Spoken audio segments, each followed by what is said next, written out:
surface, consuming, confusing. This lack of self-control I fear is never ending. Controlling, I can't seem to find myself again. My walls are closing in. I felt this way before, so insecure, crawling in my skin. These wounds, they will not heal. Fear is how I fall, confusing what is real. Discomfort endlessly has pulled itself upon me, distracting, reacting. Against my will I stand beside my own reflection. It's haunting how I can't seem to find myself again. My walls are closing in. I felt this way before, so insecure,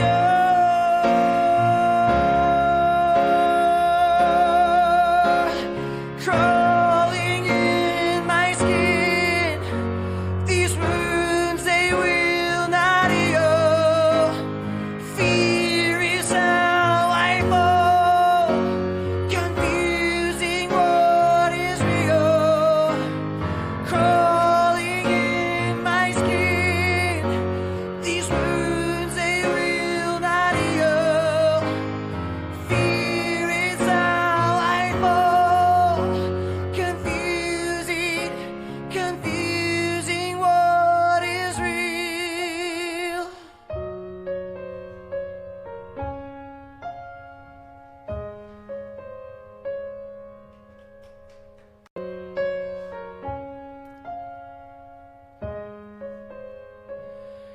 There's something inside me that pulls beneath the surface, consuming, confusing. This lack of self-control I fear is never ending. Controlling, I can't seem to find myself again. My walls are closing in.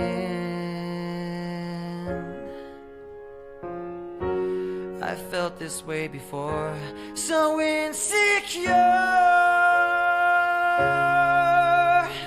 crawling in my skin. These wounds, they will not heal.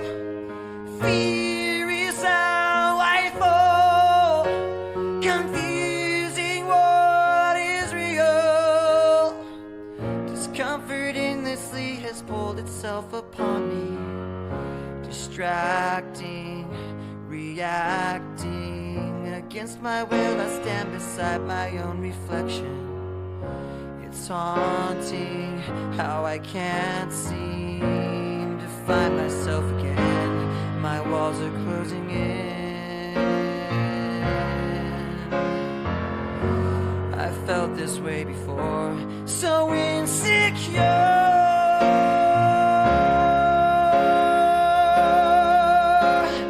crawling in my skin. These wounds, they will not heal. Fear is how I fall, confusing what is real. Crawling in my skin.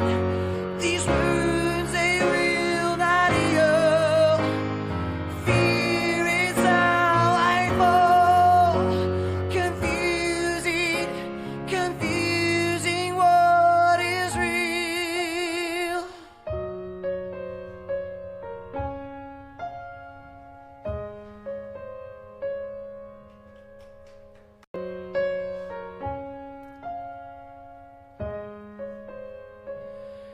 There's something inside me that pulls beneath the surface, consuming, confusing.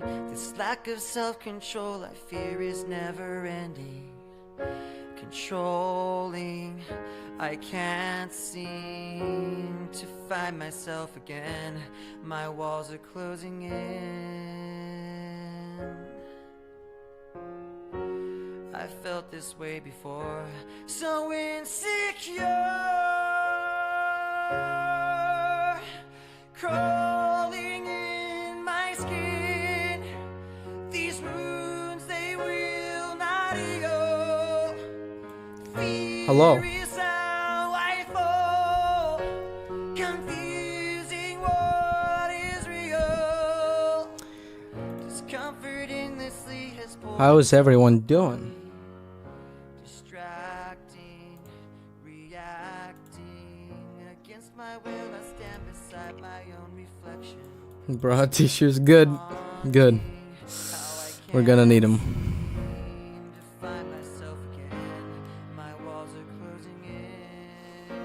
Yeah, I'm doing fine. I feel like this is gonna be a difficult stream though, but you know.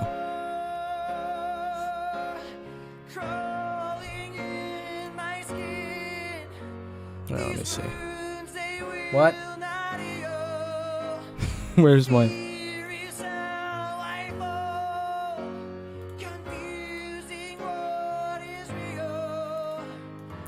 Why does my camera not work? What is? Hello?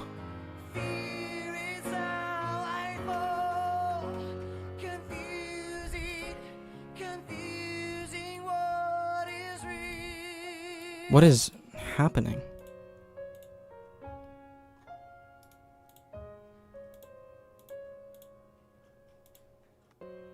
There we go. Okay. Just gotta fix. Now all my settings died. There we go. Good.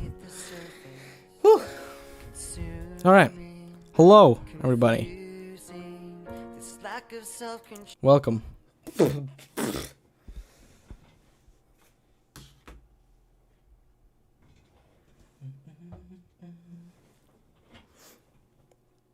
Yeah, I fixed it now. Now my camera's working.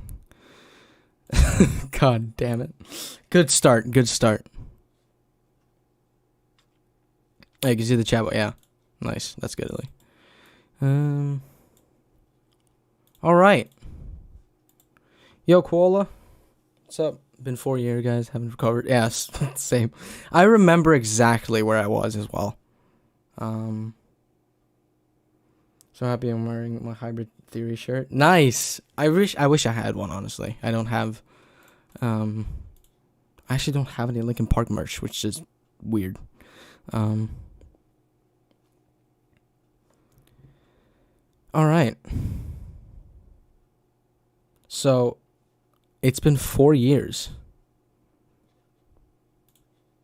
It's kind of strange cuz like it doesn't feel like it, but it also does. Like it's a strange situation. It's like, yeah. But we are here today, and I wanted to just like watch some interviews, some old just like random videos. Probably listen to some Linkin Park and other projects that he's been involved in, just to like overall, yeah, just sort of like appreciate what that fucking legend was, still is, because it lives on, all of his like insane work. And yeah, that's all I have planned for today. Yeah. So I don't know how long I'll be streaming, but we'll see. But yeah. All right.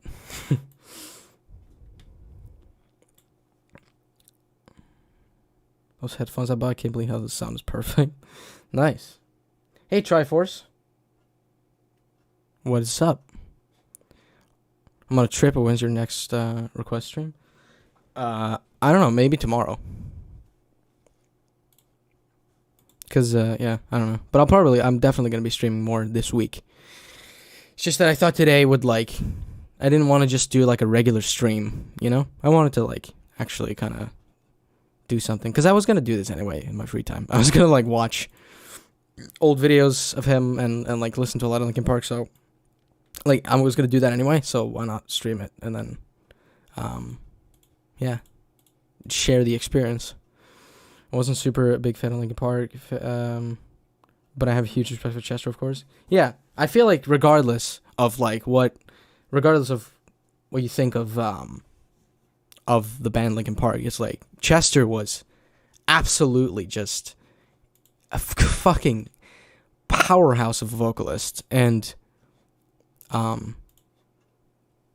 brought so much passion to everything he did, and the whole band did as well. There's something very special about Linkin Park that is hard to like recreate. I don't think it's ever gonna happen again. I don't think we'll ever get a band like that again.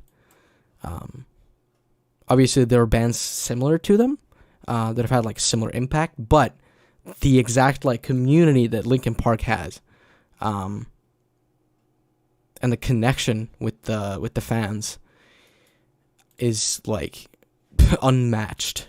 Yeah. So yeah, I have like a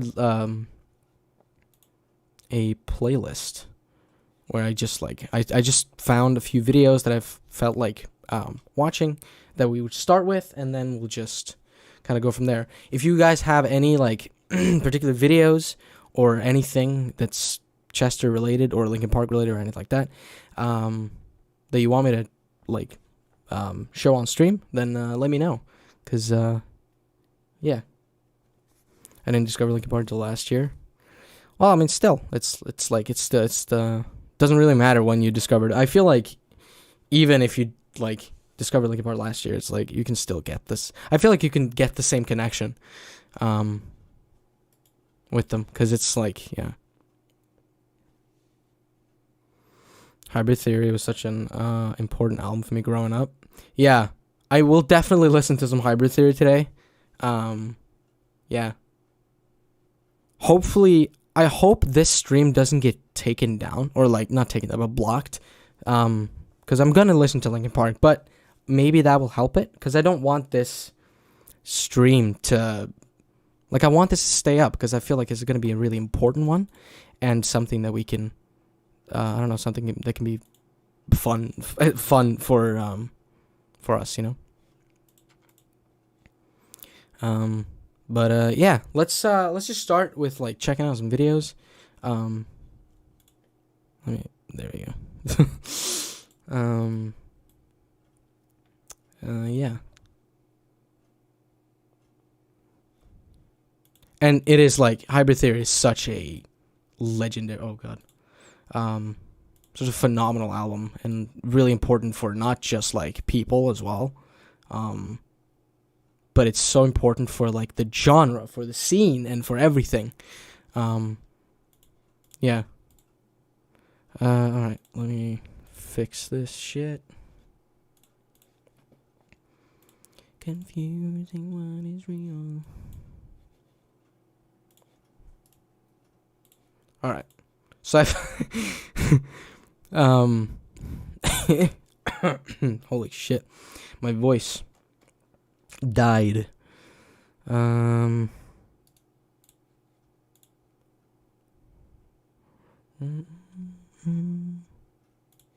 me get this up. So I just have first I just have like a compilation thing of like just funny moments, and I thought we'll just watch that. We'll just start with that because it's fun. Let's go. Boy.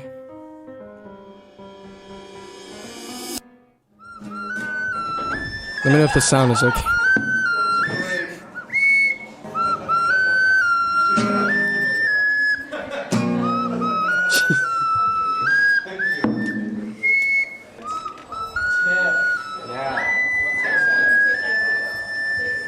You know what this is? A bukkake roach. God damn it. You know Boy in a Band? Yes, I've been watching him for a few years. Yeah. I was thinking, I just thought of it actually, like right before I started the stream. I should watch the videos, the video where he met them, where he met Mike and Chester. That would be a good one to add. Because that's a really good video, too. And it shows just how fucking, like, awesome those two guys are. Like, God. Oh, alright. That's it. I got it. I got happy birthday. Happy birthday.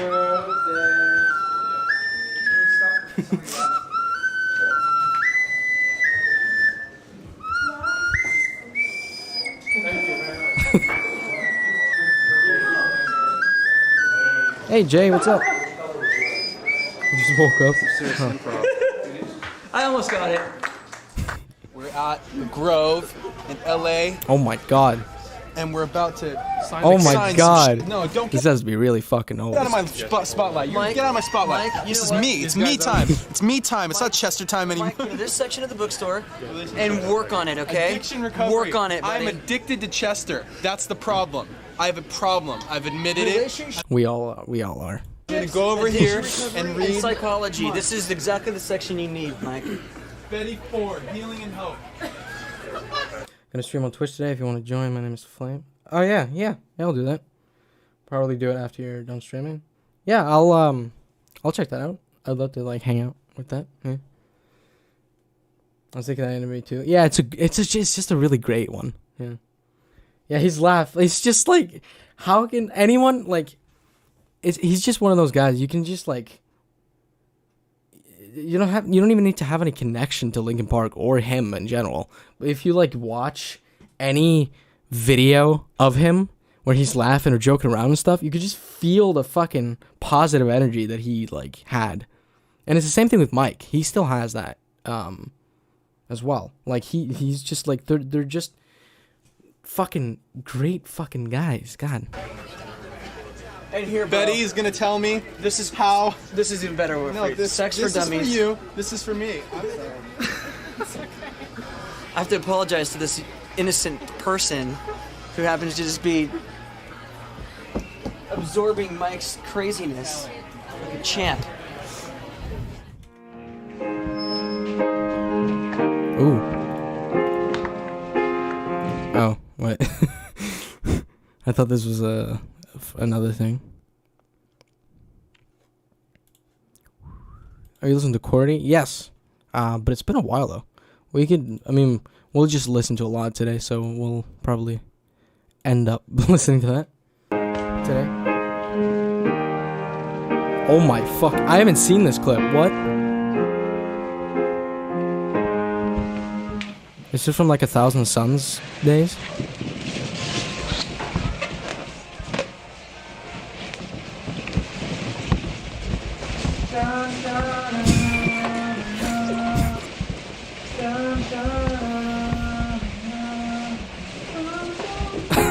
Wait, how does Mike not like hear him?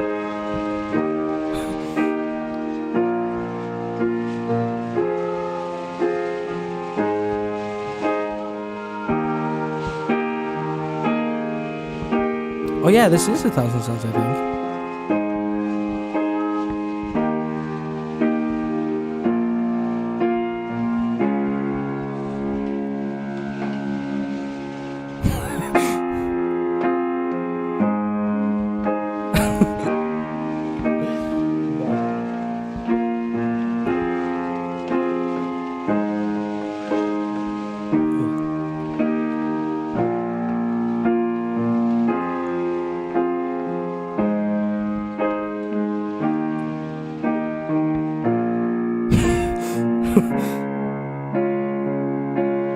So that little fucking like peek that Mike did, he just like looked over. I don't know if that he actually noticed.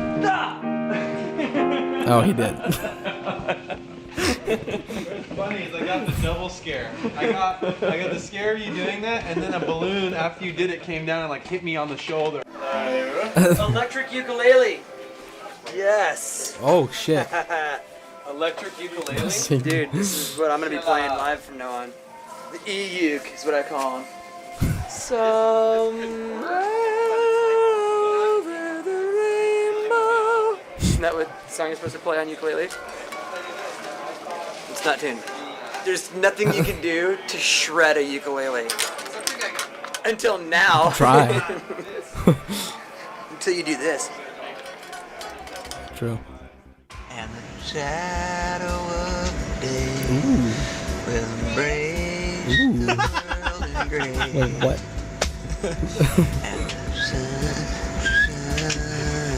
will set free. Like a Herbert the Pervert cover? You guys been swell. Look at that.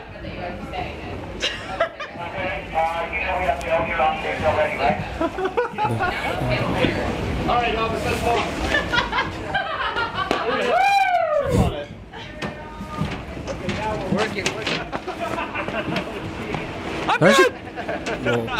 There's actually quite a few clips that I haven't seen. It's not a good idea. I look glorious. There's some of them. I thought if this lady that was like, oh boy. That was very dangerous. I actually was not. That wasn't fake. I tried to fake it, and I actually did it. I Chevy Chase that one. You're either a genius physical comedian or very collective. Ask more in detail about what I be here. Hold on, let me just. I heard Bruce Lee died today. What? There's nothing you can do to shred a ukulele. Stevie T would disagree. It's fucking true. Wait, let me.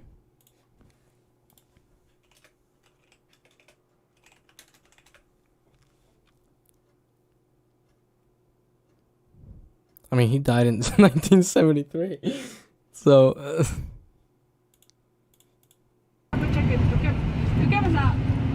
Stevie T would probably be able to, like, full on play deathcore on a ukulele, though.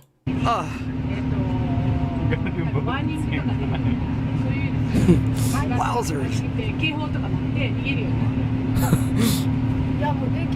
God, eye drops like that? Ice bath for your eyeballs. They're fucking terrible. I hate that. So uncomfortable. Oh, there you are. I don't think it's going to make Wow, those were great. They can freeze your eyes. You can see so clearly now. This is a great trip. I love the experience. I'm crying. This is such a moving story. Here, take this away. Oh my god.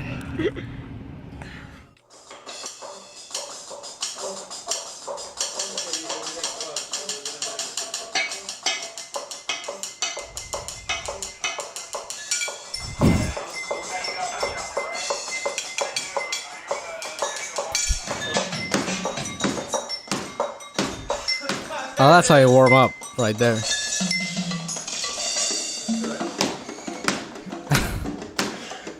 Dude, imagine like touring with Linkin Park. Imagine being around for that.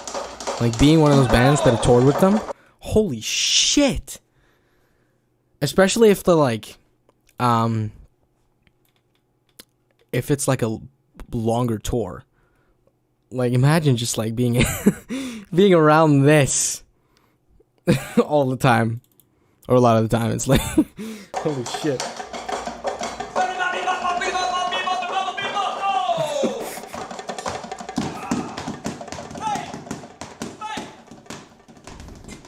God. You were on time here for a second. This is not the Norway. End, this is not the beginning. Oh shit. It's like a riot rocking every revision. Waiting for him. And the violin, the rhythm, and the words sound steady, something empties within them. We're singing, yeah. All I wanna do is trade this life for something new, holding on to what I haven't got. Oh my God. When that fire was gone, I thought it felt right, but that right was wrong. All caught up in the eye of the storm, trying to figure out what it's like moving on. I don't even know what kind of things I said. My mouth kept moving and my mind went dead. So I'm picking up the pieces now we're shooting in. The hardest part of ending is starting again. Like I've watched the fucking the documentaries that they have where they're like where they're in the studio making like their albums. Those are like I've watched I think I watched the 1,000 Suns one at least 15 times. I think. Cuz it's so fucking like fun to watch. And yes, the harmonies. God.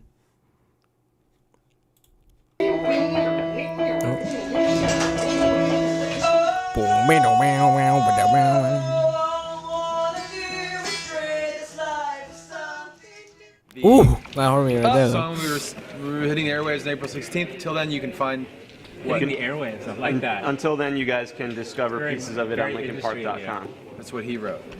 You can say hit the radio. I'm just gonna stand over here and yell. You That's can- what she said. If you talk normally, you can get it done in 15 Okay, seconds. go.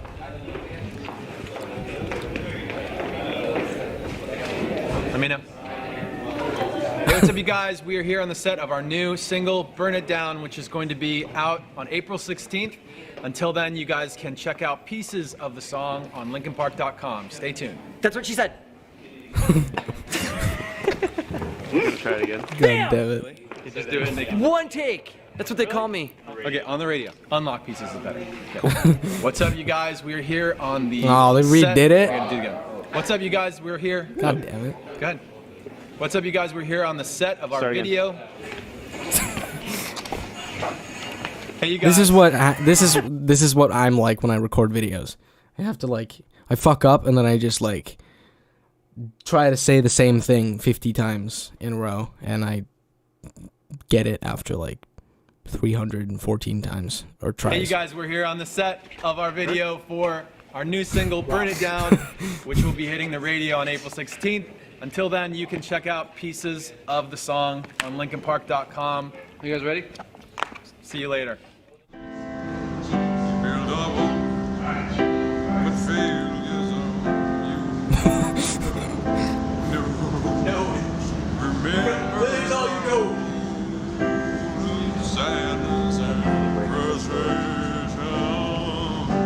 I remember back when we used to live on the plantation. The summers would be so hot that Mama would say, "Come get your lemonade, boys." Honestly, they should have made this just into a full-on song. It would be fucking hilarious. What's your favorite song from Linkin Park? That is really hard, but the number one song I've listened to the most on Spotify is One More Light. I've listened to that song so fucking much.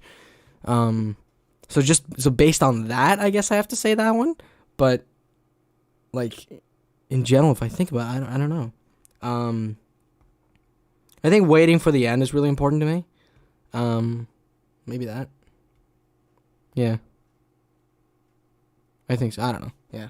I think so. But yeah, I guess it depends. But yeah, One More Light is my most listened to song on Spotify. So, yeah.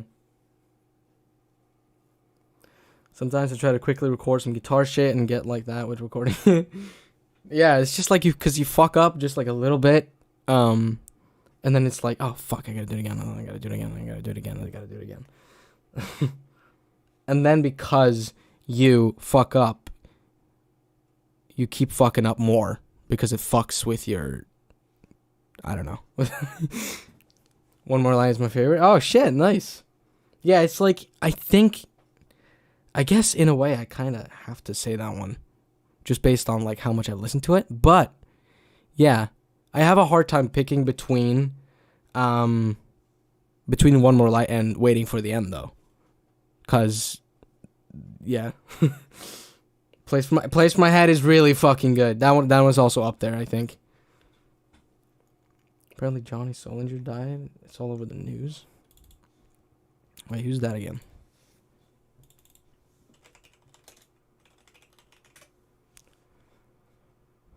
Oh, the Skid Row. Oh, shit. Oh, shit, he died June 26th. What? That's fucking... That's shit. I don't have, a huge connection with Skid Row, but still. Huh. Good song for depressed mood. Yeah. Yeah. Let me actually. I wanna go and oh, Skiller's High. I wanna check out what other Linkin Park, or if there are any other Linkin Park songs in my like top whatever songs. I'm pretty sure there are. Okay. Oh, Heavy is up apparently. I think Heavy is there because I've like put it on repeat a bit. Fuck. There's like not that much in my top 50. I'm surprised that Waiting for the End is not here. Really surprised. That's strange. We're fine out here hunting with the dogs. And then everything changed. And it was like, What's up? What's up? Hello. Welcome to this. it was hot summertime. Out on the plantation, Mama be like, hey now boys, come get your lemonade. And we be like, oh Mom, we're okay out here hunting with the dogs. Not much has really changed at all.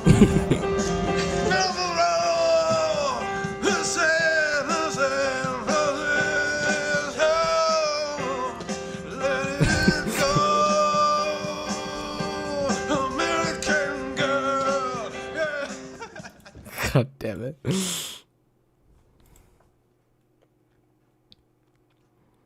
Watching like just Mike and Chester fuck around is like my favorite thing ever. It's like the greatest thing ever. Alright, the next one is 29 minutes. I want to wait a little bit with that one. I want to watch the Livewire video because I can't remember if I watched that one or not. I probably watched this like when it came out. But yeah.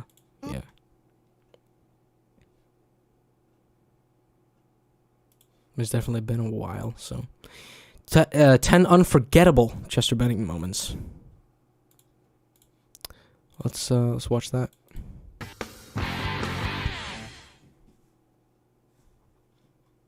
Oh yeah.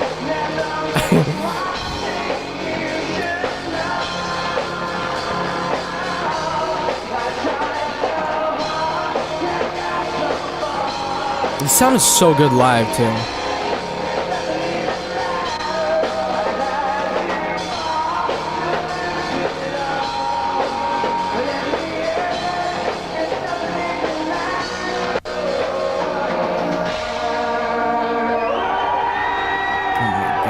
We rehearse.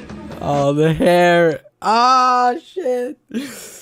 Not only do we try to rehearse the shows to enhance the live performance, but we actually Oh my god, this enjoy one is so good. practicing like it's a live show. Because it's really who we are. We really like to go off. That's what we like. It's kind of pointless to sit in a practice studio and pull up a bunch of stools and sit down and practice like that. He's right though.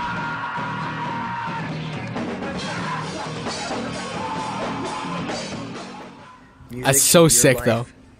Period. You need to live it. Imagine like walking in on Linkin Park, just going full on fucking, in the practice room, just going full on like that. That's also what Slipknot does. They're also like just in the practice room, going full on, just like, jeez. And Corey's like straight up just screaming 100% like he's on stage. So it's really cool, like to see that, like. Yeah, I think bands that do that are fucking so cool. I'm assuming you've seen the clip of Ali doing Crawling live. Yeah, I watched that, yeah. That one is pretty fucking... That's really cool. Yeah, Rip Chezzy. Absolute fucking legend. Need to eat it, sleep it, wake up, and the only way you're ever even going to have a chance to make it in this business is if you are willing to sacrifice everything to achieve your goal. Kinda true. That's so sick.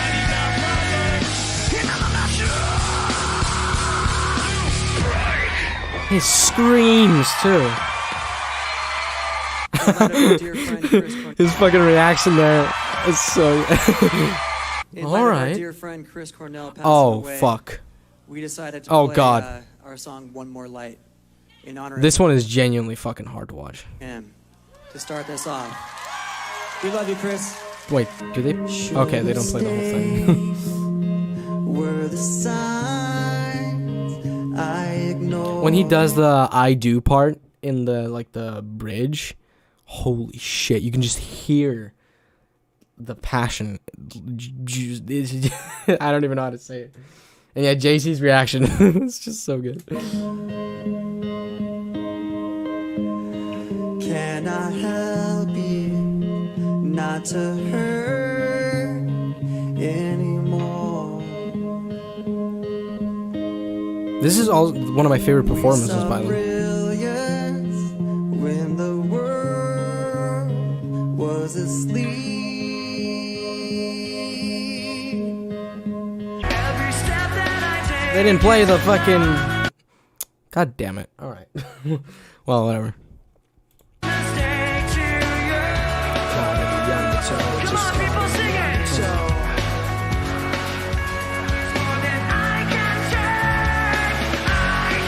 God damn.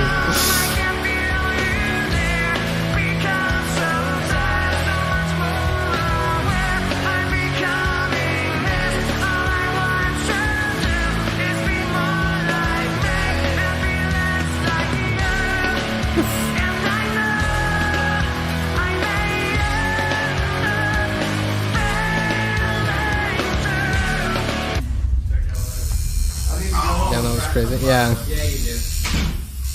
Oh shit. Probably over 30 hours tattooing, so I'm not too worried about it.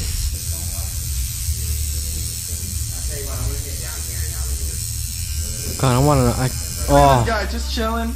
this makes me want to get a tattoo again. God damn it! I want more tattoos. Fuck. Get a little ink. It's all good.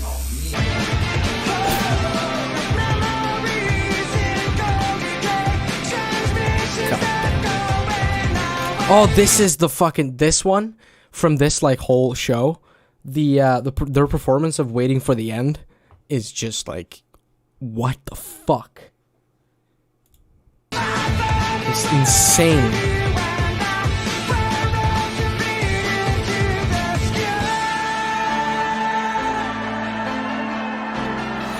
So good. Ah. Yep.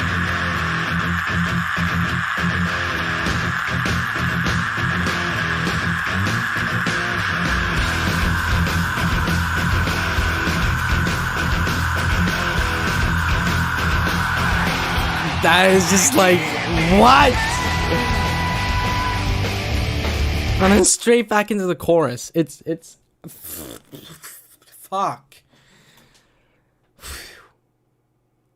That made me want it to do more now. Yeah. God, I really want one. It's been a year since my last tattoo. That is not okay. That is not okay. God damn.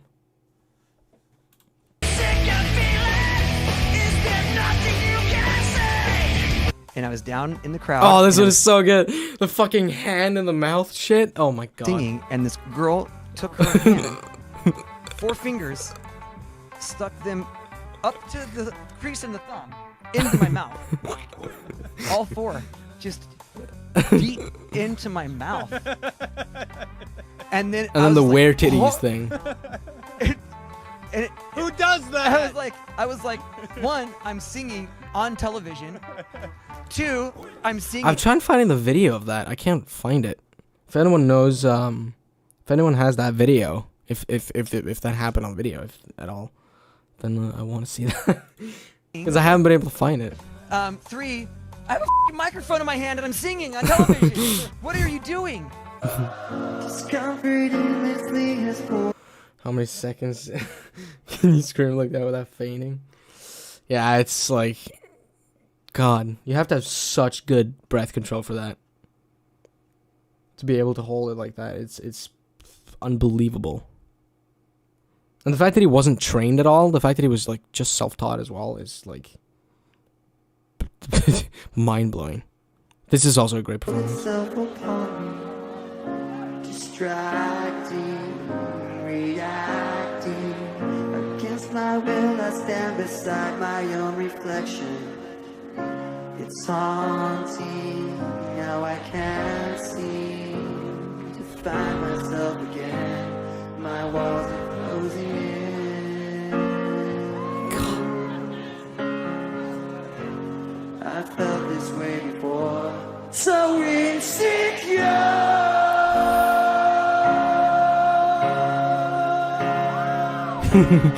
Crawling in my skin. These wounds ain't real, not real. Fear is how I fall.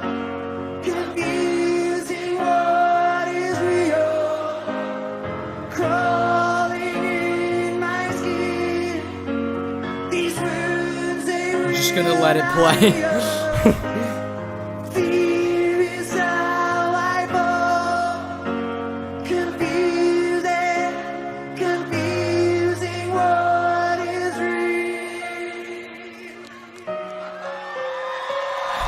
It's just like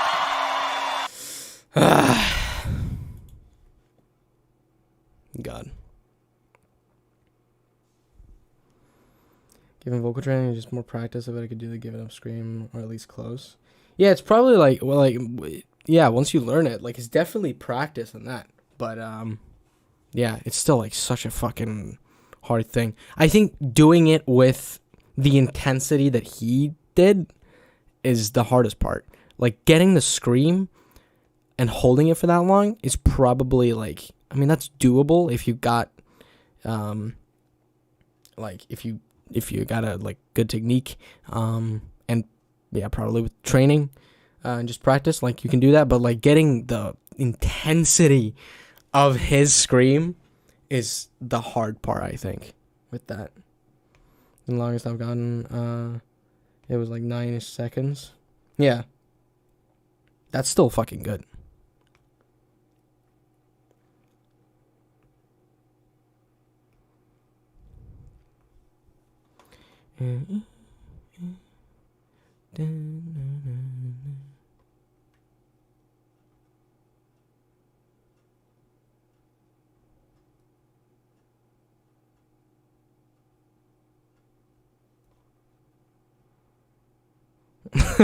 He must have been thinking for 17 seconds straight, don't pass out, don't pass out.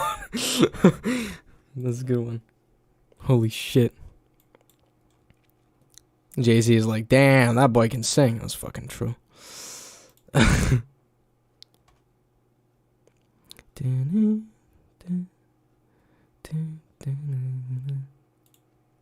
Oh, fuck.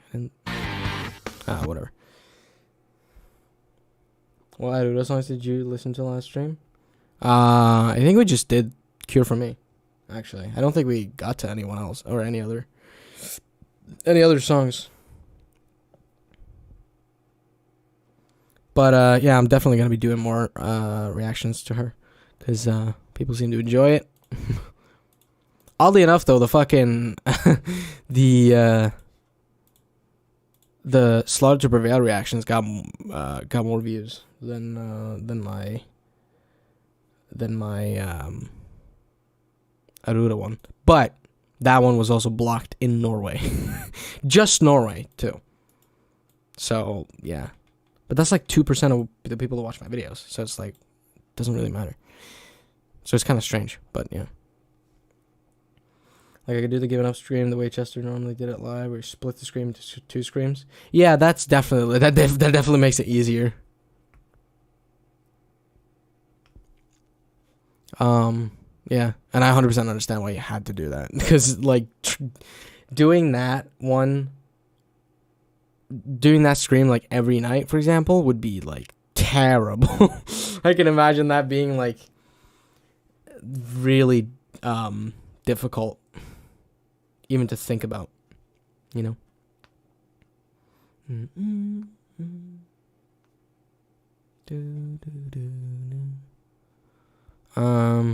Let's do that one then. Ladies and gentlemen. Oh, I love that's this. me. I'm Mike. That's Mac. That is Chester. Me, and my name is Chester. That's our band name. That is Linkin Park. We belong to that musical group. Do you really want to know what I did on my birthday?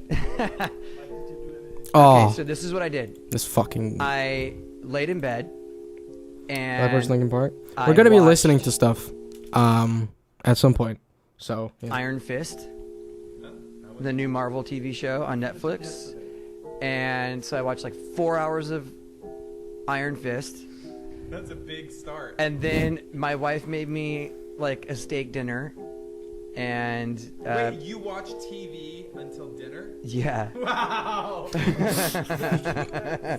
then I ate dinner, and then they made me a really nice Darth Vader head cake. Amazing. It was fantastic. It was like one of the best cakes I've ever had. And then I ate some ice cream, like a bunch of ice cream. And then I went back to my room and I watched another 2 hours of kung fu movies. I like this one. Okay, ask me a question, Chester. What makes you proudest? It's such a sad clip too, as well. Even though it's like funny, but it's like so yeah. To be in a band with me. Oh, wow. I knew this was the right question. That is a really good question. Well, he broke his arm in the beginning of a show, and then... Oh yeah, was we that were just like, he "Should said we fuck cancel it? the show?" And Chester's response was, "Well, it's going to be just as broken in 90 minutes as it is right now. Yeah. We might as well just play." That's the kind of person. That's how you fucking do shit. That's like Dave Grohl style, you know? It's like broke his leg. Don't worry, I'm gonna go to the hospital, get it fixed, and then come back and fucking play the rest of the show. Iron Fist kind of sucked though. I haven't watched it, so I don't know. But yeah, I can. I'll just believe that. Yeah.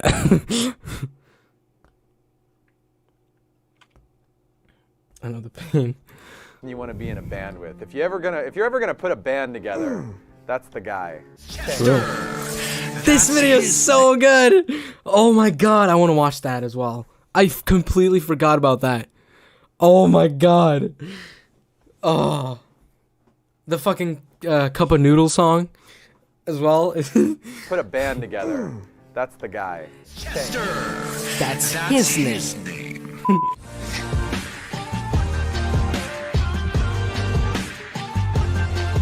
Oh, and then the fucking. He does that here, right?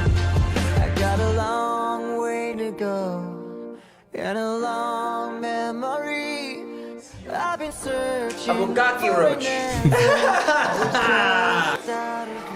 Until you do this. Blood on the floor, sirens repeat. I've been searching for the courage. He kind of fucking looked like Corey Taylor there, like a skinnier Corey Taylor. Oh, this one, God. I hear my battle symphony, all the world in front of me. If my armor breaks, I'll fuse it back together. Battle symphony, please just don't. The only good Marvel Netflix shows were Daredevil and Luke Cage, but Daredevil was absolutely the best. I can also believe that, yeah. Most of them just look so bad. I haven't watched a single one of them because I just don't care. But yeah, might watch Daredevil though because that actually kind of looks interesting. Seeing all these makes me want to be in a band. Even yeah, definitely. Like I also want to like be able to or do shit like this. It's just like just fucking around on tour, you know, and going up playing a fucking show and then getting off and then like drinking. Just like, oh my god, man. This is an interesting frame as well. What the fuck? Mike has joined Attack here. Like Chester's a ghost. Fucking screenshot that. For my Give up on me and my eyes are wide awake. For Also, One More Light, the album, did not deserve any of the fucking shit it got. One More Light is a great fucking album.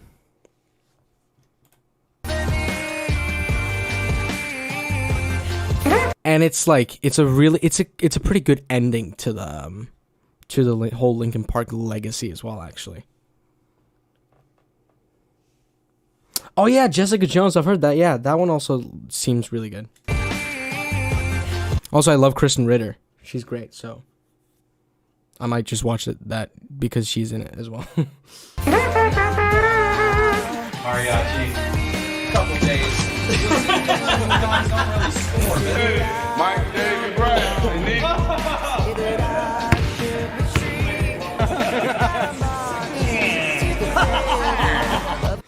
Linkin Park throwing crabcore is a thought. Honestly, though, fucking Linkin Park should have done a song with Attack Attack back in the day. They should have done that. I think that would have been really fucking funny. Like, full on. Oh my god. And then do a music video together as well. Where they're all doing, like, crabcore shit. What's my worst quality? What's your worst quality? Chester's worst quality. Your worst quality is that you just care too much. I do. You care so deeply and so much. This whole little, like, tiny interview is so fucking wholesome as well. The one thing that can't be defeated is love. Right? You can conquer hate by ignoring it. You can destroy it by loving the person next to you. So I want everybody here tonight to look at the person standing next to you and just tell them that you love them and you are happy that they're here with you tonight, having a good time, listening to music, celebrating life.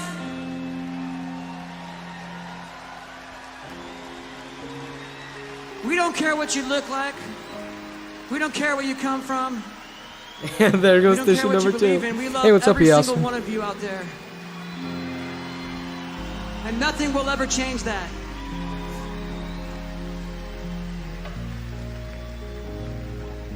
With that said, Oh my god. let's sing some songs. Holy shit.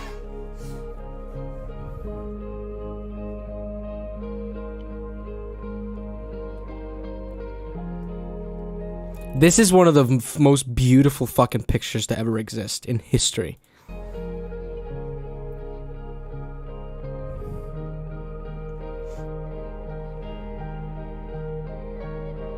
Oh my.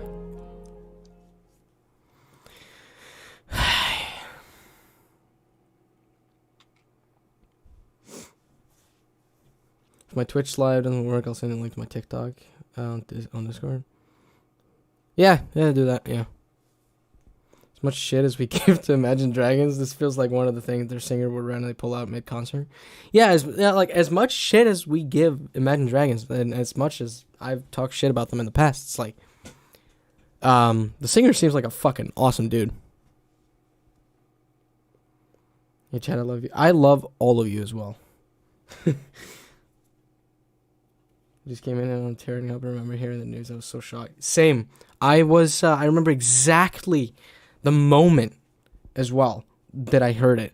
I was at my cabin and I was watching Guitar Hero 3 live stream. I was watching Yukog Monkey, the streamer. And on stream, he heard the news. He heard it, and then he did like a tribute where he played I think he played a few Linkin Park songs at least, in Guitar Hero, and it's like, yeah, it was just like, oh, because everyone in chat was just like reacting to it as well, and it was a difficult stream to say the least. I've become so numb.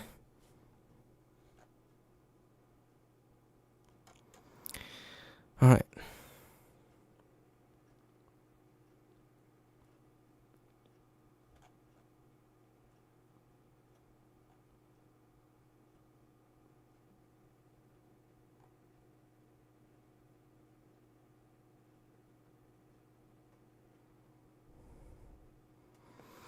Look at this thumbnail here. Are they the pioneers of the sound? Yes.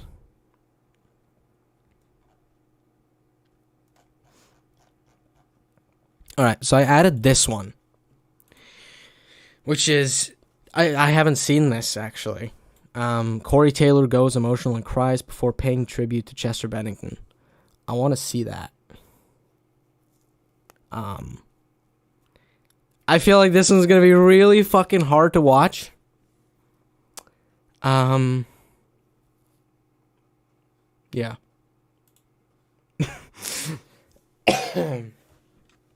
feel like there's not many deaths that affected people the way Chester's did. Absolutely, yeah. He was a very, like, just an important figure in general. And really, just a really important person for so many people. And he helped so many people as well. So, like, yeah, and the impact that he and the rest of Linkin Park had is, like, I mentioned this at the beginning of the stream as well. It's like, we're not gonna have a band like that again. The connection that they had with their fans, and all that is just like unmatched. It's insane. I heard the news early in the morning. You can imagine how the rest of my day went. Yeah.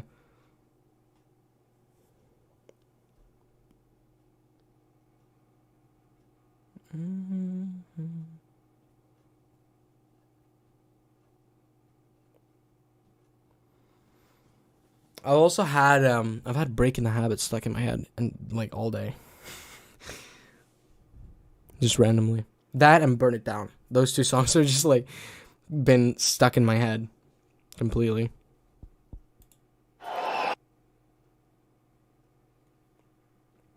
The only person I can really think of the impact of the world that way is Kurt Cobain. Yeah. It's like they're kind of a similar, it's like kind of a similar situation, right? At least it feels like it.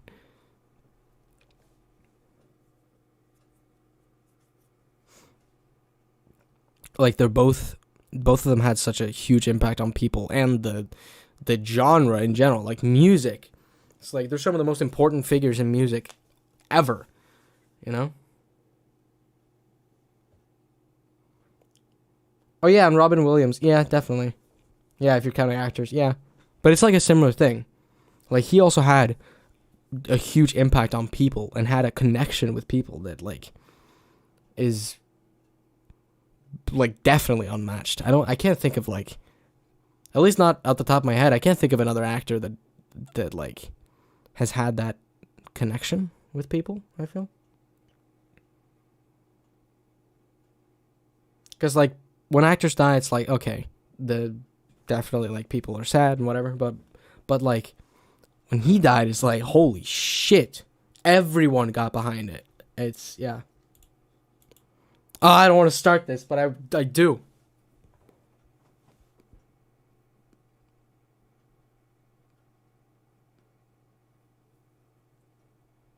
All right.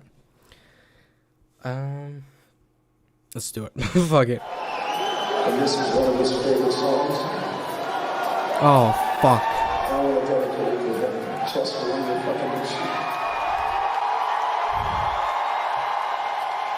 Corey Taylor will also be, I feel, the same thing if like he ended up passing away. I feel like Corey Taylor will also have that impact because god fucking damn, dude.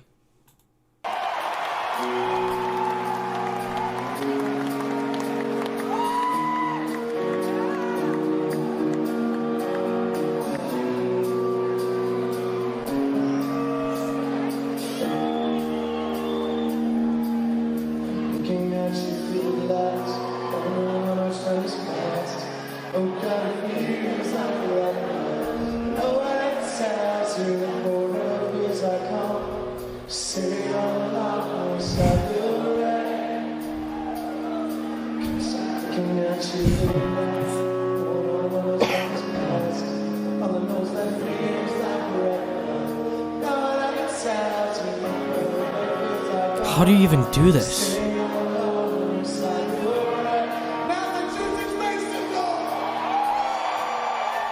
Like, how do you get up on stage and, like, you know you're gonna play this song and dedicate it to someone that like you've lost or that was important to you? How do you do that and not? How do you like actually sing it and perform it? How? Like I can't even listen to it if I'm like, oh, I'm gonna listen to a song. Like there are times where I'm like, oh, I'm gonna listen to like the what the fuck is it called? What the fuck is it called? Wait. God damn it. Something I could say or something I should not. Looking for an answer. The Mike Shinoda thing. Like even listening to that is hard. Without just breaking down. How do you like perform something like that? And not just completely break down.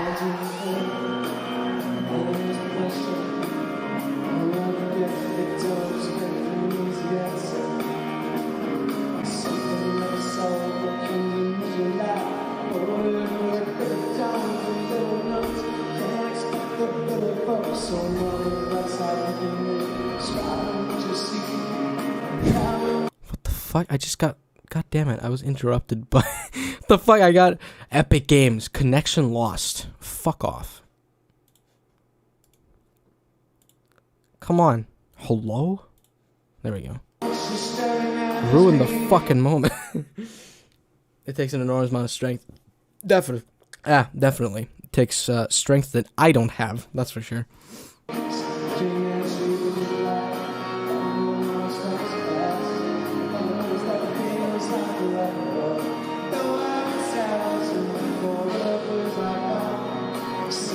No, don't play fucking clips of it. No, don't play. No.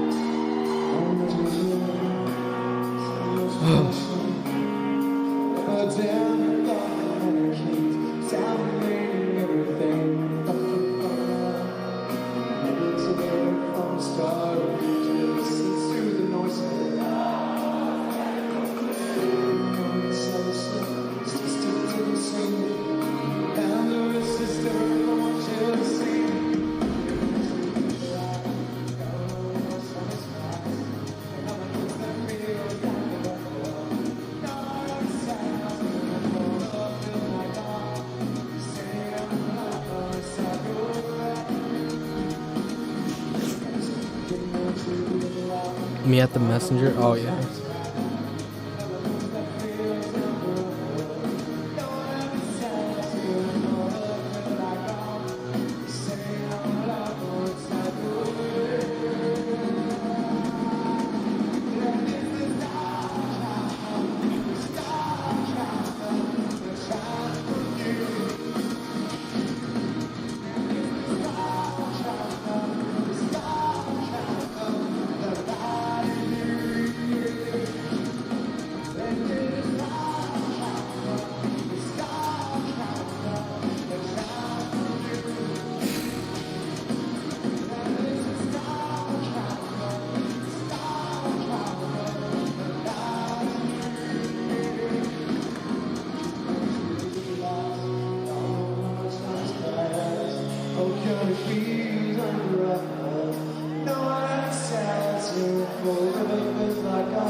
I wish the audio was a bit better here on this video, but...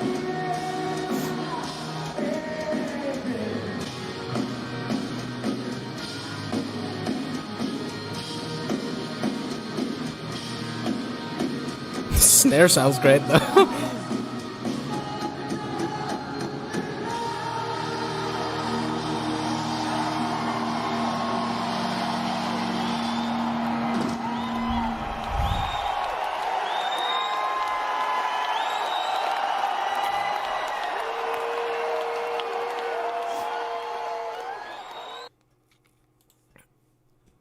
God damn.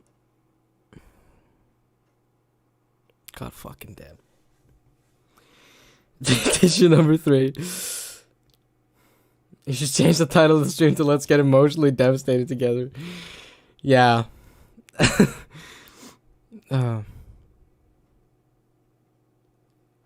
God damn.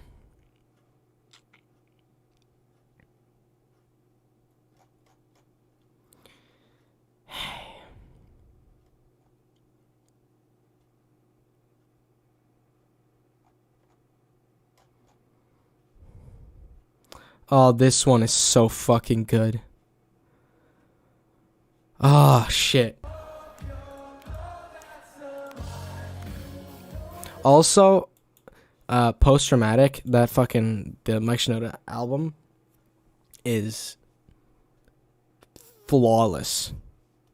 That album means as much to me as, like, all of Linkin Park's music.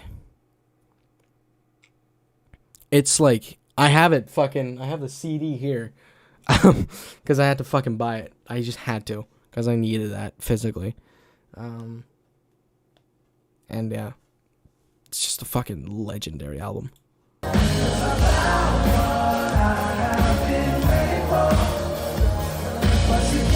So in this video, just like as he's playing, a bunch of fans get signs up where it's like make Chester proud and stuff.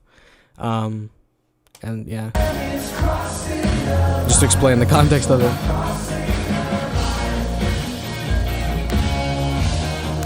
This song is so good.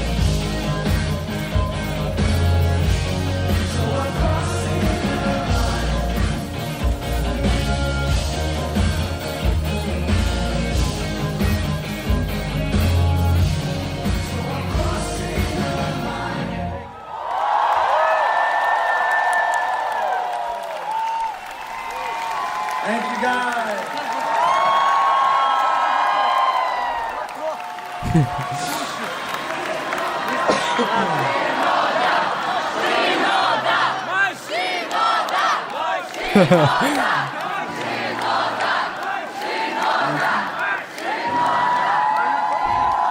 Would subtitles working? Oh, they're auto-generated. Fuck that. There's a story that I sometimes tell about our first time that we came to Russia, and it was such a to be honest, like we were a little nervous because we had never been here. We didn't know what it was like. In a lot of countries, when it was our first time, sometimes. It's your favorite Linkin Park song? I talked a little bit about that earlier. The song that I like, my number one listen to song on Spotify is "One More Light," so I guess I have to say that one. But I have a hard time choosing between "One More Light" and "Waiting for the End." It was really easy. Sometimes it was really hard. Sometimes, like, for example, for some people, like if you guys go to some places. Maybe you don't like the food so much, or maybe it's hard to get sleep or something, maybe you get a cold. For us, those things would happen. And I remember when we came here, oh, it's fucking... just even getting out of the airplane. My God. There were tons of fans at the airport. And we felt like we were being treated like a pop group.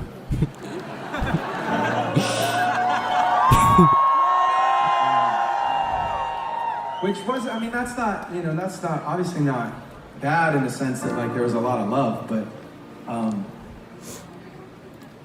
Mine's Waiting for the End. It is like it's hard for me to choose between like One More Light and Waiting for the End, because they're both like so good.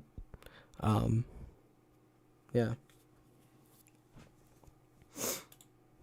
You guys are being very distracting right now. I'm going to pause this story real quick and just acknowledge you guys. This is very cool. Thank you very much for this.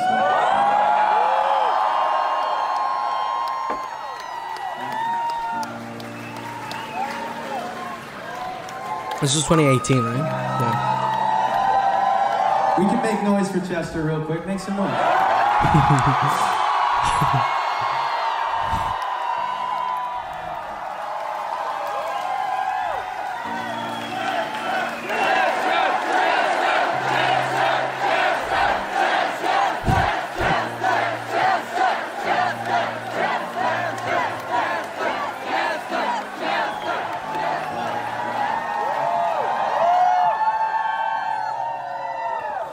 So what I was saying was that we got here and we had a day off. We had a day to walk around. And we walked into Red Square, into the area around Red Square. And from a distance, way off in the distance, like super further than that wall, there was a poster, there was like a low billboard, a poster on the ground level. It was about like this high. It's like, it was touching the ground, but it was like this tall, and it was super wide. And it was an advertisement for our show, Linkin Park, and our pictures. And so my first reaction was, wow, cool. They're like, they've got our poster up, or got our advertisement up for the show. Like, you know, hopefully it'll be a good show. Hopefully it'll be big, and people have seen the sign and will come see it. And then I got closer, and I saw there was writing. Have you heard the Stone Temple Pilots songs with Chester singing? I have. Jesus. I have, but it's been a while. All over it. And I was scared. I thought, oh no, like what if there are people like making fun of us? What if they're, you know, writing bad things about the band on the poster? Completely the opposite. And I think I was with Dave. It might have been Dave and Joe. And we were all like, ooh, that could be bad. We were walking that direction. We got up closer to it. And the closer we got, we realized that it wasn't messages of we hate you, go home. It was wonderful, warm messages. They drew hearts around our heads. They drew, they wrote, "We love you, Linkin Park," and "We love you, Brad," "We love you, Rob," "We love you, Joe," every single guy.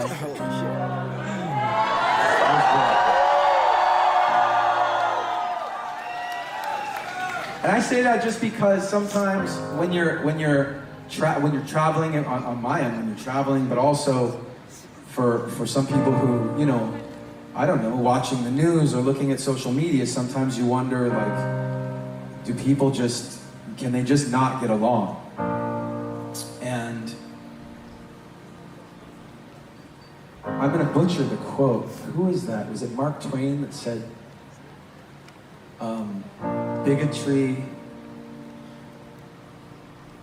let's see, it was like something to the extent of like, travel is fatal to bigotry or something like that. I'm getting it wrong. Look it up after the show, we'll get that right. We'll get it right. But the point is that when you travel, when you meet more people from different places, you realize there's similarities, you realize that we're not all that far apart. And I just want to say thank you guys so much for always making us feel really, really welcome.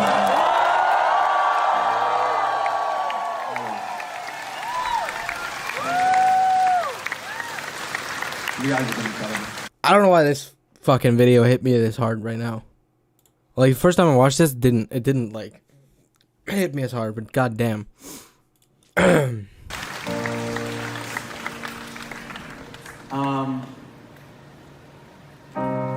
I always ask people at this moment in the show to do what we've always done. What we've always done is, you guys sing Chester's part. Are you gonna sing Chester's part? God, I wish there was wish the rest of it was you here. Guys up top. Super loud.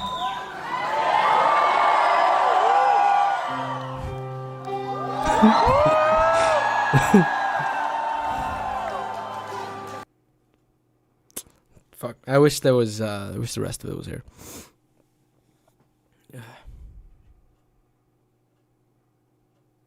All right.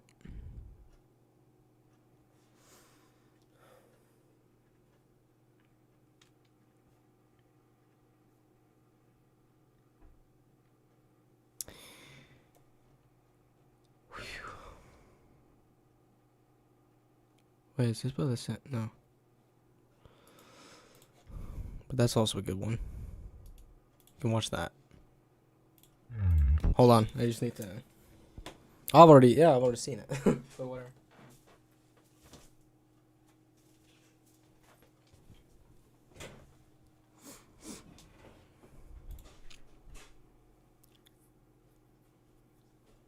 Alright, hold on for like a minute.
Alright. Holy.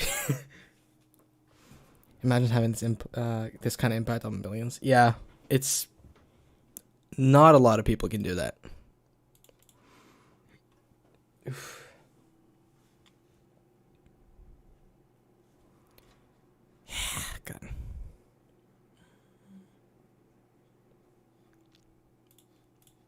Okay.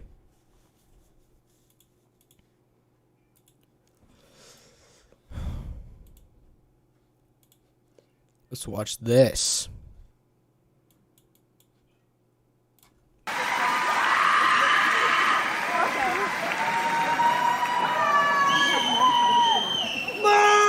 Jesus, are you guys okay out there? I heard some screaming that like didn't sound. It sounded like you were in pain. I was a minute ago. I was over here on the Ice cream looks sick. It did actually. That's true. side of the stage, and Jim, our production manager, who's been with us for like basically our entire career, like almost our entire career, and he has these moments. He has these moments of clarity, and he said to me, "You realize that making." I want to go to like a Mike Shinoda show. So bad. I can't remember if he's been to Norway, like with his solo thing.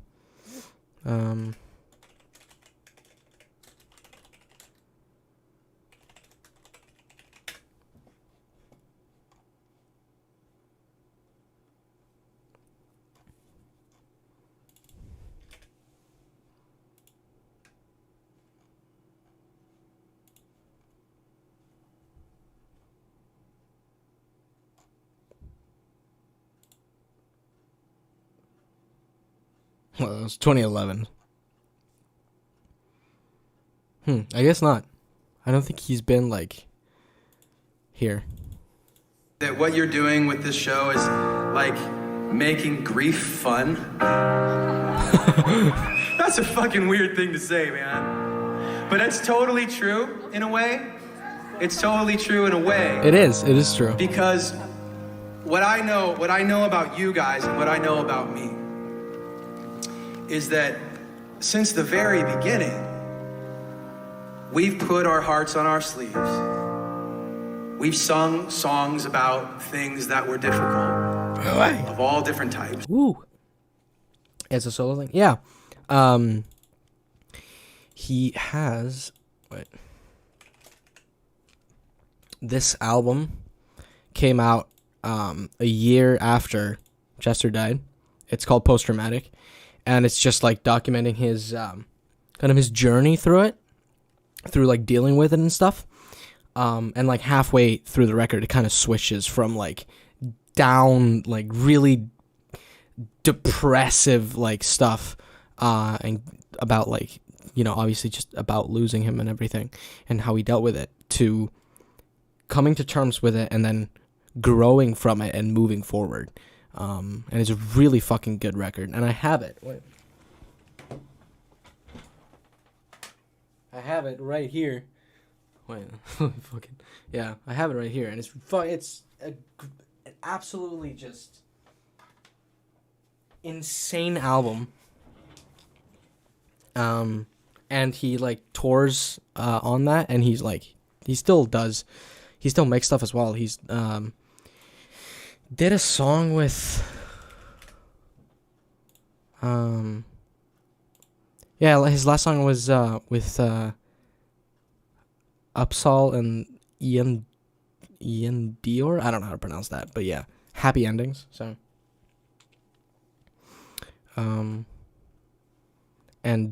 yeah, he started solo thing after Chester passed. Kind of. I mean, he had like Fort Minor, which is actually like still tied to the Mike Shinoda name. Like if you go to on Spotify, for example, the Fort Minor record is like on his profile just as Mike Shinoda. So but his full on like 100% solo thing just named Mike Shinoda, yeah, happened like after. I'll talk about it. I'm so confused because Fortnite is doing a 1 week Pride event thing like now, not during June, which is interesting. That is strange. I've actually heard one of his songs on the radio quite a bit. Yeah, Happy End, yeah. Yeah, his music is absolutely incredible. Like, Post Traumatic is, what an album. I was so impressed, and I've been listening to the album since it came out. I remember when the single, I think the first single was, the first two singles, because he released two singles first. It was Place to Start and Over Again. I think those two were released like at the same time. And that got me really excited for the record. And like all the singles were really good. And then when the album came out, I was like, holy shit. Yeah.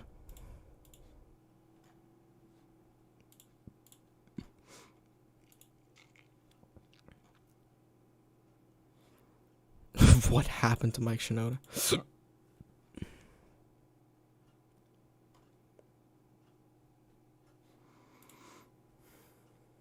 I mean, woo, Pride, I guess you can't call it rainbow capitalism. I'm not complaining. I'll take rainbows anytime. Yeah, I mean, yeah. But it is kind of strange. But maybe that's why they did it. Maybe like, oh god. Maybe that's why they did it now instead of like during June. Because they didn't want to be like called out for it, maybe? I don't know. Called out for like just doing it for, yeah. Maybe. All right. So I really want to. I always thought of those as calling cards, like a card that you give somebody and say, really "This want to is, see you know, him this is live, like where I'm at, and this is what I'm about, and if you're interested, then you know." Also, just quickly as well, he painted this. This is his painting. Like this is just straight up his painting. He painted the album cover, which is also really cool. You can show up too. And once people showed up, that's when it was different. Oh, you guys. Mike's fucking smile is just like the greatest thing on the planet. Oh.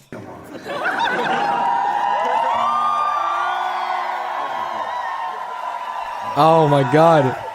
Will you do me a favor real quick? Just so the people, that's not written on both sides, right? Will you turn those around so the people behind you can see? Real quick?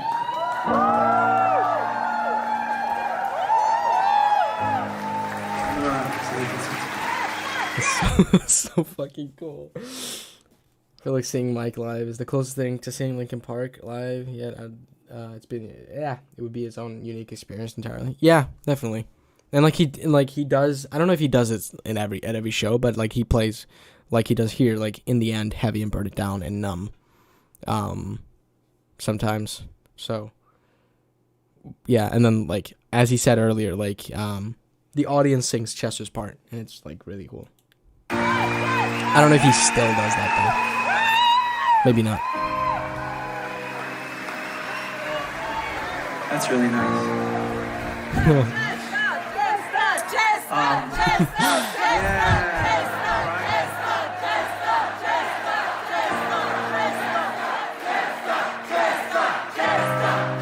We could just do this on beat the whole time. That's really sweet, you guys. And the same to you. You guys make Chester proud too.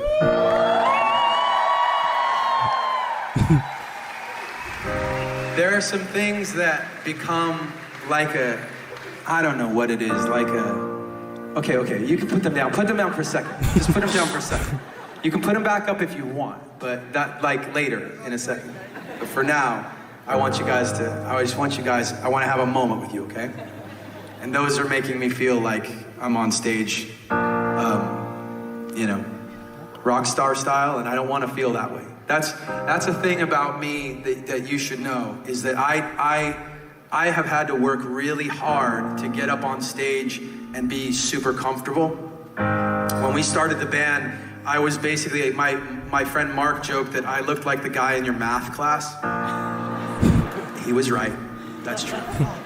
And I've had to work really hard to like get comfortable, and it's not about, for me, it's never been about like, yeah, check me out, I'm a big rock star, like pay attention to me.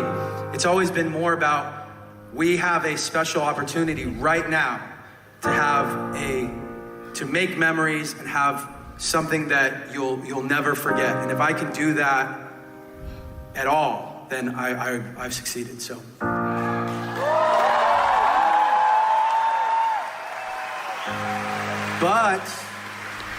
But it doesn't stop there. Because it's not about just remembering something. It's about it being meaningful in the larger scale. Like, I don't want you to just walk away thinking like, wow, that was cool that he sang that song. I want you to walk away thinking, what can I do in my life to make Chester proud? What can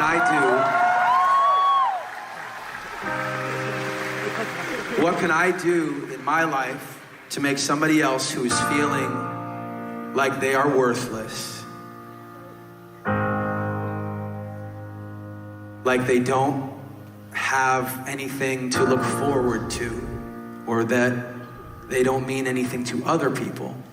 What can I do to make them feel worthwhile, or important, or loved?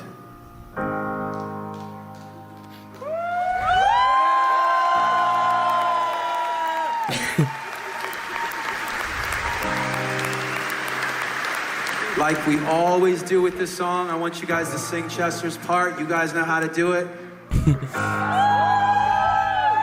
Here we go. It'd be so much fun to be on, like, to witness that. Be in this crowd. Like, the energy there is just crazy.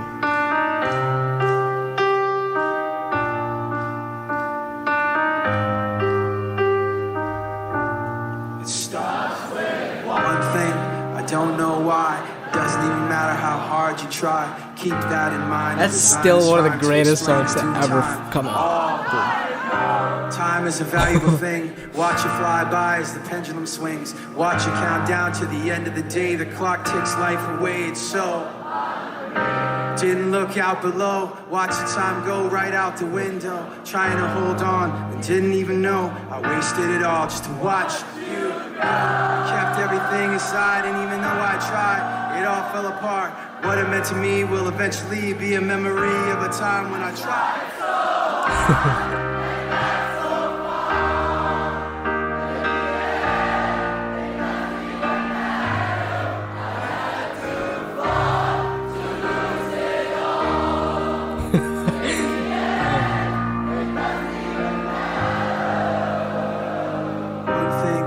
Don't know why, doesn't even matter how hard you try. Keep that in mind, I designed this rhyme to remind myself how I try. In spite of the way you were mocking me, acting like I was part of your property, remembering all the times you fought with me, I'm surprised that it got so things aren't the way. I feel like I'm gonna have to take like, definitely gonna have to take like a 5-minute break during this stream. It all comes back to me.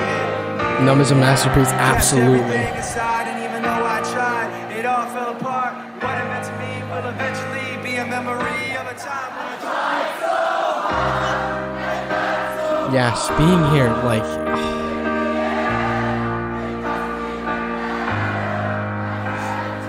I wish I was at the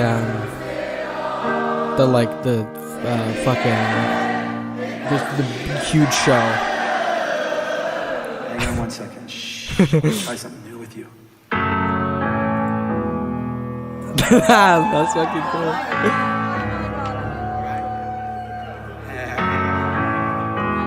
But this is yeah, I need sleep. All right, yeah. Thanks for joining though. And yeah, have a good ass sleep. Coffee? Nah, not any coffee today. I don't think. I haven't had any at least, so. And just so hard.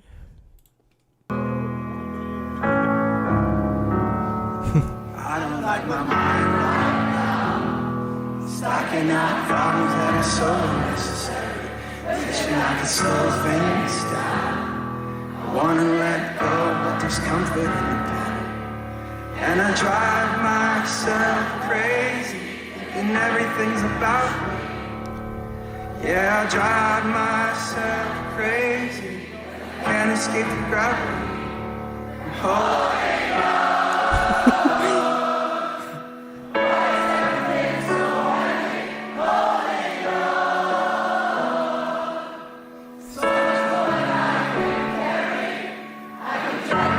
The only live concert I can compare this to is 21 Pilots. Yeah, it's got that energy. Why did I just turn Norwegian there? It's got that energy. Yeah, definitely. The stripped back fucking.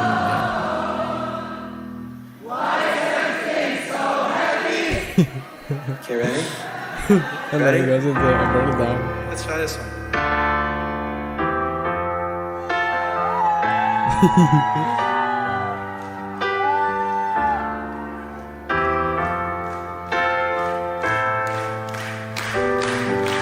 Cycle repeat. As explosions all that I need was the one thing I could find. You were there. I've had this song stuck in my head all day. God. Break it back down. Building it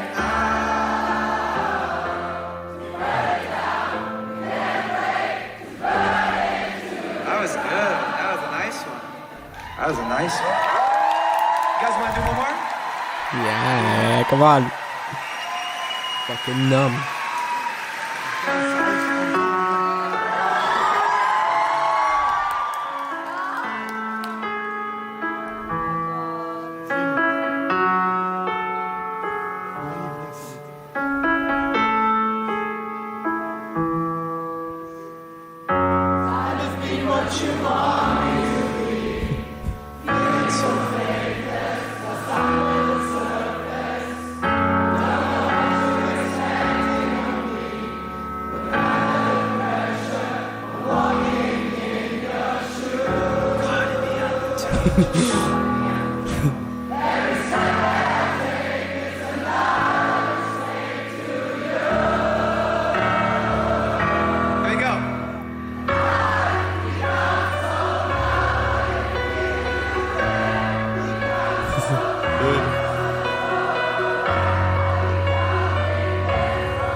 In the end with Fan?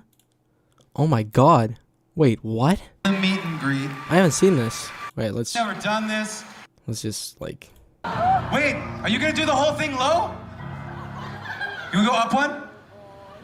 Yeah, let's do the. Let's do that. I'll watch this and then I'll get back to like other videos. Or maybe listen to some. Yeah, that's good. Yeah, that's nice. We do it like that. This is fucking awesome. You guys ready? You gotta do it.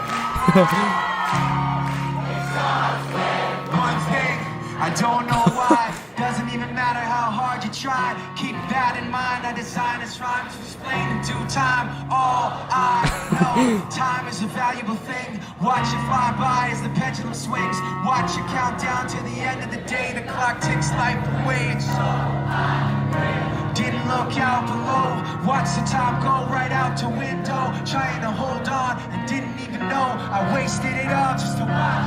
I kept everything inside, and even though I tried, it all fell apart. What it meant to me will eventually be a memory. Also, this shirt right here is fucking sick. I wonder what that is.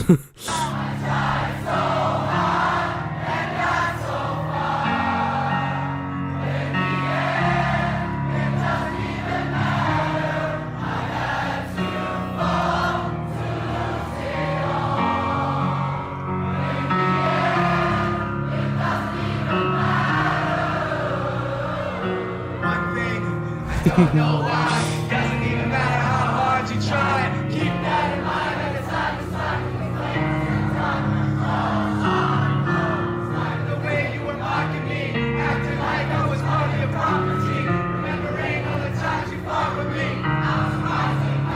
So things are the way they were before. You wouldn't even recognize me anymore. It doesn't even matter. It all comes back to me. I tried, it all fell apart.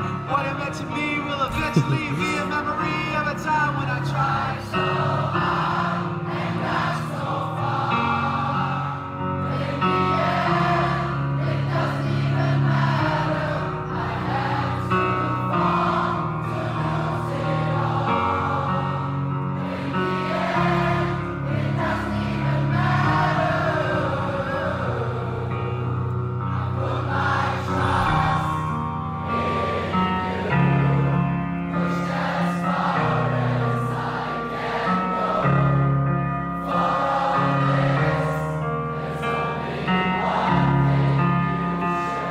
Last year I tried to watch the entire memorial concert thing, but I only made it through the first couple of songs because it felt so heavy at that moment. Yeah, it's hard to watch the whole thing.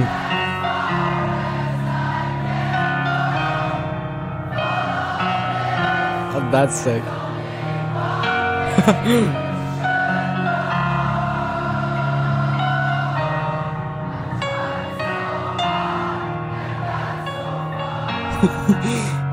Imagine being, oh my god, imagine being on stage like this and have Mike fucking play with you.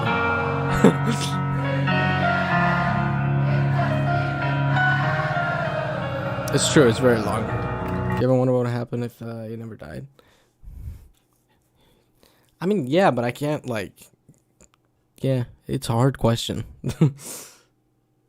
And yeah, it's really hard to say anything while watching this. Like, it's just, yeah. It's like, it's hard to think of, like, what to say, and also, like, I don't know. But at the same time, I'm like, I feel like I just want to talk when I feel like I have something to say, or whatever. And then just, like, overall, just sit here and watch stuff with you guys and listen to shit, so, yeah. And yeah, he's... Oh my god. Yeah, the fan is dressed like a supervillain. It's like, yeah. It is kind of cool, though. It's pretty sick. The like, jacket there is pretty fucking cool.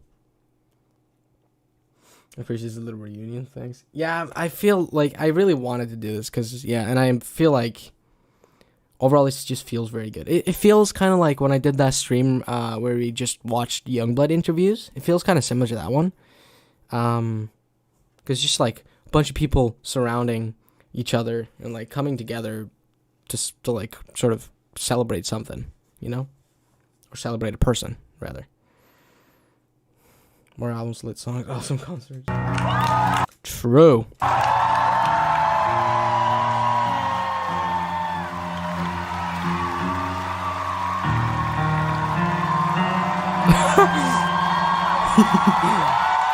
Oh my god. Making great fun. Absolutely. Sound like a chord? But I feel like I should tell them your like Instagram. We'll tweet it later? Jim, you'll tweet it. Jim Digby will get it and tweet it. That's awesome. Oh. God, I didn't really prepare for this moment. I didn't really think about this part. Because it's usually like, I usually finish that and I gotta do other things. Why don't we do something else? Why don't we do a little of, I don't know what's about to happen. Oh. There it is. You can tell I didn't like rehearse this.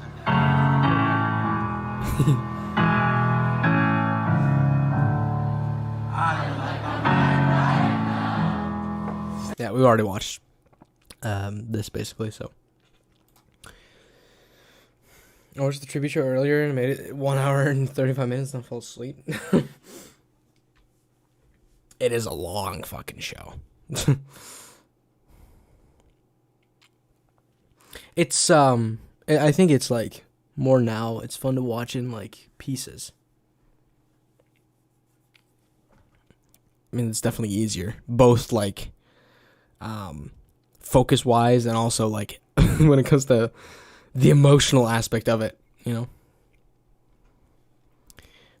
What other videos did I have? We got this 29-minute long video, but I don't know if I want to do that one yet because it's 29 minutes.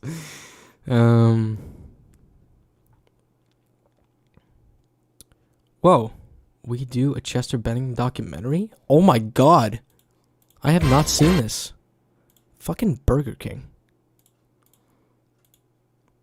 I haven't seen this. What is a glimpse into the Linkin Park community, their struggles, and support of each other through the pain, through their pain of the loss of Chester Bennington. This is cool.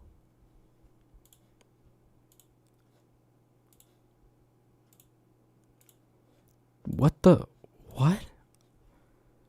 I've never seen that. What? Chicken sandwich. On the don't you ever wonder what would happen if artists never died question, I feel like he would be doing a lot of features now, similar to how Kellen is doing, but it's just a guess, of course. I feel, yeah, I think so too, actually. I think that's actually true, that he would do that. Definitely.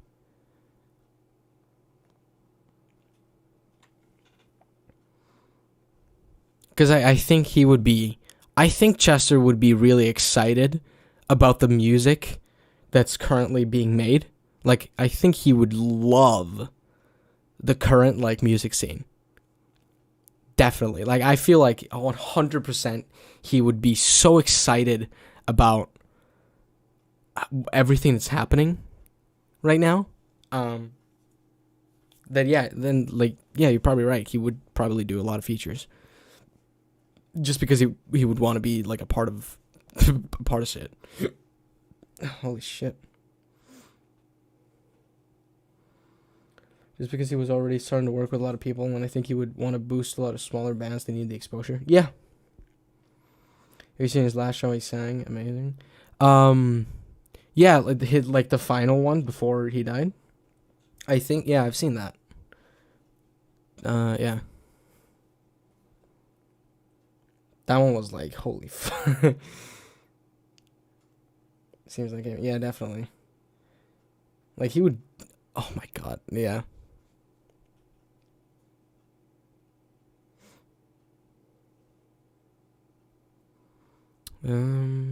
Alright, should I watch this now? I feel like I really want to watch this now, but I really gotta take a piss. So, why don't I just take like a tiny little break, and then when we come back, we'll watch this full video. It's 29 minutes, or basically 30 minutes. But yeah, I think that would be cool to watch.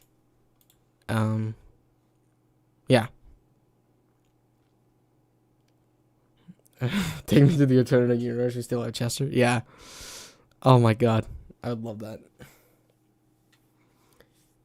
Just like not only because like obviously, like none of this would happen. Also just like I can imagine the insane fucking music as well. Oof. That's fine. Okay, yeah. Then we'll just do that. Cause yeah, I feel like that's better than to just like jump right into this. Cause I really need to go to the bathroom.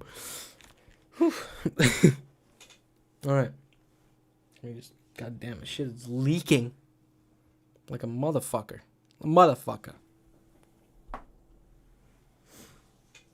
Did Chester ever do any core stuff? He did a song with that came out. It came out after he died though, but Cross Off. By Mark Morton. He's the what band is he from again? Lamb of God. The guitarist of Lamb of God. Lamb of God. But that's like the only, I guess, kind of core song that I would, yeah.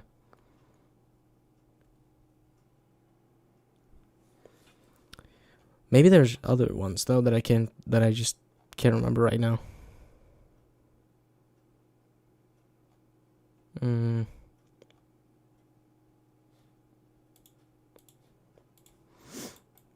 That's one I know. Yeah. Yeah, it would be cool though, like if maybe there's something that that I'm just not remembering, or maybe haven't even heard that he's done that's kind of coarse shit, but yeah, I don't know. I think that's the only one that I can think of though. It does go off. It's fucking sick. Oh my god, I haven't listened to that one in a long time, so I definitely have to check. We definitely got to listen to that one today. So I guess we'll okay. So I'm gonna do like a tiny little break now. Just go to the bathroom and that, and then we'll watch this video, and then after that, I think we'll try to just listen to some Linkin Park and for example Cross Off. Yeah, I think that sounds like a good plan. All right. So I'll be back in a tiny bit.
All right. Hi. I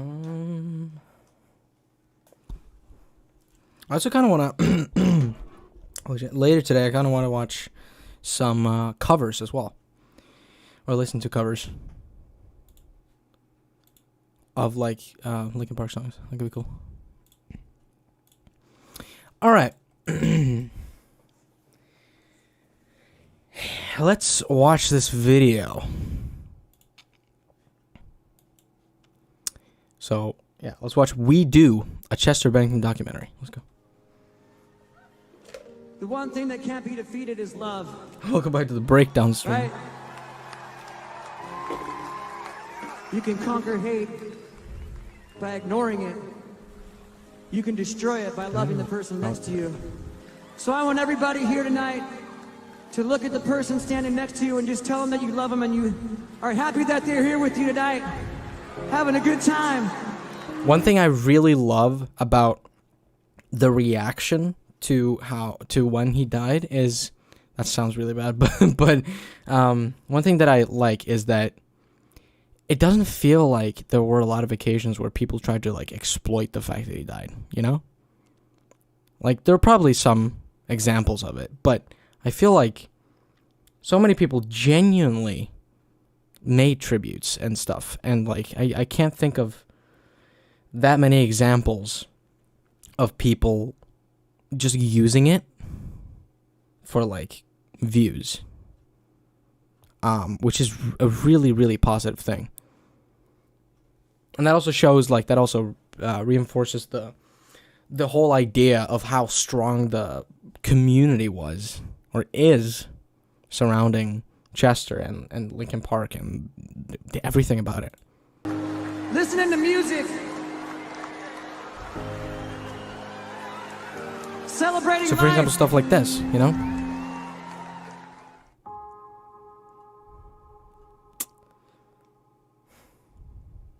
The music industry today is remembering the life of Linkin Park lead singer Chester Bennington. He was 41 years old, and the artist was found dead in his Los Angeles home yesterday. Authorities are investigating his death as an apparent suicide. Bennington is survived by his wife and 6 children. And this comes only months after Soundgarden's Chris Cornell, a close friend of Bennington's, committed suicide. Fans and friends of the singer have been filling the internet with tributes. His bandmate, Mike Shinoda, was one of the first to tweet, saying shocked and heartbroken, but it's true. We, of course, want them to know, and everyone who knew and loved Chester, that they are in our thoughts and our prayers today. Welcome back to the breakdown would be a great lyric for a metalcore song. True. That is true. You have the Rise Against song, Welcome to the Breakdown, which so it's kind of a similar thing. Welcome to the breakdown. Welcome to the end on the road. This is a breakdown. God, I love Rise Against. I want to be here for this, but I'm in the middle of a therapy session. Ah, shit. Well, I'll be continuing for a while. So if you have time later, then yeah. Also, good luck with your session, by the way. My name is Matthew, and I'm one of the millions of people my whose God, lives this is were gonna be hard to affected by watch. the passing of Chester Bennington. Oh. The man I wanted to be for so long. Can I put this the a little bit lyrics louder? that got me through my hardest times was gone, and I didn't know why. No one did. The thought of choosing to leave this world There we go. was one that had never crossed my mind. But after Chester made that decision, I started to think, was this actually the best solution? I couldn't sleep at night. I would stay awake listening to the music, the interviews. I literally drove myself crazy. The more I thought about it, the more it actually started to make sense. I started looking for answers and solutions, but what helped me the most was talking to others that was going through the same thing that I was, who had the same thoughts. The LP family. That's when I realized I wasn't alone in this at all. An idea then came to me. Others needed to hear the struggles and the mindset that others were having as well. I decided to make a documentary, not about Linkin Park, not even about Chester, but about the fans who needed to hear that they were not alone in this. This is the story about 5 of the most love amazing the people I orchestral know who have been brave enough Love the orchestral version of One More Light here. To share their stories to the world.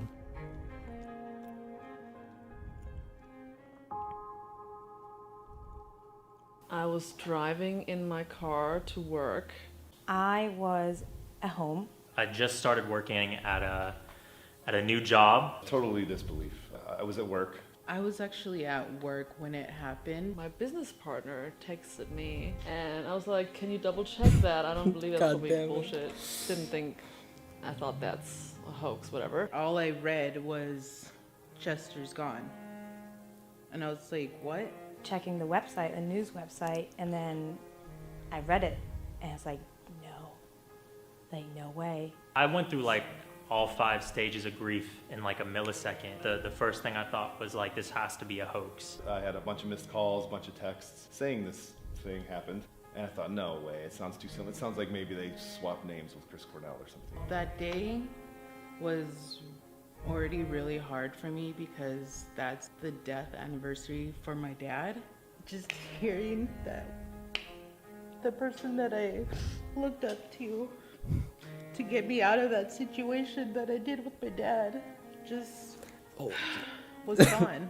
And I was like, this can't be real. I was like in denial at that stage, I think. I was just in so like disbelief that this happened. I just had it blacked out. I was like, the real news will come out soon. This is fucked up. This is, not what actually happened. My mind immediately went to a place of like, oh, what did I do? You know what I mean? Like you sort of just internalize it. That's where my head was at. I was like, I wasn't nice enough as a fan. We weren't good enough to him. It just brought me back to that time when I lost my dad.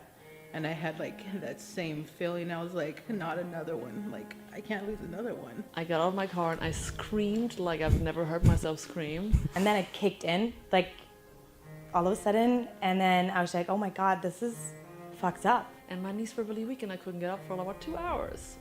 You read about the date that he did it and how it was Chris Cornell's birthday.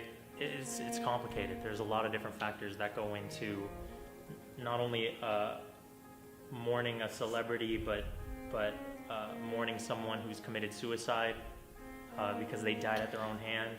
And the thing about Chester is though, like it didn't feel like a celebrity died. You know? Like, that's never what it felt like. And it still doesn't feel like that. It's still, like, because of, like I said, the connection that he had with the fans. It feels like you lost a friend. A really important friend. So you sort of also have that anger and resentment that they did it too. Their music is definitely what got me out of it. Every time I would feel the pain and just hurting, I would just scream out Chester's lyrics and it would feel better, as it always did. I couldn't work. I felt really sick. I couldn't really speak to a lot of people, especially to people that didn't understand me. I didn't know what emotions to feel. I just felt empty for a really long time. It's a huge mix of emotions. You go to this place where you're like, should I even be this affected by this? I did not work. I was not really able to work, so I browsed the internet trying to find a reason maybe for... Yeah, it's really hard. He was one, but he never, it's a very unique situation because he never felt like one.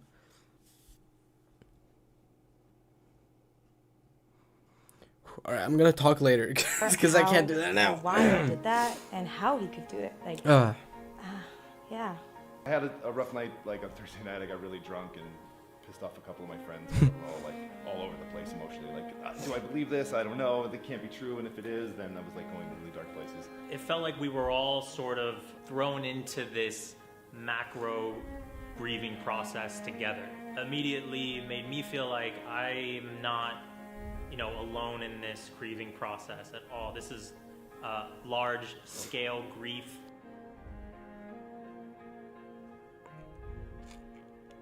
I think I listened to it right away because I always listen to Linkin Park.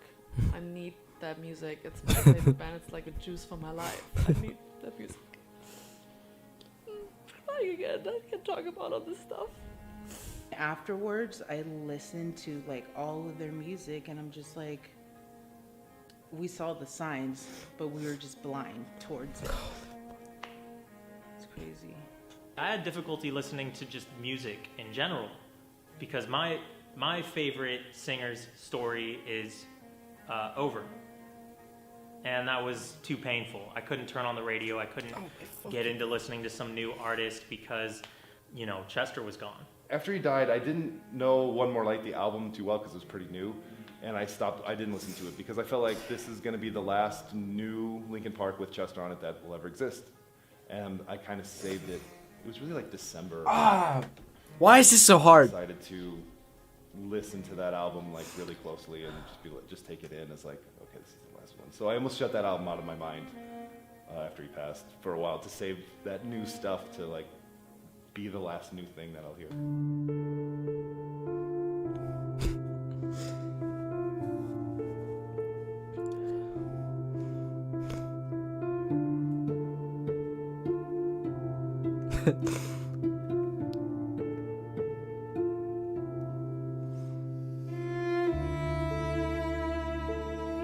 I attended one in Berlin, my hometown. It was held at the venue that they played shortly before. I helped organize and perform in the LA Memorial, and I performed at the Las Vegas Memorial. Ryan Schuck, Chester is one of his best friends, put on this amazing memorial in Las Vegas at the Club Tattoo. I went to the one that ended up at Grand Park in Los Angeles.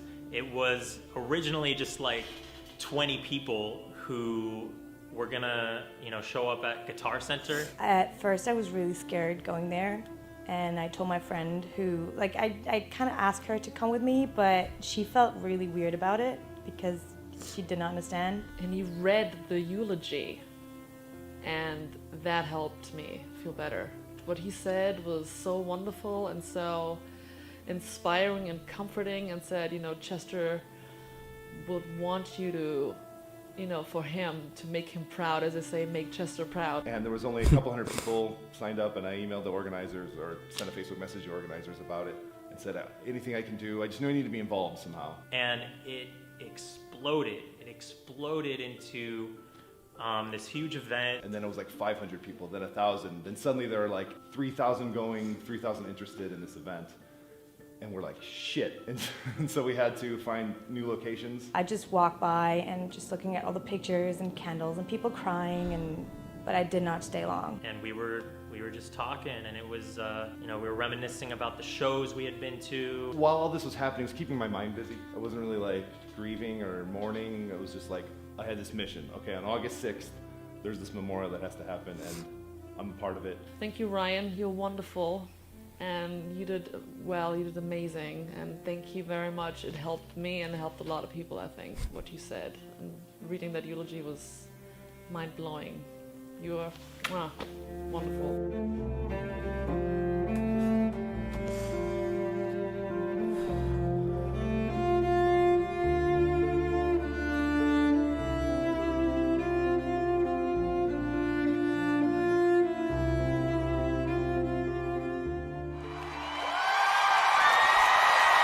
That is loud.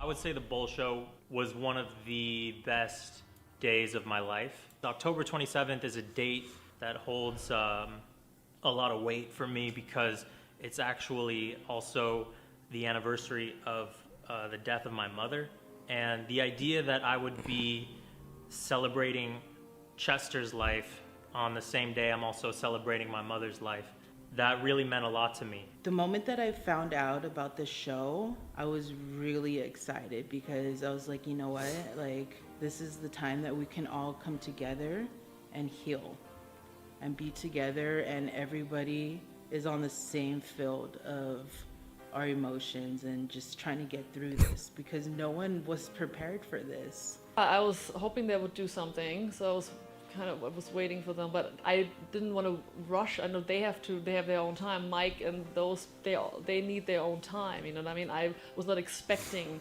any. That's also what the song Over Again that was on Post Traumatic, the Mike Shinoda album, talks about that. Talks about how hard it was for him to get up.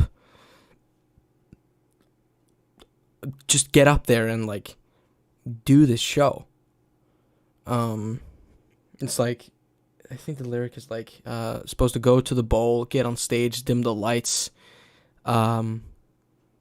with our friends and our family in his name, celebrate. There's no way that I'll be ready to get back up on that stage and that stuff. Like, I think those are the lyrics. And he's also talking about like after the show in that song, like.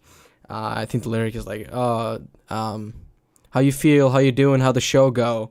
Am I insane to say the truth is that I don't know? My body exits spinning, this was all wrong. Or this is all wrong, or something like that. I almost lost it in the middle of a couple songs. And, yeah, and then there's also like a part where like, and everybody that I talked to is like, wow, must be really hard to figure what to do now.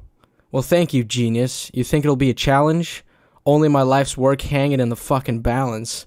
And that stuff. It's like, listening to that song is super fucking hard because you just like feel, and especially if you've seen the show as well, because then you're like, that gives, and then the song kind of gives context to the show.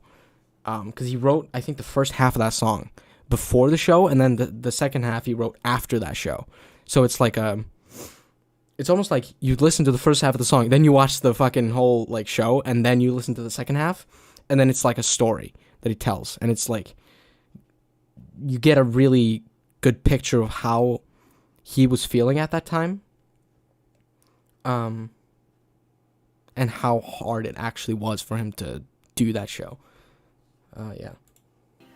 Any sooner or later. You know, I live in Berlin, Germany, so I had the feeling that I owe this band. And then I had the tickets, and I was like, oh shit, this is real. Like, I wish I was able to go to that. Vacation, book a flight, which is crazy. I think the timing was right because there was already going to be a Hollywood Bowl show that week, and in my mind, that's like the show was supposed to go to the 22nd, I think it was supposed to be. Because I live so close to the Bowl, I got involved with groups on Facebook of people coming to Hollywood with a lot of questions from all around the world, a lot of Europe.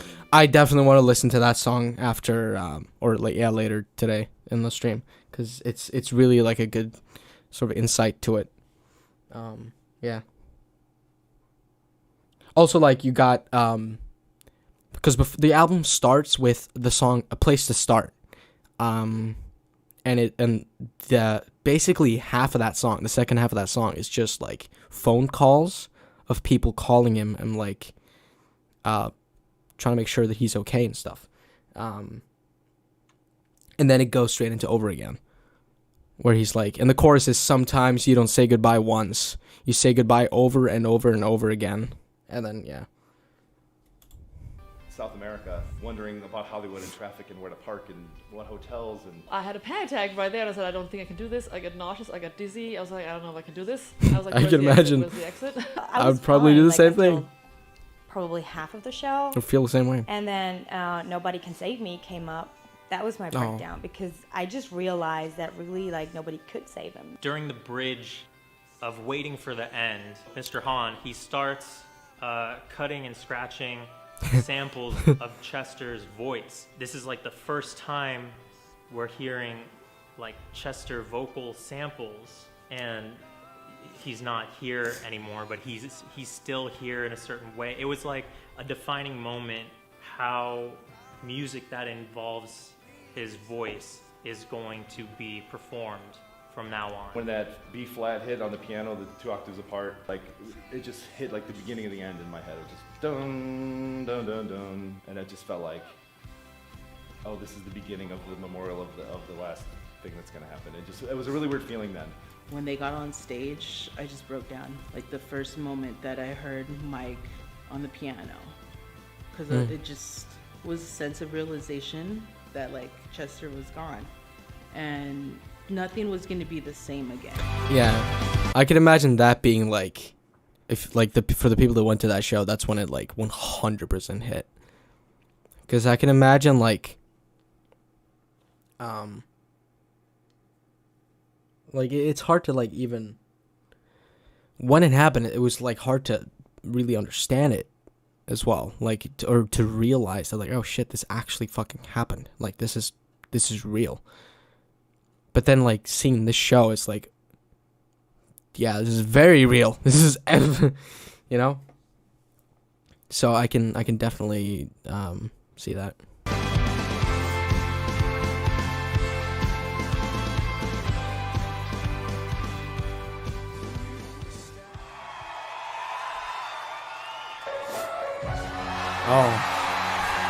Oh my god.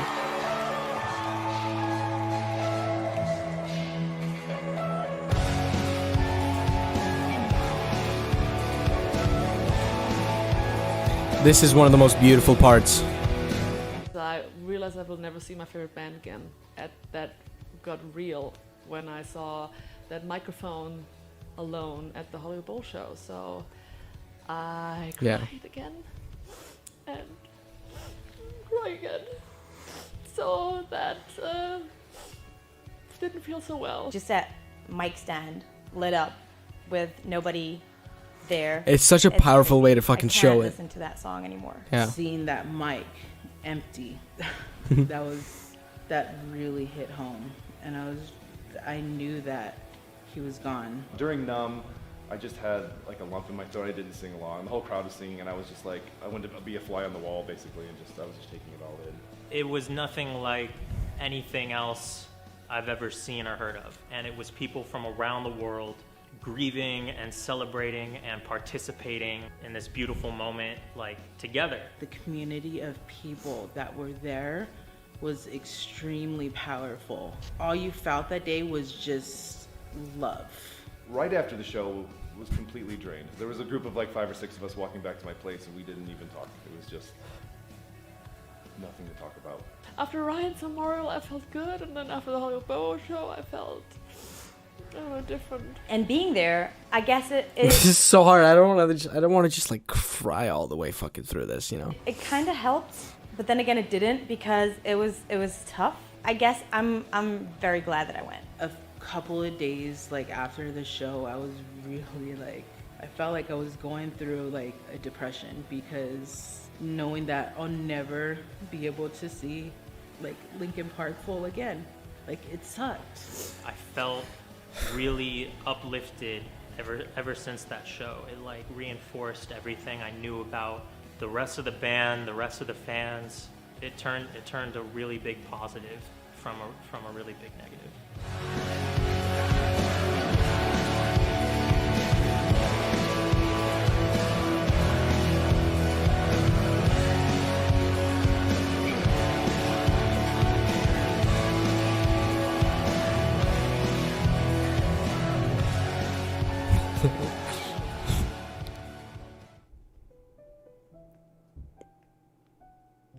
Now that the album kind of grew with all the, all the stuff that happened, 2018. Now they're like different. They're different to me now.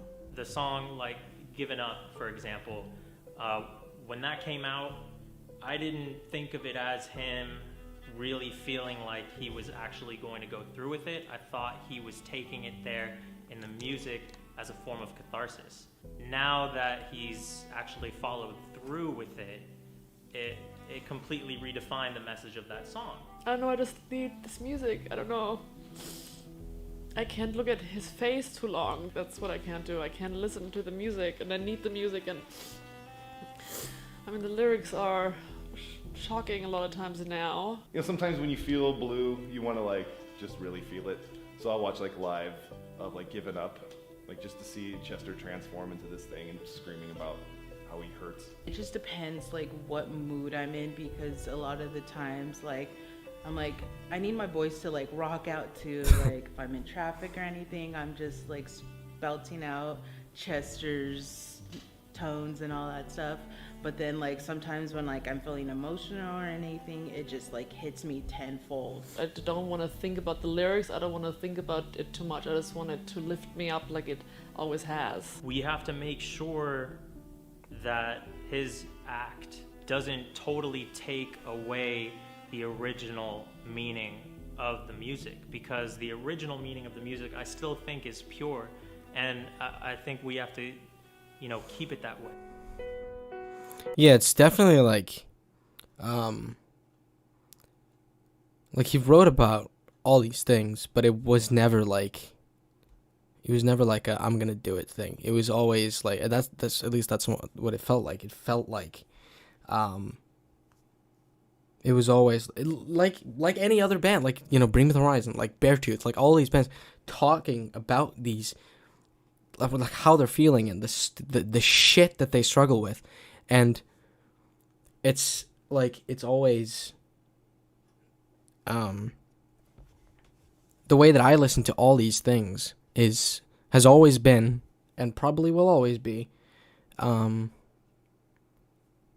it's like, I don't know, there's something about it that like takes it away in a like, not completely, but it's like, it helps listening to other people sing about that and putting it into words that and like melodies, you know. And that's what it like needs to. Yeah, I agree that it needs to stay that way. I love speaking to that there are other people like me, and I'm very happy that they're Exactly. out there and that I've met them and that they understand. Exactly. And, so the LP family worldwide is That was a amazing cool and important, picture, by the and way. they all feel the same way. Yeah, the Linkin Park family is amazing. And I've only had a few friends growing up, or well, before this happened, that I really knew that were hardcore Linkin Park fans. And because of these communities that come together, That's so on Facebook, cool. I've made a lot more friends. My friend group's completely switched actually since July. I have a lot of really close, really hardcore Linkin Park fans. We all share the same thoughts, so it might be easier talking to LP fans or the LP family than to other people because they get you. They just get you. From very early on, I think both the band and the fan base were exceptionally savvy with using the internet as a tool to connect, you know, like way before social media took off. Without this community, I think I would be lost. When I was down, they brought me right back up because I just... Oh yeah, just another thing on that is like all this music, stuff like Linkin Park, stuff like Beartooth, stuff like Bring Me the Horizon, it should never be taken as like a let's all, like, it's not worth it, let's just fucking die, you know. It should never be taken like that. It should always be taken as like, this is how we get shit out and we build communities with this music, this angry as fuck music, or even just like emotional as fuck music, and it should like inspire us to continue to live, you know. That's what pulls me into metal, for example, in general, because it's just, that's exactly why I listen to metal. It's because I deal with exactly the same shit, and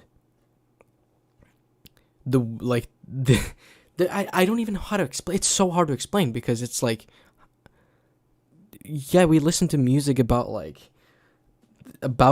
extremely dark shit, and it sounds, you know, miserable, but it's like, there's something about it and the community surrounding it that pulls us out of it, that can help us. And that's what Linkin Park especially was, or still is, even though they haven't, like, they're obviously not doing stuff, but yeah, like, their music has always been uplifting in a strange way, and it's the same thing with all extremely depressive metal or rock.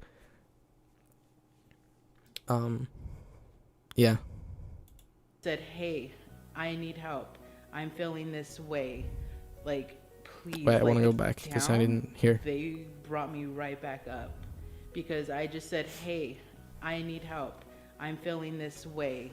Like, please, like I need some kind of words or some kind of encouragement to bring me up. And they were right there. Someone will post something like, hey, I'm having a really hard time today. I'm going through it right now. And you'll just see this like flooding Overwhelming love, support yeah. and positivity and people just helping this Yep. person out and lifting them back up. Some people like go through it differently, but we still understand each other, so we can lift each other up on any kind of level. As tragic as what happened was, It uplifts us because it validates us. Yeah, exactly. It's like, yeah, it makes it shows us that like this is valid. Like this is absolutely, it's okay to fucking feel this way. Like it's obviously not okay in the sense that like, you shouldn't do anything about it because like obviously you should, but it's like, yeah, this is not normal, but it's like, it's completely fine to like want help and to need some sort of escape or anything like that. And it's not like you're not a terrible person or anything like that for having the most extreme dark thoughts imaginable. And bands like Linkin Park were really good. Are really fucking like extremely good at showing that. And that's what we need to continue to like that's the way it needs to stay. We need to continue like that. And not just like not use the music to make us do shit, but rather help us. Yeah. because it like it always did. re-emphasized how amazing not only the band is, but how amazing the fans are as a community.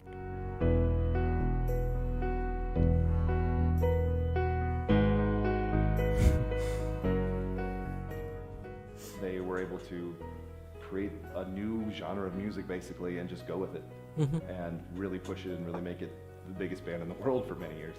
And anyone now who's not born yet or is young is going to be able to just have a whole snapshot of this is everything that Chester Bennington did and how he changed music, and you can study it now, which sucks. I wish it was not. I wish it wasn't like that. He's inspired a whole generation of vocalists. It does suck, but at the same time, it is a cool thing that like we have this sort of snapshot now that we can like easily look at how important Linkin Park and how important Chester was, you know? Like obviously it sucks because like I would rather it not be that way, that like he was still alive and everything. But yeah, like it's kind of, it's mind-blowing that like if you can go back and look at that now and be like, and just like actually take in everything at once and go through so many years of like impact basically.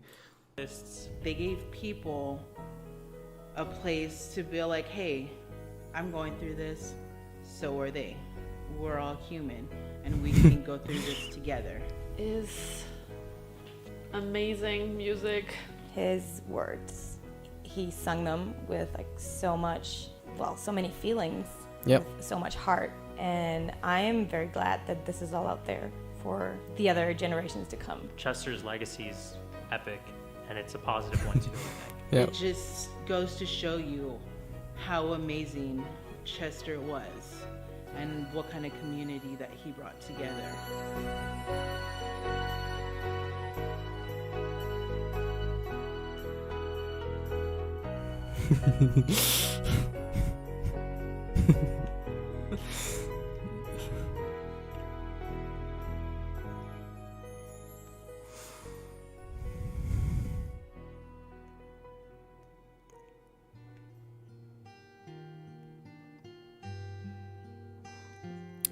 Oh God. They're not alone. Oh God. Like, we're all in this together. Of course, like, I'm there for whoever needs help. I just wish that everybody who is a part of LP or the LP family is moving on.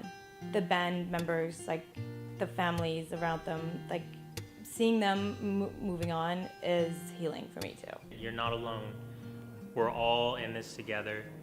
We all have the same passion and the same love for this music. This is the music that has brought us together time and time again, and it can continue to do that.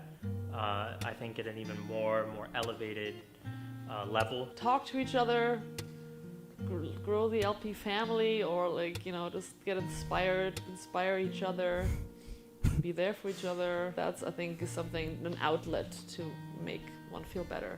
I thought I was just going crazy. Like, I had these like moments where, like, I don't know, it's like hard to breathe, or like it's just like I feel like this weird feeling, and I never knew what it was. But after that show, it dawned on me, and I was like, oh, I have anxiety. And it's okay, because we're human at the end of the day, and we need to ask for help. And we're all a family, we're a community, and we all need to get together and be there for each other, and never be afraid to ask for anything, because that's what family does. Yeah, people that are really hurt by this are not alone. I feel the same way. I didn't know him. I think Mike's done a great job of letting people know that they're not alone. You know, when people's music and personality and everything, somebody maybe you idolize or admire, they Also, Battle Symphony in the background. can be closer to you than a family member. My grandfather passed away a couple years before Chester did, and a couple months, before Chester did. And like, I barely remember even caring too much about that, which sounds awful, but that was just like grandfather who I didn't know too well, but he was a blood relative of mine. But it was like overshadowed by this, you know, this singer, which sounds ridiculous, but it's true. It really. It doesn't though. It doesn't sound ridiculous, because like someone who's had that much of an impact on you is like, yeah, no shit, it's gonna hurt. No shit, it's gonna hit you like a ton of bricks. Like it did me. Like it happened to me. Like it fucking hit me like a fucking ton of bricks, and it has hit me during the stream even. And it's the same thing with like, there's like the vocalists or just band members of like my favorite bands are like, even though I've never met them and I don't even know them really, is like, they're some of the most important people in my life because of how they've impacted me. Not only on like, oh, I'm not alone in this, or like blah blah blah, the music is healing or whatever. It's also just like super inspiring. It's just like so many band members that have inspired me to do my own stuff as well, and like also has impacted me in the way that like made me fall in love with music and become addicted to it. And that's why I'm here, for example. That's why I'm doing this right now. That's why I'm like that I'm doing YouTube at all. Like if I didn't have music, I probably wouldn't be doing YouTube at the moment, because I probably would just like, I wouldn't care. But bands like Linkin Park, Bring Me the Horizon, Beartooth, and all, like, you guys know, like all of the bands, whatever. They're like the reasons why I still do what I do and why I have a passion for this stuff. Like, music is the most important thing in my... music is my life. Yeah, it's the most important fucking thing in my life. And I feel like that is sort of shared. I feel like that's definitely shared in this community. Like, just the channel community here that we have. We all have such a love and, like, passion for music that I think, honestly, it only... I don't think that could ever happen in any other genre. Like, I could be wrong, but I don't. Like, metal and rock is in a very, very unique position, or like, position where, like, there's no other genre that has brought people together in the same way. It's just unbelievable how. Yeah, I don't even know how to like really say it, but I hope you get my point. You know, I don't know if I would even be here in general if I didn't have the music I listen to. I feel exactly the same way. Abso-fucking-lutely. Like, yeah, it's like me when you say like when we say like music is my life, it's like, yeah, not only is it, it's just like music. It sounds really cringy, but like music saved our lives. Yeah, I don't know. Can't really during quarantine, music is what kept me going. Yeah, it's like music is always there, and especially rock and metal, and yeah, the alternative sort of scene is like so unique in that way.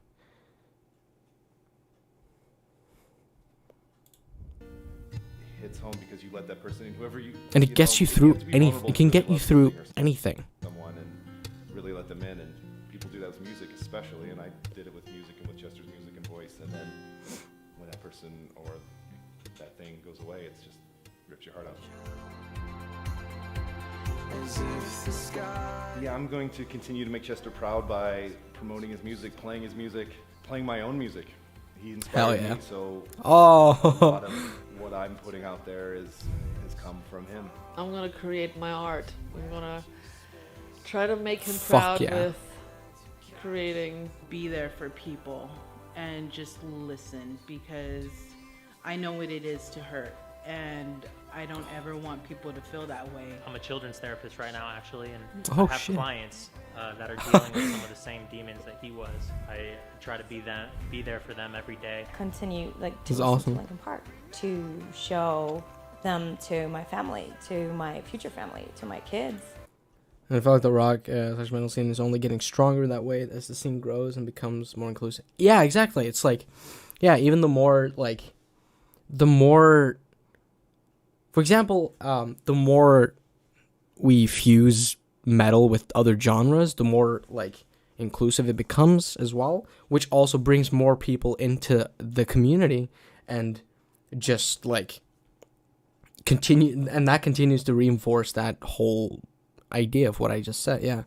And I don't, maybe I'm wrong, but I think absolutely it is I think only rock and metal has done that. I can't think of a single other genre that has even gotten close to building a community like that. Which I think is pretty fucking cool. To, whoever's there to share them with. Chester told us the one thing that can't be defeated is love. We have to make him proud. The only thing I can think of is rap, but that's more political though. That's definitely got a more political community aspect to it. Yeah. By continuing to support each other.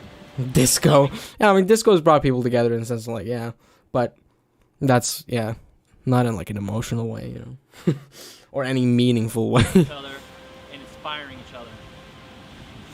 We're all in this together. You're not alone. You've got me. You've got me. You've got me. You've got me. Oh, god damn it. Fucking ad. I was gonna say rap is kind of close with Juice WRLD. Yeah. I think rap has gotten more. Rap has started to get more in like that. With artists like Juice WRLD, for example. But yeah, I still don't feel like it's close. It's kind of close, but I can't I don't think it's that near to how rock and metal has done that yet. Yeah, it doesn't compare. Yeah, but it's also in a different way. I mean, rap has brought a lot of people together in in a political way, because that's what a lot of rap was about, and it's kind of still is, but yeah, there's potential, and it's it definitely with artists like him, yeah, it's like it's kind of moving in that direction, which is pretty cool.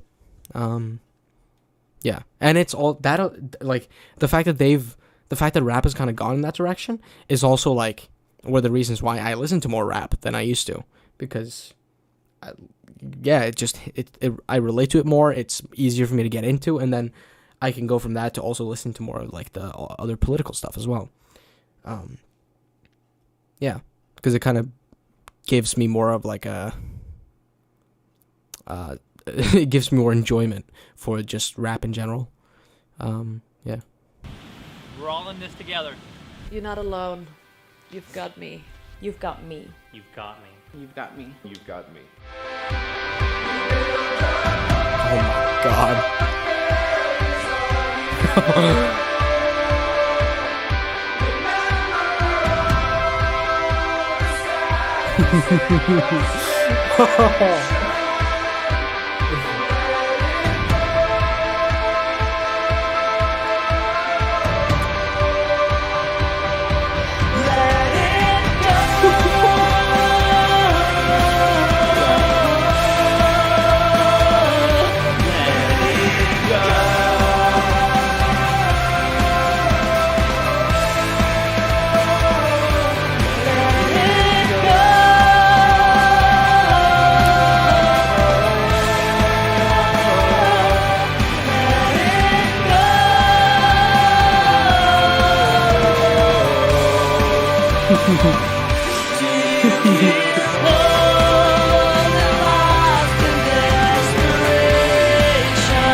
Fuck yes. Who cares if one more light goes out? We do.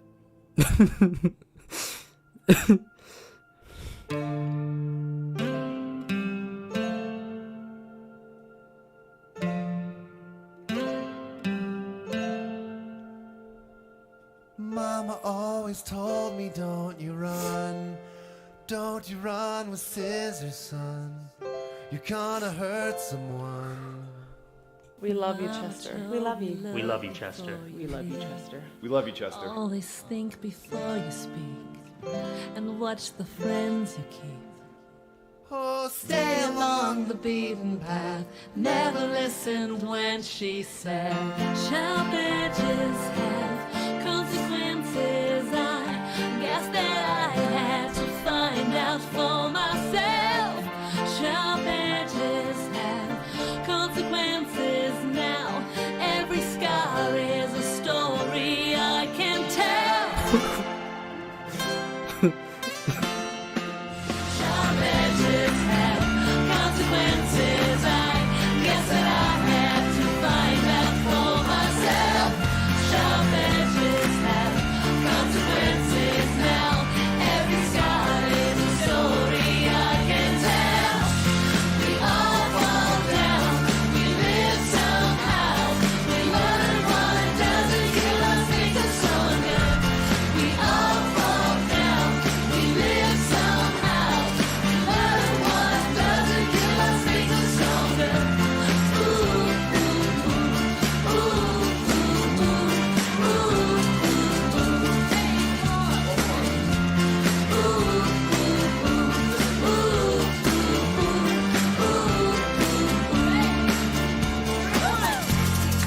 Hey, you said we were in it Together. Guess what? All right. Yeah. God damn. Yeah, it didn't feel that long, actually. Yeah. It went by pretty fast. Holy shit. I like rap. I like rap a lot more. It's not super political. That's gets so tiring to listen to. Yeah. There's no other singular person who can bring out emotion in people the way that Chester does. Yeah, he just such a fucking unique person. It's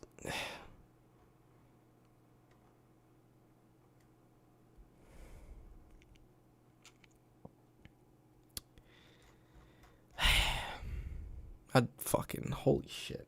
That was a roller coaster right there. Definitely. Hey. Yep.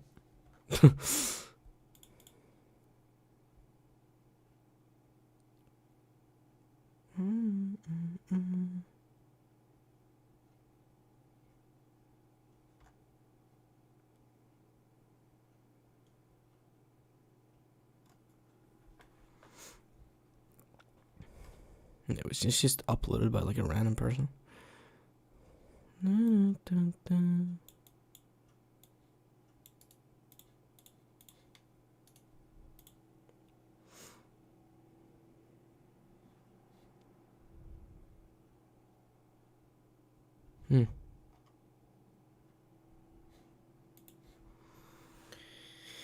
I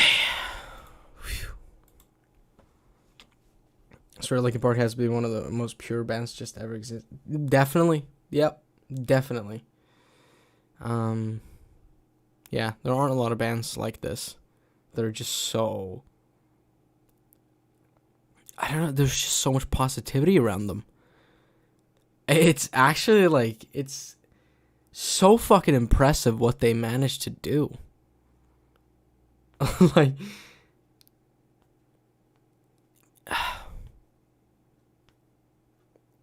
just to build a community like that.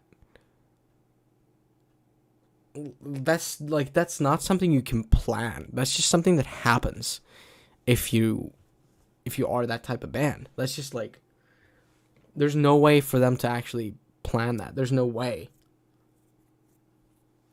It just happened. They just have the community that they do, and the connection that they do to the fans because they are Linkin Park. It's, yeah.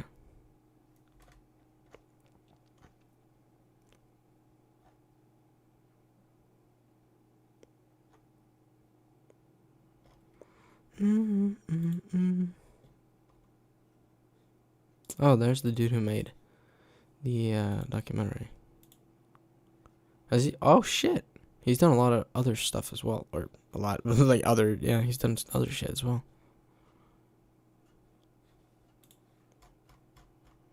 This is the dude who directed and produced it and edited it. Fucking sub him to him. Give him a fucking sub. Normally, even super positive groups have their haters, but I've never seen someone hate on Linkin Park. Yeah, there are very fucking few people that have like just hated on Linkin Park. It's I can't think of. Yeah, I can't. Yeah, I can't. I don't think I've ever seen that actually. Yeah. Like even the people that criticize Linkin Park have never been like, I've never felt like anyone has just been like, oh, this is fucking garbage, you know? It's always been like, oh, okay, this is not my type of music, but I respect it, you know? And that's very hard to do. Like, most bands can't do that. Most bands do not get that treatment.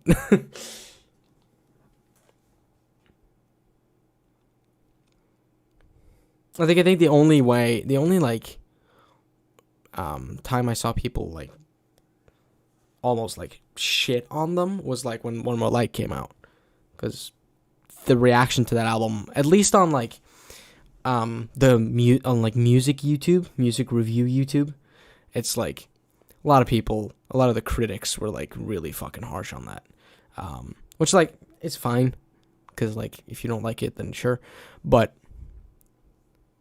yeah, I don't know. But that's like the only way. Or the only time I've seen that. Which is really fucking cool.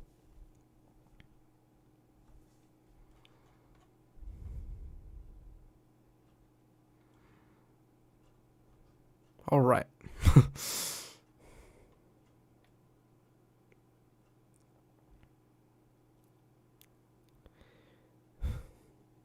But yeah, like Linkin Park has helped me a lot as well. It's like, and I haven't talked that much about Linkin Park on the channel actually, which is kind of strange because it's like one of my favorite bands of all time. But I don't know. I guess there hasn't really been that many opportunities to talk about them on stream or in videos. But yeah, they're like one of the bands that have helped me the most. Like I said, like you can see here, like my number one most played song is One More Light.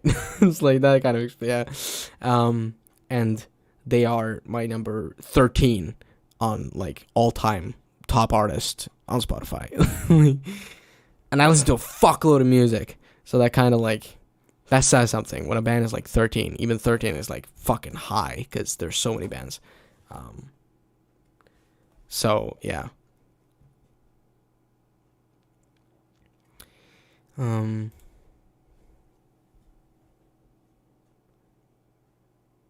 Yeah.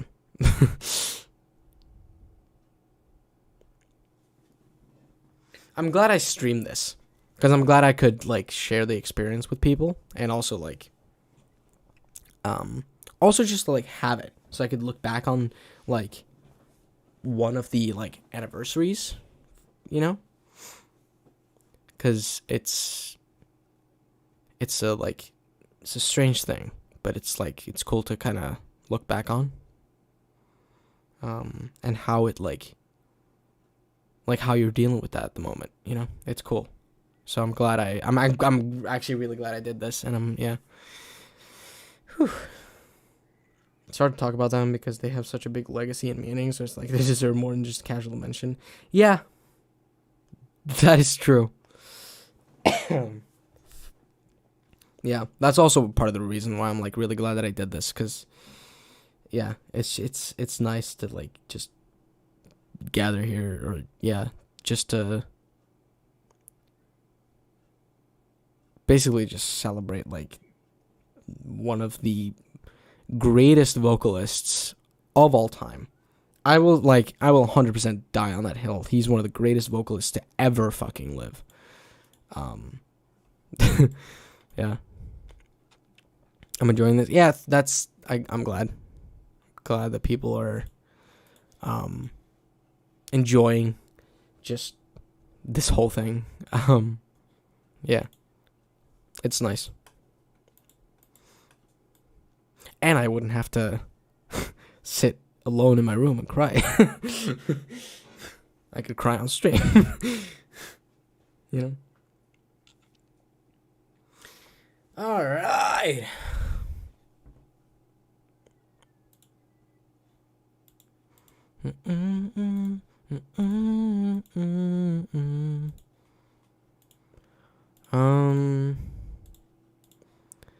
All right. Holy shit. I think I'm gonna take a piss again. Cause, oof. That, yeah. That was a lot. But it'll only be like a few minutes though, so yeah. Crying alone? Nah, crying on stream with other people crying watching. Hell yeah. Yeah. That's how you do it. That's how you do it. That's the life. Holy shit. Alright. I wonder if I should like take that like that part and like upload it as a separate video, just like my reaction to that. I don't know, because it could be like a cool thing, and then also maybe the people that made the documentary can see it and see like how it's like hitting people as well. But I don't want to just like upload it because I don't want to like I don't want to fucking like make a thumbnail and like, you know, and then yeah, but like maybe it could be a thing. Maybe I could like turn it into a video maybe. Because I feel like a lot of stuff that was mentioned and stuff could be important for not just like the Chester thing, but also in general about like the music that we all listen to and yeah, everything that like that music sort of represents. So yeah, I don't know. Yeah, let's rehydrate. Yeah, definitely. Hi. All right. Oof. That was fun. All right, when I come back, I think I'll maybe we'll just listen to some Linkin Park then, maybe.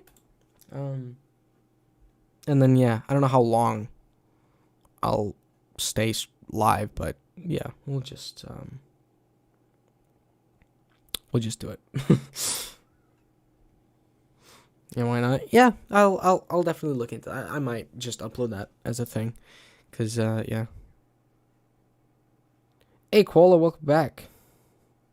You missed a fucking roller coaster of a video. Holy shit. It's really hard to do a title and thumbnail to a video like that because it feels wrong to clickbait. But in order to for it to go anyway, yeah, true. But I feel like I could like just take a screenshot of like the actual footage, in my reaction and maybe do that. I think that could be probably better instead of like going into going in and take a picture like or something like that, you know. That would probably be more appropriate. And try to not make it super clickbaity. Yeah. But I also don't care. I also don't care that if it like gets views. So yeah, I would probably just do like a thumbnail that feels right for it instead of like trying to get views on it, because I don't care. Like on a video like that, I just want to like kind of have it there maybe to sort of to look back on, and yeah.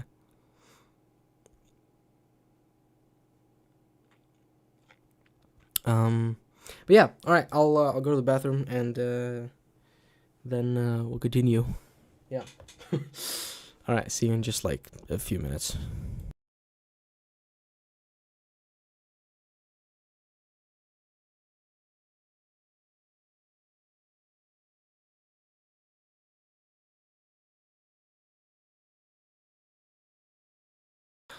I think I'll grab a smoke as well. All right, see it.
All right. We are back.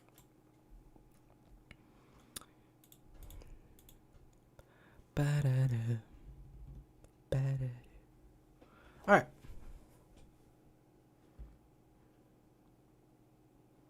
Let's keep on moving.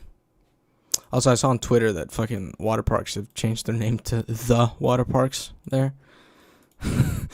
Like, god damn it. The water parks. We back. We back.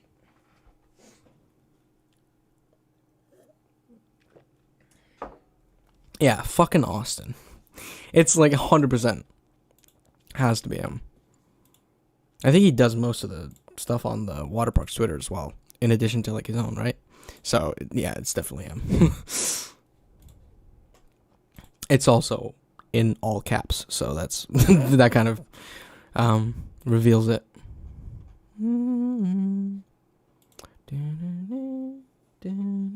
All right, we need to listen to some Linkin Park, and because I've had this song stuck in my head all day, we got to start with Burn It Down.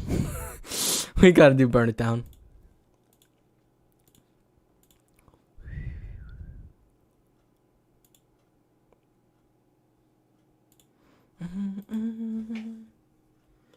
Alright.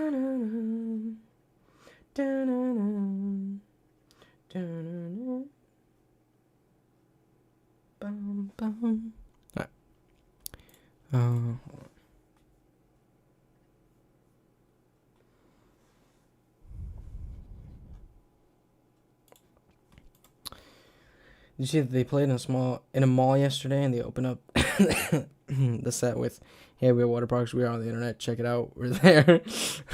I think I saw something on Twitter about that. I haven't seen like the full thing though. But yeah, definitely like typical water parks.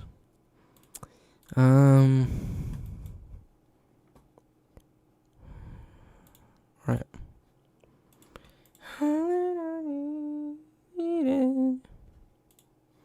Also, by the way, this fucking album right here is 100% going to be in my top 10 of 2021.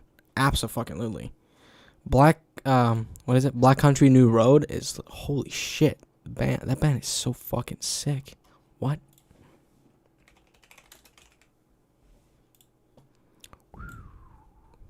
Oh, I love that they've changed the like banner on Spotify to like a really old picture. I like that.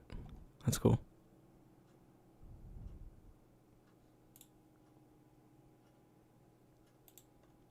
All right. Hopefully this doesn't. Hopefully, like me listening to Linkin Park now doesn't take the stream down later. Because I want this to stay up because of yeah. I could just like maybe take that out of the stream, but yeah. Oh. Hey Doodoo, look, how are you doing? What are we doing on stream right now? I'm doing pretty alright. We are we've been watching like a lot of videos about Chester Bennington and Linkin Park, and yeah, just basically like celebrating what he like his legacy, and yeah. Sorry, we're a band called Water Parks. It's really dope. Look at it on the internet with hair. It's so obnoxious, but I love it. Yeah. Yep.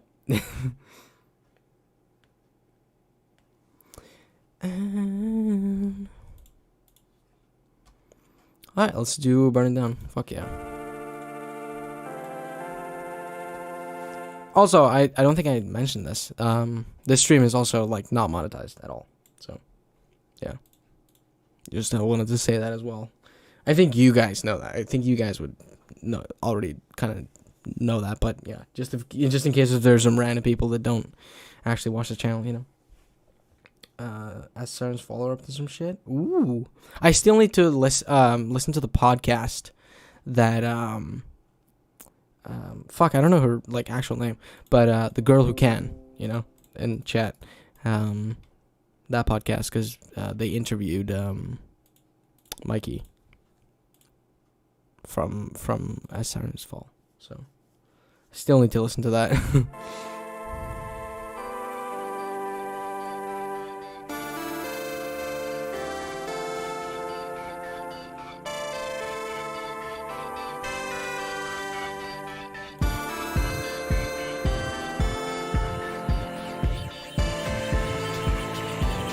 The synths here are so good.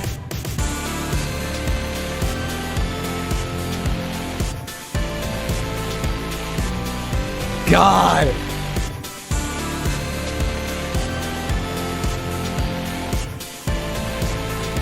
Think his new music's in? I don't know, it's hard to tell, they're being cryptic. Huh. Yeah, I mean, that would be cool. When was the... God.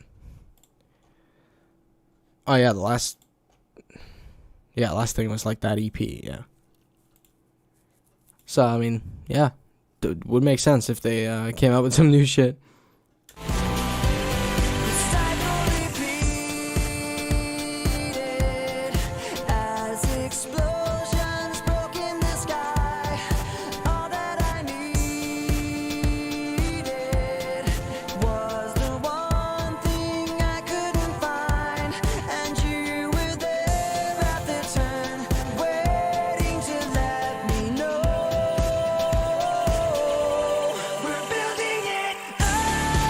God.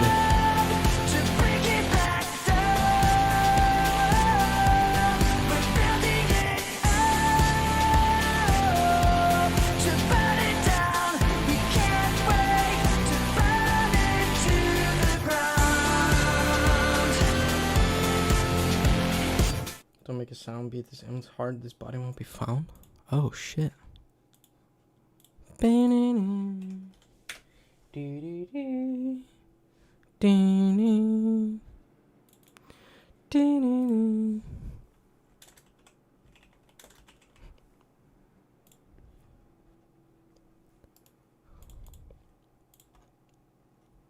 Oh yeah, I'm on their Instagram now.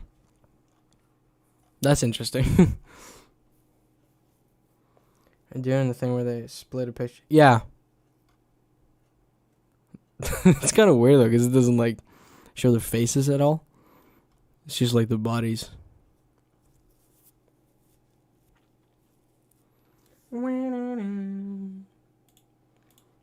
I need to find the video where Mike makes a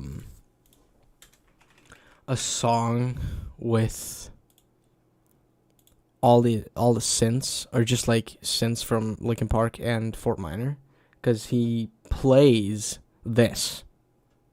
He plays Burn It Down. So I had to find that.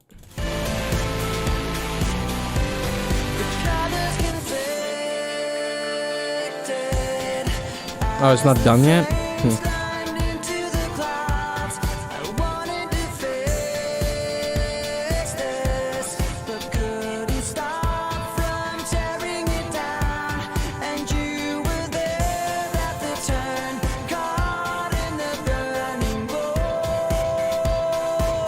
I love this. Same. It's so fucking good.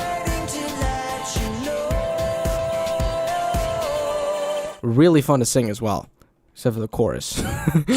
Cause God, singing that chorus is not just like it's not the easiest thing in the world. That's for sure.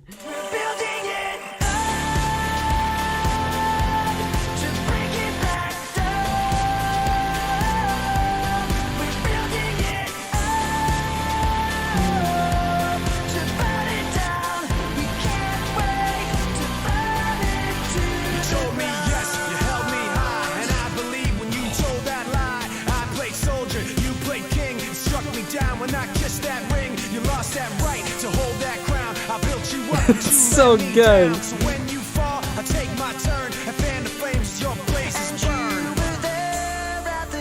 Linkin Park's synths has also like inspired me to, when I like make songs with like synths in them. Like it's also like very inspiring to me. Seems to be every 3 or 4 minutes. So I'll check to see if it's full in like 12 minutes. We got ahead. Oh, Really? What the fuck? Wait. Oh shit. That's some like weird ass. It's like some David Bowie kind of shit. It's cool though.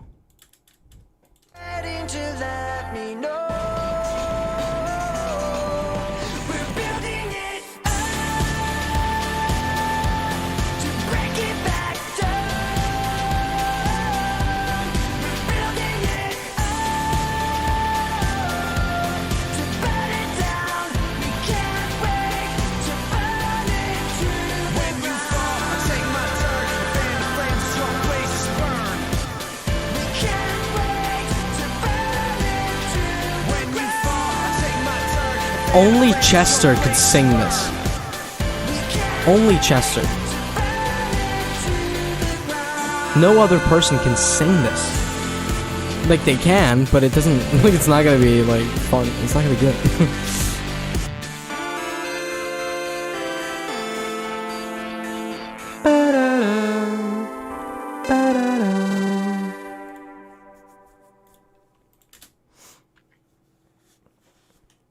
Water parks was such as my synth inspiration. Yeah, that's also true. That's also very, like, a very good example of it.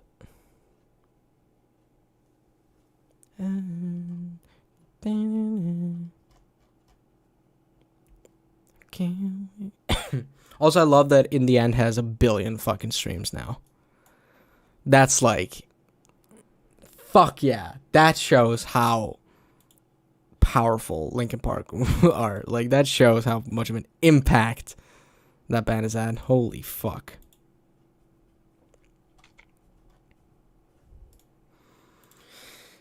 For a long time I was one of those fans that only listened to Meteor and Hybrid Theory. Yeah. I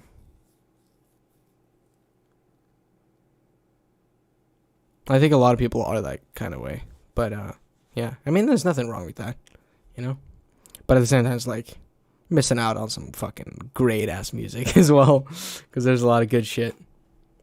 I think especially 1,000 Suns is like, oh my god, such a unique album with such like weird ass songs, but it still feels like Linkin Park.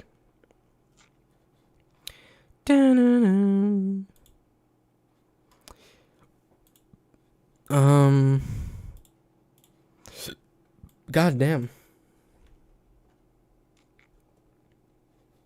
Let me see if I found it. I think I found it. Nej, helvete. Okay.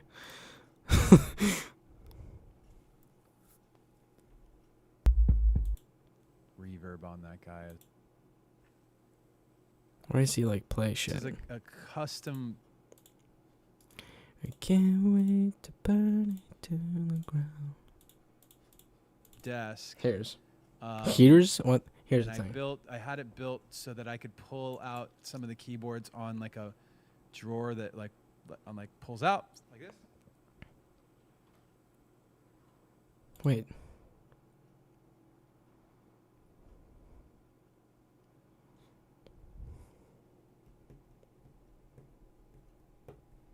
And oh yeah, the 20th anniversary of Hybrid Theory thing is like, yeah, there's so much shit on that. It's true.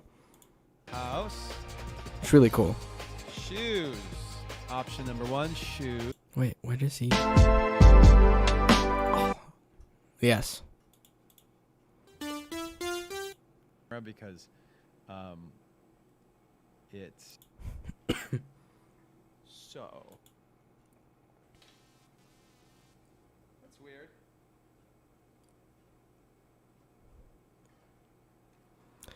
Fuck, there's a part where he like. Oh, here he goes through like a lot of the effects or samples.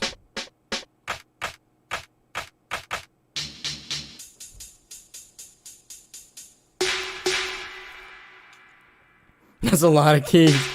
Yeah.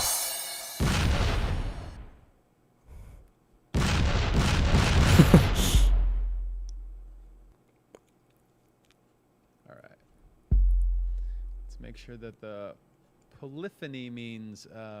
That's what I want this whole. That's what I want this room to be. I just want it to be like filled with microphones and like instruments. I mean, it kind of already is. You got like, fucking obviously this mic. You got like the setup here. You got a guitar, speakers, then fucking keyboard, then a Kemper fucking setup. You guys can't see that, but yeah. And there's not that much space in this room, so it's like basically filled up already. That instrumental with the techno beat type of thing reminds me of Secret Life of Me from Water Parks. Oh shit, yeah. The song he makes here is really fucking cool. Layers of a sound again, like that's further material and over top of each other. Wait, there's like when he goes. Was in Remember the Name as well. Whoa. You can see this is your little. You got 909. So all this stuff. I have one. All wavy file. That it's amp. Yeah, it's just a bunch of like. Bunch of stuff. Where the fuck is it? That there was 1,000, 2,000, and they had a and fold beat sampler. It was Maiden. I don't know. Let's just watch it for me.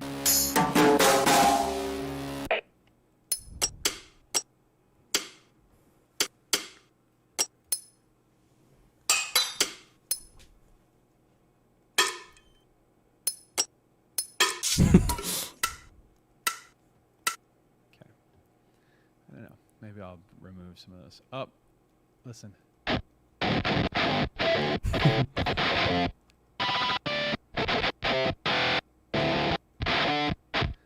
I just named the file, the like session I was working on. I just named it Rygar after the Nintendo game.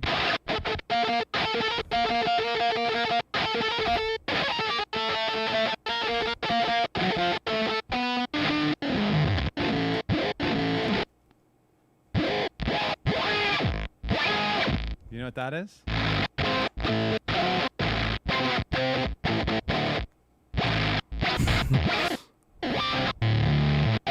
Gotta find the second sound.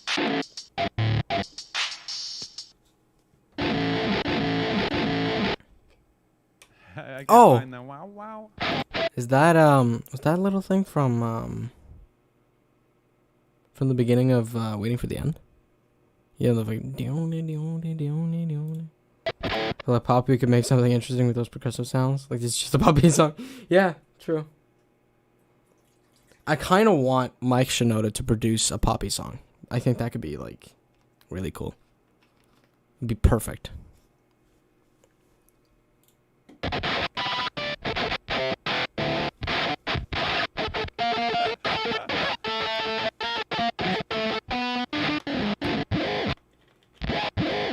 Wretches and Kings. It was this one, but I pitched it.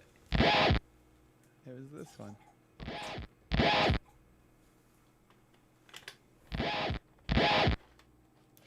Wow.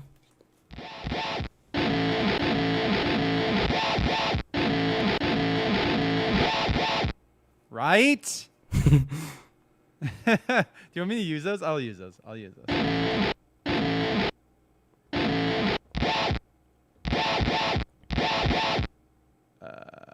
Oh, wrong one.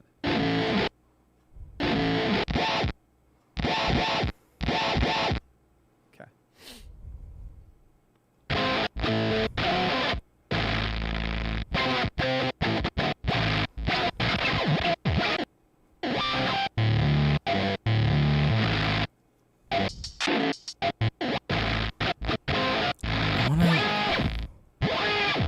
When does he like? White keyboard. Oh. So again, this was from that virus, that white keyboard. This is one note, just one note from the virus. And sometimes I like to just take a sample like that and just sample it. Instead of using the actual keyboard, I will just sample one note from the keyboard. And then, because it'll play differently. Damn, this quality, dude.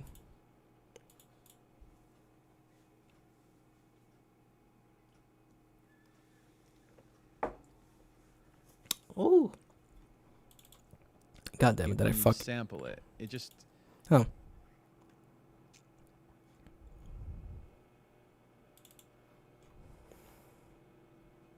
It's a different approach. I should probably do a loop though. Let me just do that real quick. Oh, it's just the stream fucking up. Like his stream. Or the video. And let me go up real high so it zooms around it faster.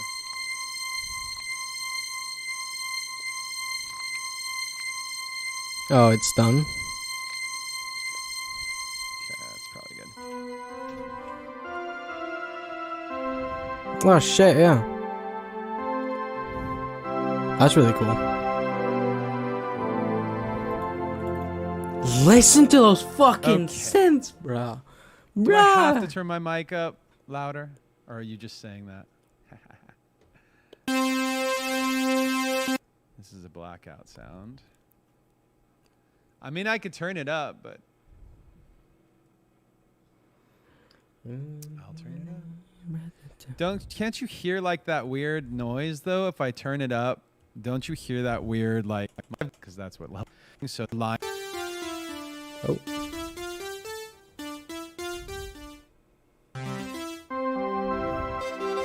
That's really fucking cool. Oh, that's another 1,000 Suns sound.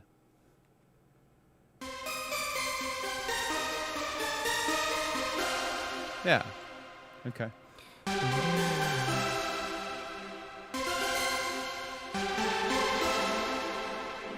Cool. Those are all from that white keyboard, that virus. So if you like that sound, these last few sounds, I mean, I haven't had that thing plugged in. That's why I plugged it in last night. I was like, oh man, I haven't used this in a while. It's such a good unit. And they keep releasing more sounds for it, by the way. Access releases like packs for it. I haven't downloaded any of them, which is kind of stupid, but I ended up making my own sound. With all these jump scare loud noises, I think we're listening to the Legend Glitcher track. Sounds anyway, so what you gonna do? Okay, so we've got a bunch of sounds. I have room for one more. Let me find a good one here. Oh, whoa, that's crazy. Let's do that. I don't know. Like the stuff he makes here. Wait. You want it to be quantized? You just turn the grid back on. That hit fucking shift and quantize, slaps. Put it on the quantize. Or you can hit quantize 50% if you want. If we have quantized. And then he adds like a do. Part, just a solo, so you can hear it.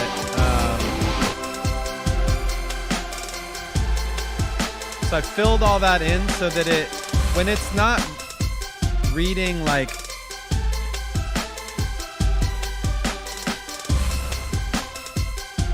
when it's just reading as notes da da da da da da da the whole time, it won't pull your ear as much. It's gonna be flatter in a sense. More background, hopefully.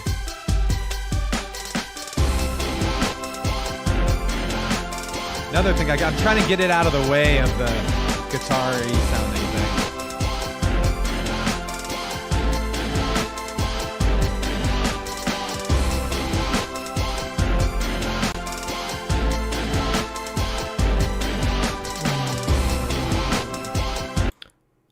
I don't think I actually know what it like ends up as.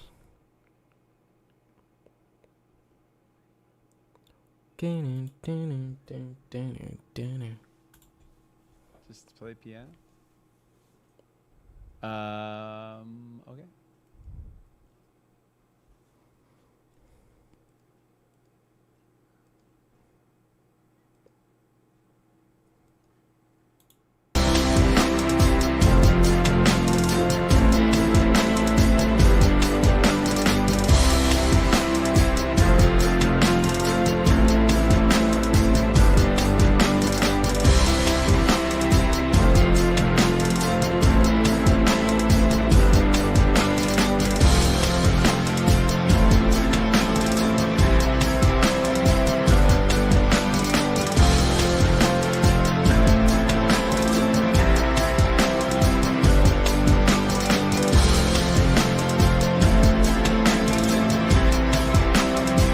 God. He's just genuinely such a fucking great, like, musician. It's insane. Alright, let's, I'm gonna play...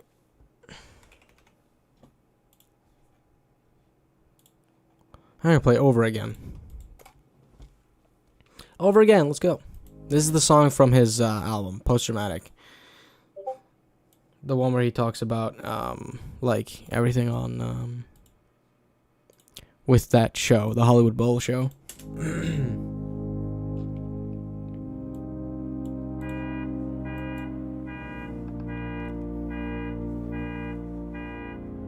Come on. Sometimes you don't say goodbye once. You say goodbye over and over and over again. Over and over and over again. Sometimes you don't say goodbye once. You say goodbye. One of my favorite things about Mike's, like, solo stuff as well as the production. Well, I mean, he produced, like, a fuck ton of Linkin Park as well, so. But, yeah, in general. His production is really good.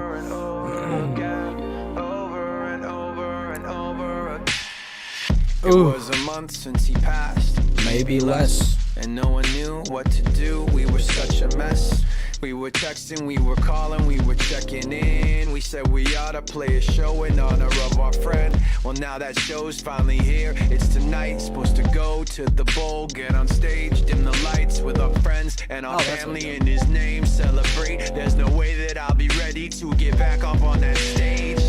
Can't remember if I canceled any show, but I think about what I'm supposed to do and I don't know. Cause I think about not doing it the same way as before, and it makes me wanna puke my fucking guts out on the floor. We rehearsed it for a month, I'm not worried about this. Yeah, so this is like the part before he actually plays the show.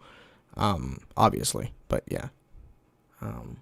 I think it's really cool. Like, if you read the lyrics as well, it's like it's really fucking cool to hear how the song progresses. It's really fucking sick. I get tackled by the grief at times that I would least expect. I know what I should be doing when I'm singing, but instead we'll be playing through a song and I'll remember in my head. Sometimes you don't say goodbye once.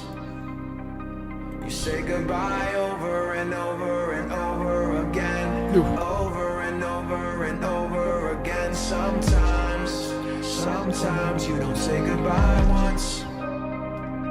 You say goodbye over and over and over again. Over and over and over again.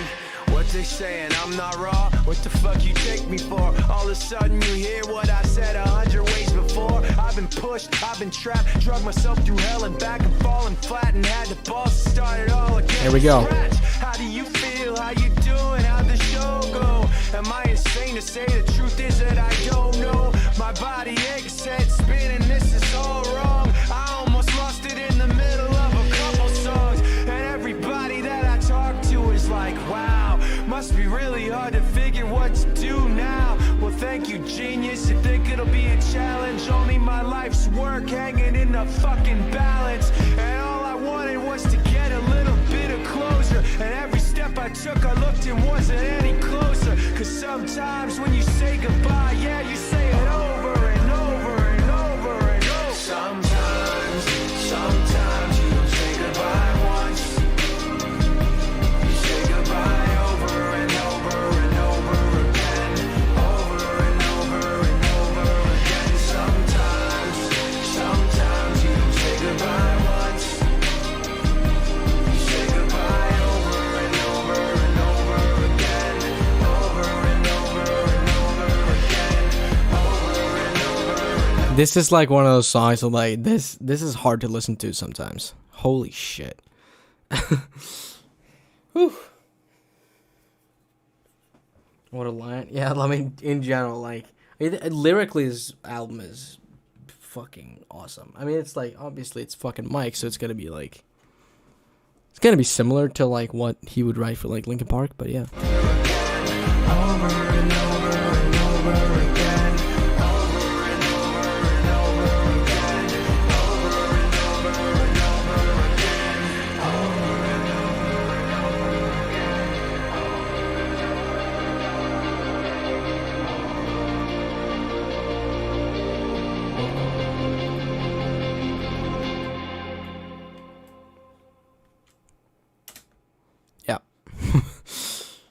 Goddamn.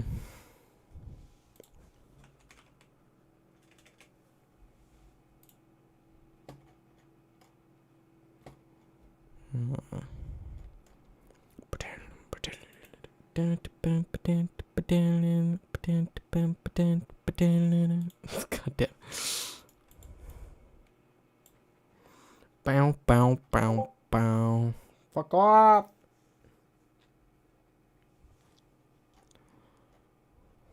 Let's go, let's go.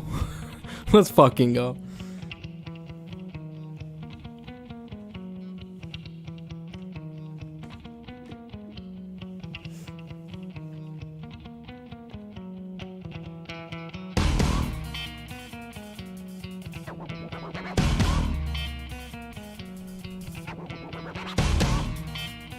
Yeah, Place My Head is like, oh, God, what a fucking song.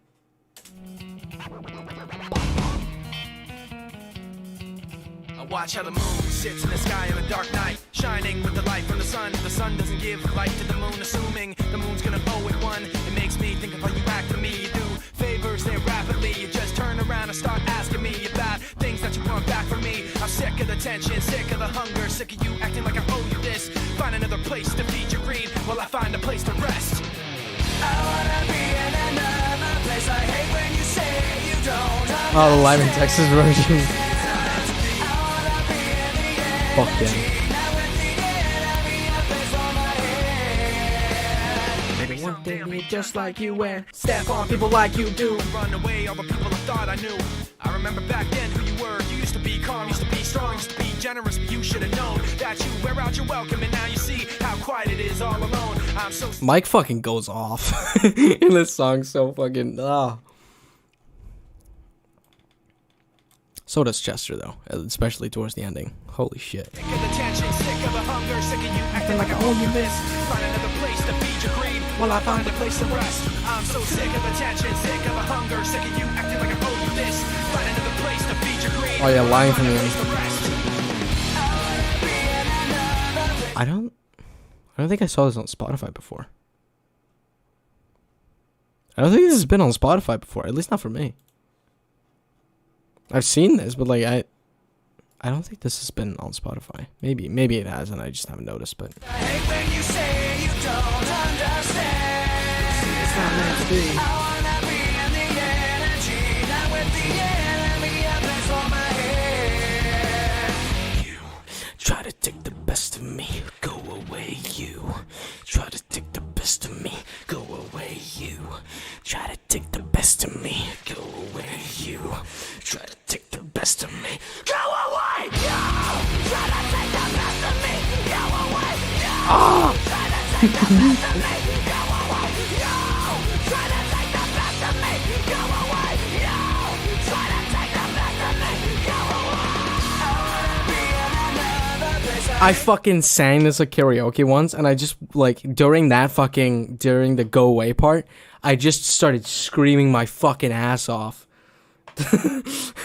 And the other people in the room were like, whoa, what the fuck? The fuck are you doing, dude? When I first got to see it, I couldn't understand half the lyrics because my like English, now I can sing it hard. Yeah, it's like, oh. Ah. You don't understand. See, it's not meant to be. I wanna be in the energy, not with the enemy. I place for my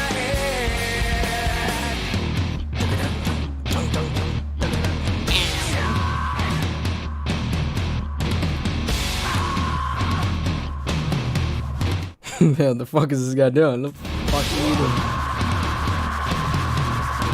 I am so sick of the tension, sick of the hunger, sick of you acting like I owe you this. Find another place to feed your greed, we'll find a place to rest. I'm so sick of the tension, sick of the hunger, sick of you acting like I owe you this. God, it fucking bangs.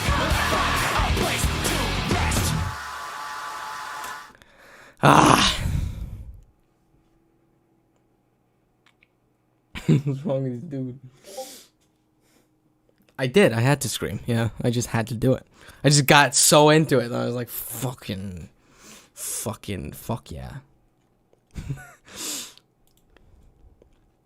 Touch the kings, turn the kingdom down. That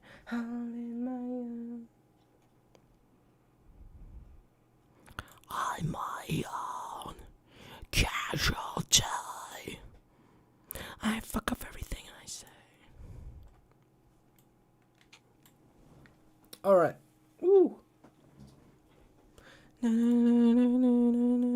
Okay, since I also had Breaking the Habit stuck in my head earlier, I had to play that as well.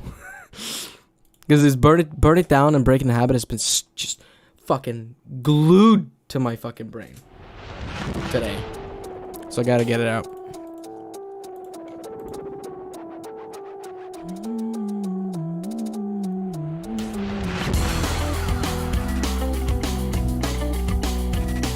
Oh yeah, the music video for Breaking Down is sick.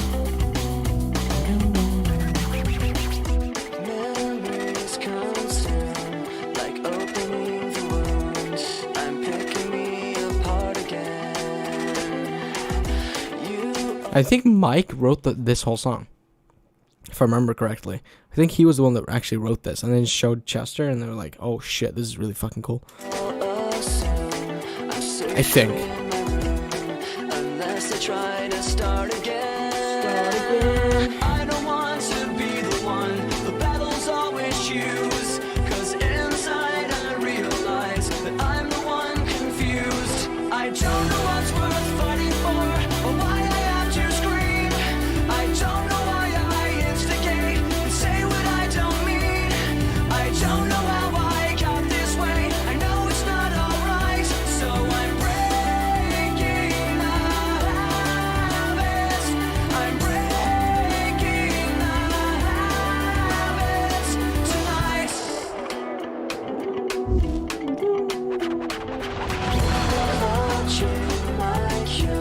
Yeah, let me read this real quick. Just yeah.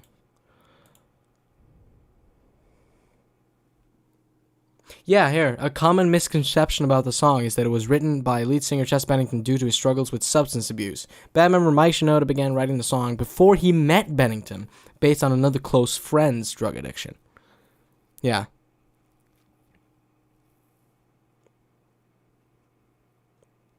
That's fucking cool.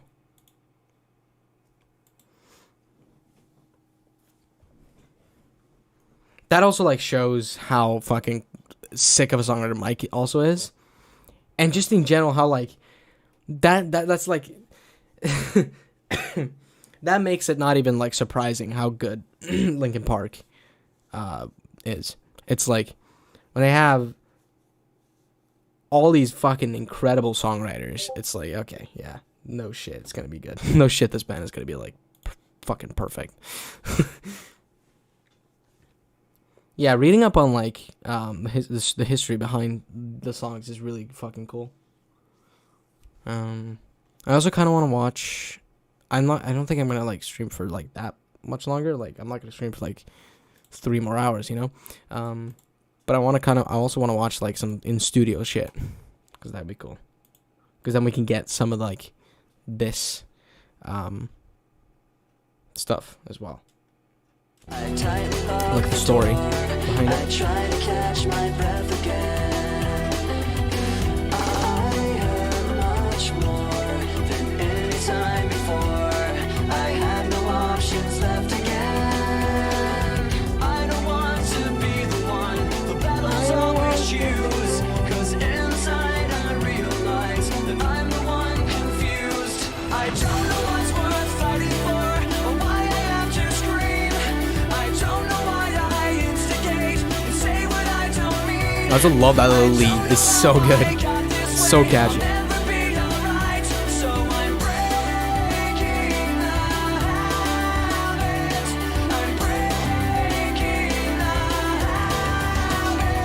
Oh! Wait, I didn't... An original 2002 demo of this song with different lyrics and Shinoda on lead vocals appearance on LP Underground.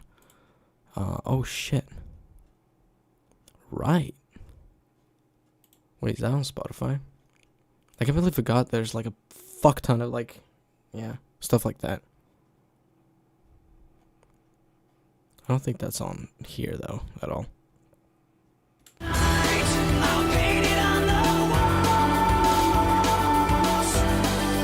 Unless there's like...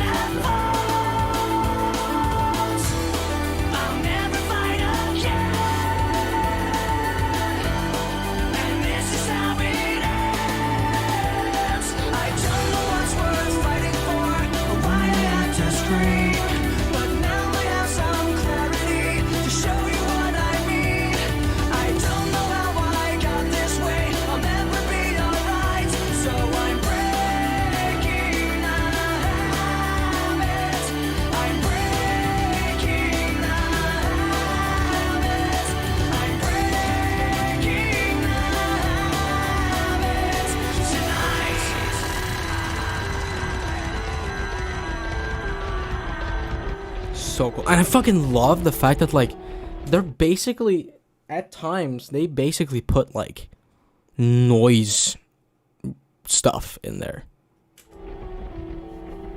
But they turn it into, like, catchy, cool rock songs. It's like, holy shit. Here's, the demo. Breaking down the demo.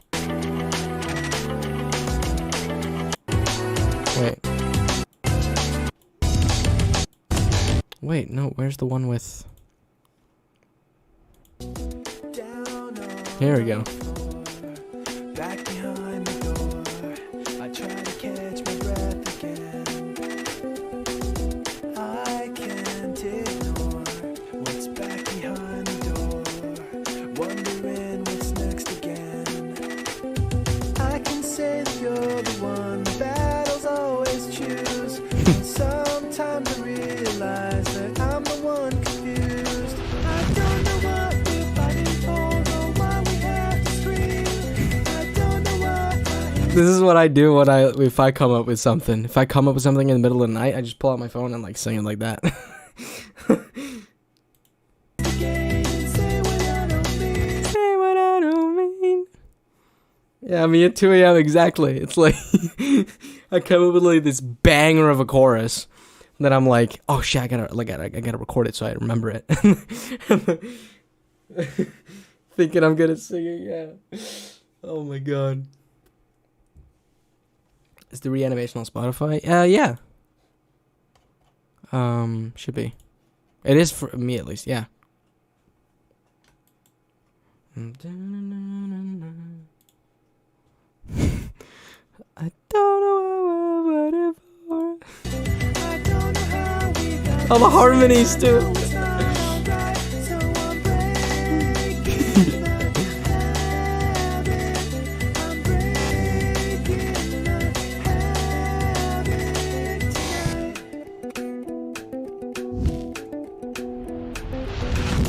Memories consume, pacing in the room, clean the broken glass again.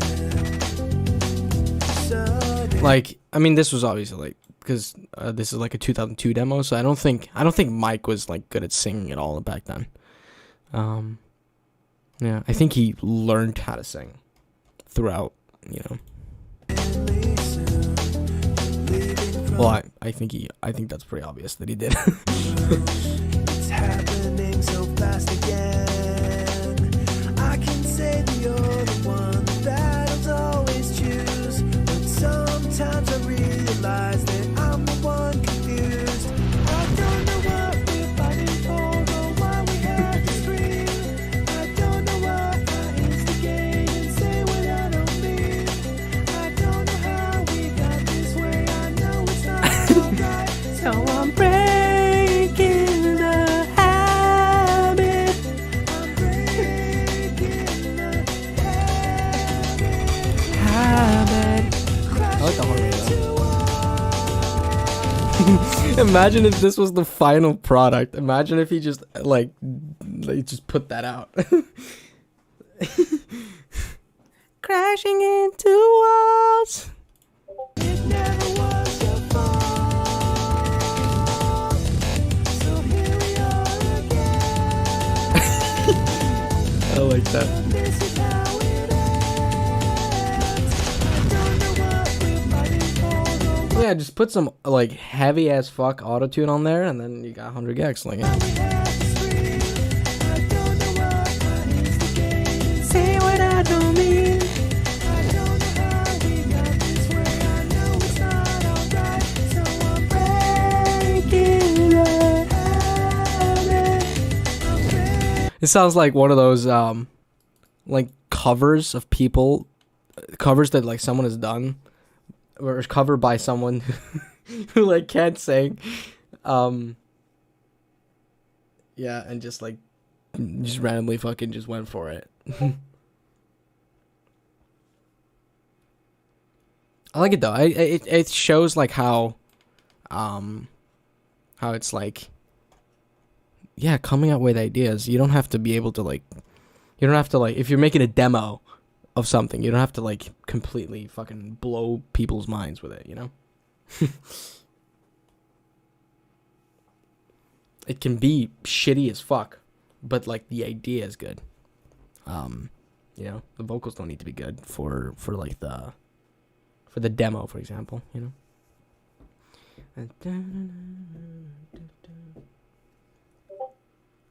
Linkin Park for Smurfs, yeah. And yeah, 100 Guys is just Linkin Park with auto-tune vocals, yeah. Let's, you know, I don't think I've even... Fuck off!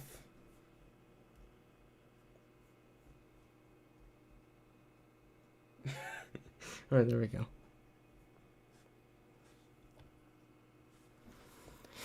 Alright, yeah, I'm gonna listen to it. I'm gonna listen to it. Yeah, it's a sketch. Like, a demo is basically just a sketch. So it's like, yeah, it doesn't need to sound good. It's just like, it's just to kind of get the idea down, you know? Alright, I haven't actually heard this cover thing. So, let's, listen to it. I'm kind of scared. I cannot take this anymore. Okay. Saying everything I've said before. All these words, they make no sense. I find bliss in ignorance. Less I hear, That is actually kind of cool. you'll find that out anyway. Just like before. Everything you say to me. Take me one step closer to the edge. I'm about to break. Ooh. I need a little room to I like what they did with that.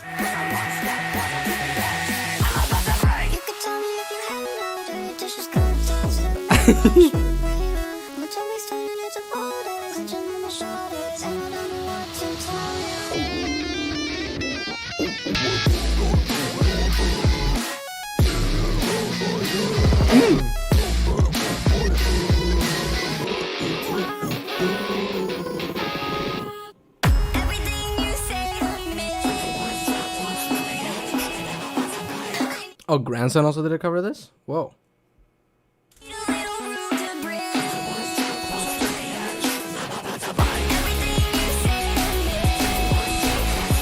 shut up when I'm talking to you.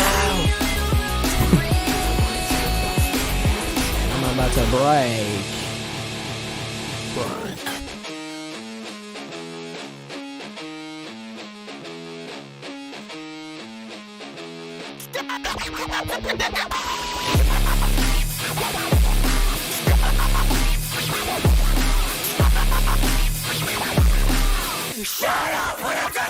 That's fucking sick.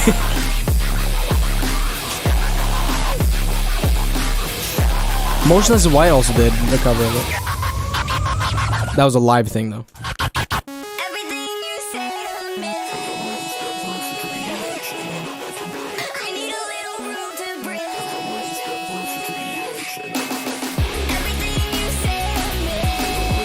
Oh, it's 2021.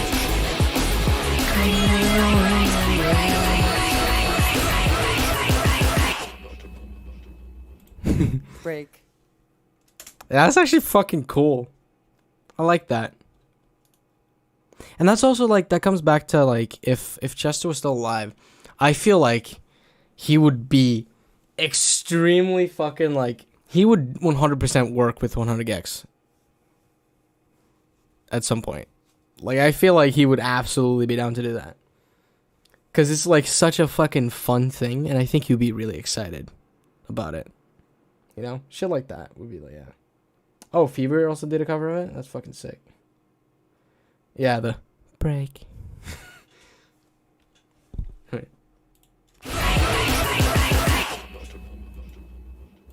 Break. Add a little bit more breath to that and sound like Poppy. Break. You know? In, Bite Your Teeth. Go. Right before the breakdown. I don't know why I instigate and say what I don't mean. Oh, I'm breaking the habit.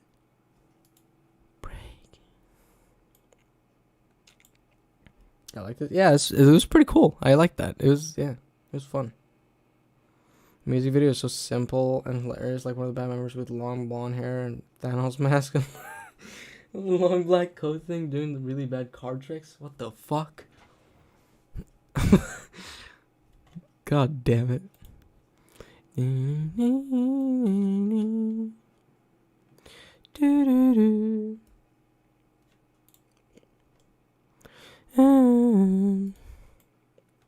Let's do Victimized. Victimized! Victimized! Never again! Victimized! Fucking goes off. Oof.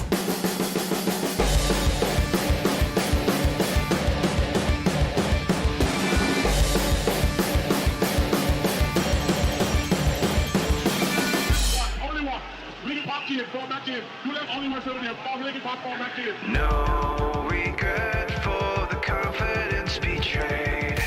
No more Also, this vocal melody here is really fucking cool.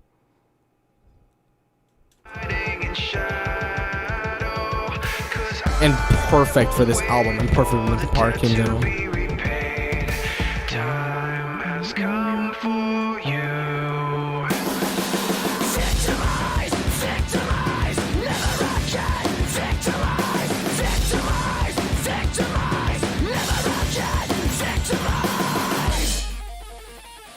They're acting like they want to riot, it's a riot, I'll give them. As the siren climbs higher on this violent rhythm. For you snakes in the grass, supplying the venom. I ain't scared of your teeth, I admire what's in them. God, and I feel like also Linkin Park could like easily make a song with Daughters that would just slap the ever-leaving fuck out of everyone. I feel like that could be insane.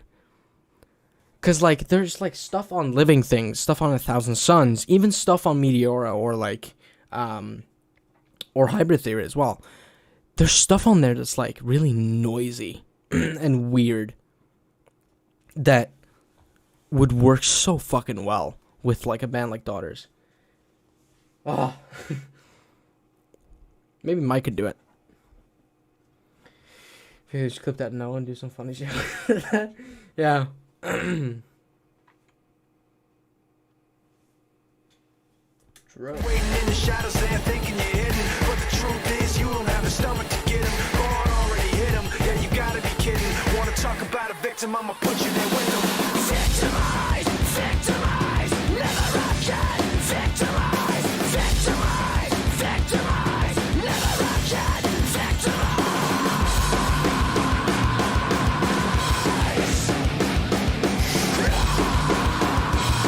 Like that's just pretty fucking heavy, dude.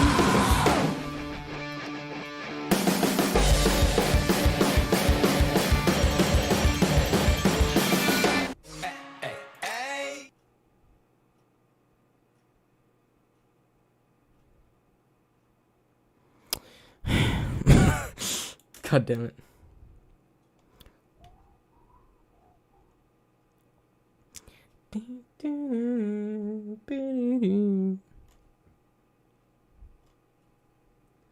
Victimized.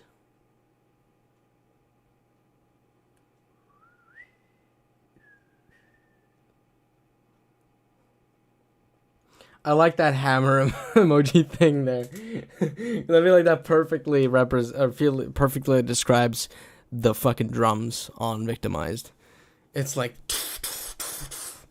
just sounds like you're smashing like a fucking trash can. But not in the Saint Anger way, because that album sucks ass. But in like a fucking really cool way. I was just like getting more into later albums. I can really see where Water Park's taking inspiration from Linkin Park because they're massive fans, especially Jeff. Ooh, that's sick. Yeah. True. And like I feel like that's also the thing. Like, I don't want to keep bringing that up, but like if Chester was still alive, like I feel like he would 100% be like down to make a song with Water Parks. 100. I would almost bet a fuckload of money on that he would make a song with them.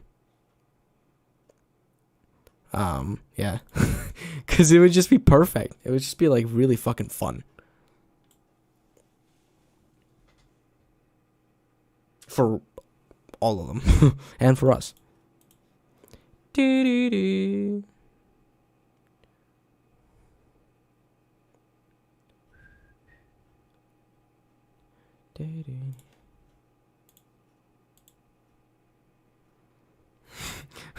Yeah, probably. Yep, that's true. I mean, who wouldn't? Like, I like air drumming, but there's no emoji for it. True. I should get emotes with air drumming or something. Like we say. The cycle repeats. Just want to hear this acapella thing right here. As explosions broke in the sky, all that I needed was the one thing I couldn't find, and you were there at the turn, waiting to let me know. We're building it up to break it back down. We're building That's insane. to burn it down. We can't wait to burn it to the ground. That's fucking insane. That's, oh my god. I want to hear. No, not the instrumental. Here. No regret for the confidence betrayed. No more hiding in shadow. 'Cause I won't wait for the debt to be repaid. Time has come for you. Victimize! Victimize! Never again! Victimize! Victimize! Victimize! Never again! Victimize! I just. Whew. They're acting like they wanna riot, it's a riot I'll give them. As the siren climbs higher on this violent rhythm. For you snakes in the grass, supplying the venom. I ain't scared of your teeth, I admire what's in them. You've been waiting in the shadows there thinking you're hidden. But the truth is you don't have the stomach to get them. Go on, already hit them, yeah you gotta be kidding. Wanna talk about a victim, I'ma put you there with them. Victimize! Victimize! Never again! Victimize! Victimize! Victimize! Never again! Victimize! It's so fucking sick. Ah, he's so angry. Never again. All right, another angry song. I just feel like it. Just a taste of my kingdom down, man.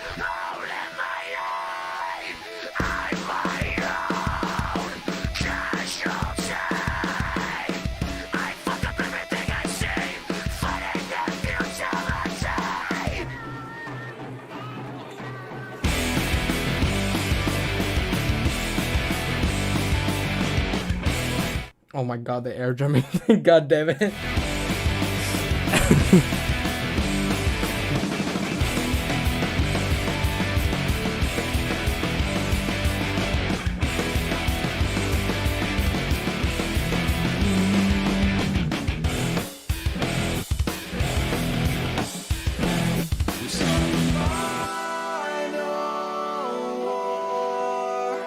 Tell me what's worth fighting for when we know there's nothing more. Take the hand of fist just to sell. Just put like a hammer and then a snare drum. That would be good. Good emojis for for air drumming.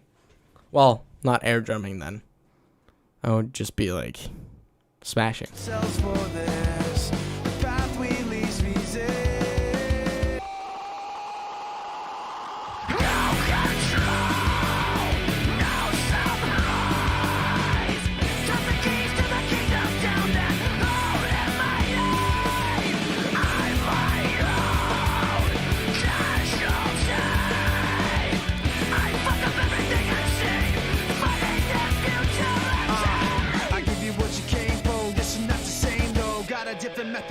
still could bring the pain. So y'all all get that same flow. I got that insane flow. High as I can get you, never really in my range. So yes, I'm half Anglo, half fried panko. All prime time, I'ma let that bass bang low. All you fucking lames go aiming at my name. No, careful what you shoot because you might hit what you aim for. Careful what you shoot because you might hit what you aim for. That's so fucking good.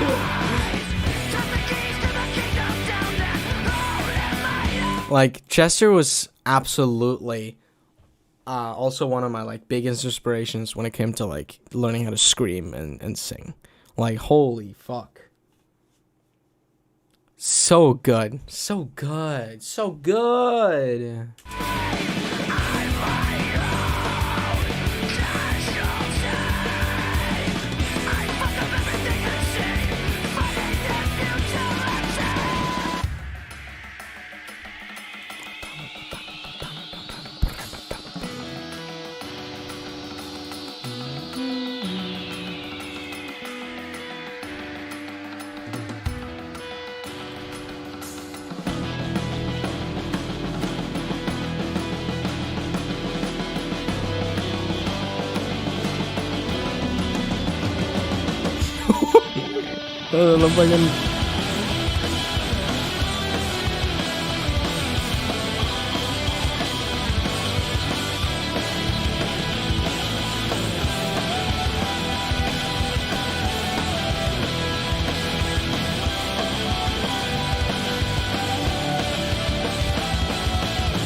It is very punk, yeah.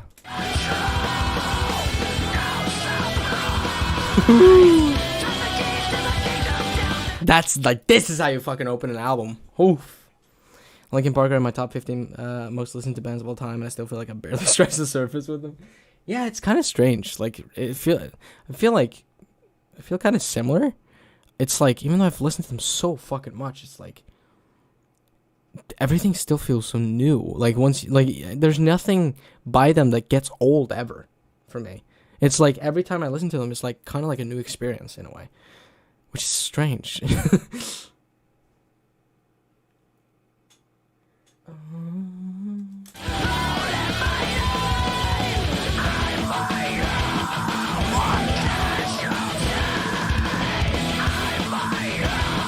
Oh, and then this ending.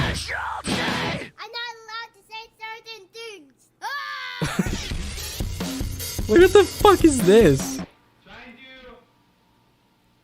It's so fucking like experimental, like just random elements of like experimental shit. So cool.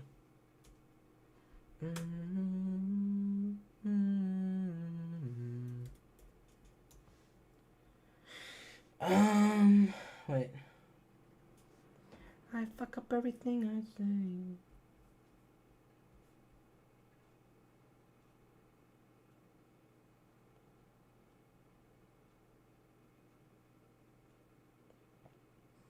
I have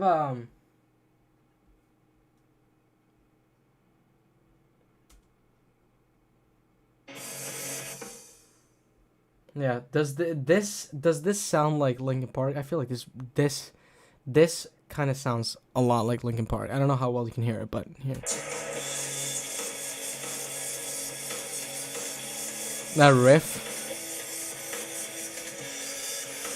Sorry, maybe if I take the drums off, hold on. Like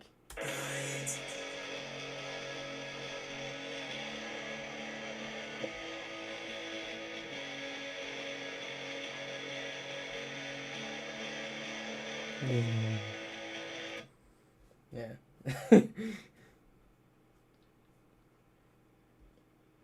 That's really fucking cool. All right. Yeah, I can hear it. Nice. Yeah. It's like I noticed that one because a friend of mine just played it once, and then we made a song. Well, it's not 100% finished, but you know, yeah. But it just feels very Linkin Park, which is cool. Boom, boom, boom, boom, boom, boom, boom, boom, boom, boom, boom, boom, boom, boom, boom. Water Park's releasing an alt version of Snow Globe tonight. Oh shit! What the fuck? That's interesting.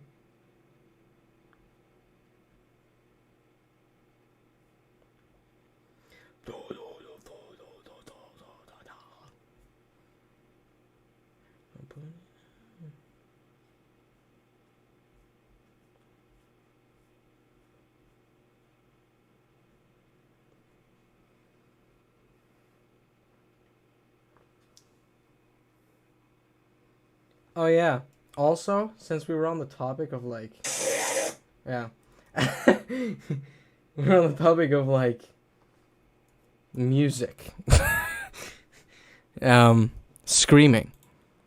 Because I've mentioned this before. I'm making a song with. I've mentioned this before. What the fuck?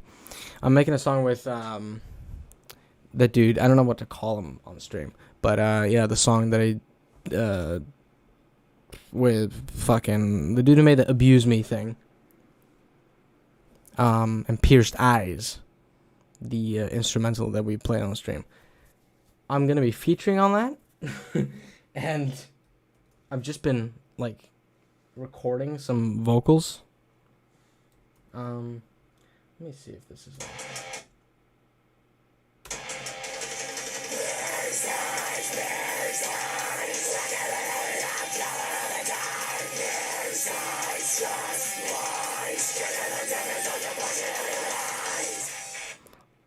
I like those vocals. I'm happy with those vocals. I'm happy with that. I've never been able to scream like that, but I just did it, and I fucking like, oh shit, I actually kind of like that. Also, there's a part where I like, this is like the part I'm actually gonna be in.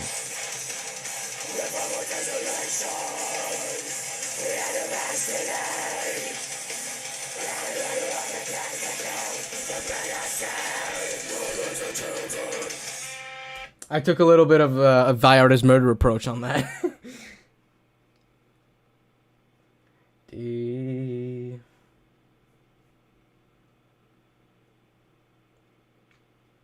Oh yeah, that's all right.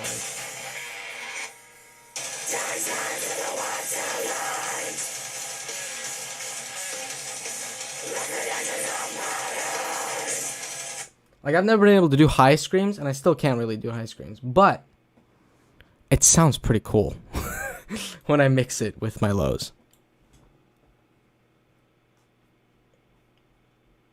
So I'm excited for that. I'm excited to be able to, or to like finish that thing, because holy shit. This song, also the song is so fucking good. The song is like insanely fucking good. So yeah. It looks like a collab. Oh shit. I fuck up everything I say. Ooh. Do do do do do do do do do do do.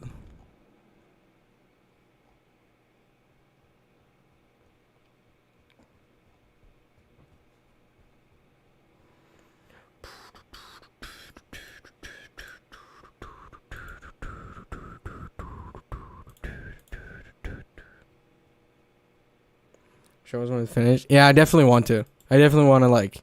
I want to get him on the stream as well, and then we'll just like play it live. Not like, maybe not, probably not perform it live, but you know, like listen to it, yeah, and show it, cause yeah, I'm really fucking excited for this. It's so fucking cool, and I think our voices will work together, well together too, like so that what I just played was me, so those are my vocals, but this is like his. This is him.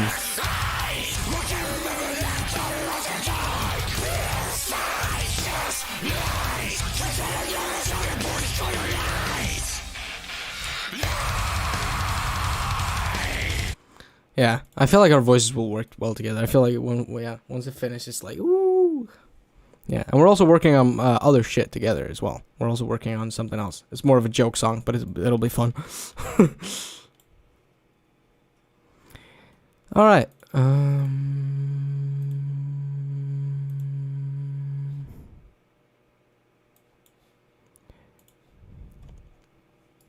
Okay, we need this one.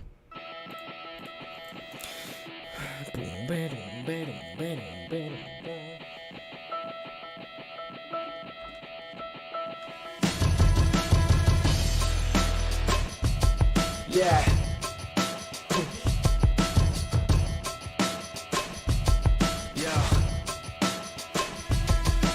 This is not the end, this is not the beginning. Just a voice like a riot rocket every revision. But you listen to the tone and the violent rhythm and know the words sound. Oh yeah, they were on the news. Yeah, that whole thing was like fucking strange.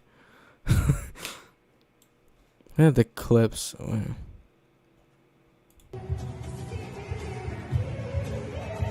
I don't know. Just last weekend, other big acts are returning to the Twin Cities too.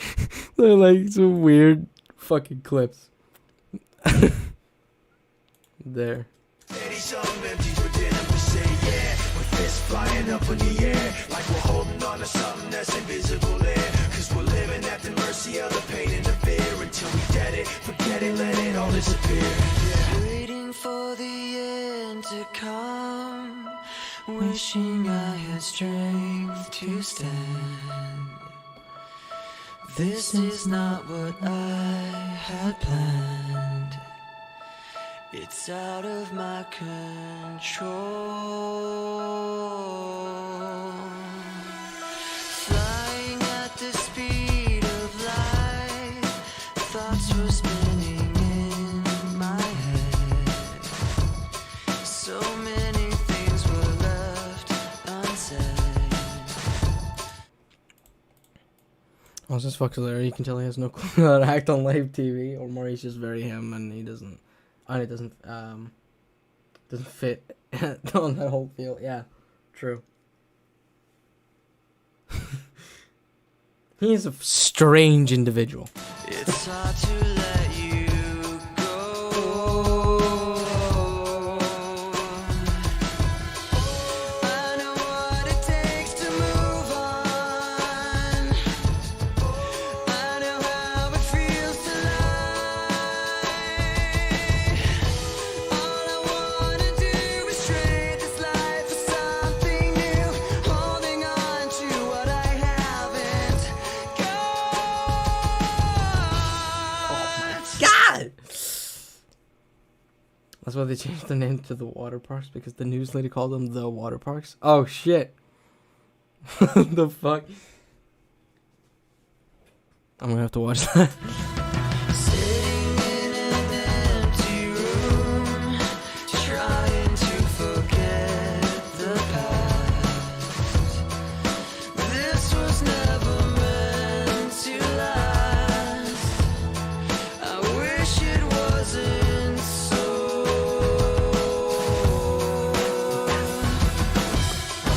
I know what it takes to move on. I know how it feels to lie. I still have no clue how to like choose between this and One More Light as my favorite Linkin Park song. I just can't. It's impossible. Holding on to what I haven't got. What was left when that fire was gone? I thought it felt right, but that right was wrong. All caught up in the eye of the storm, and trying to figure out what it's like moving on. And I don't even know what kind of things I said. My mouth kept moving and my mind went dead. So This line is so good. where to begin? The hardest part of ending is starting again.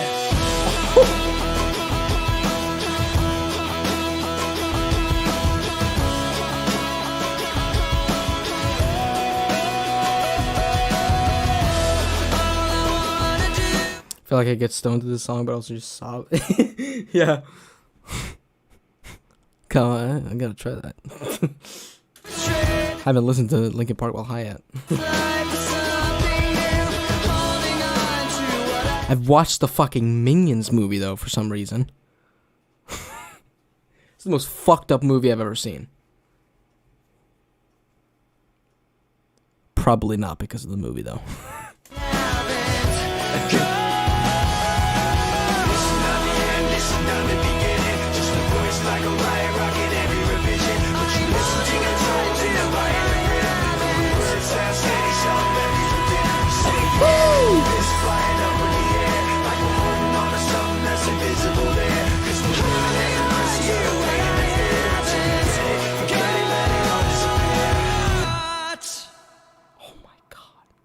Is just like one of his best vocal performances. Abso-fucking-lutely.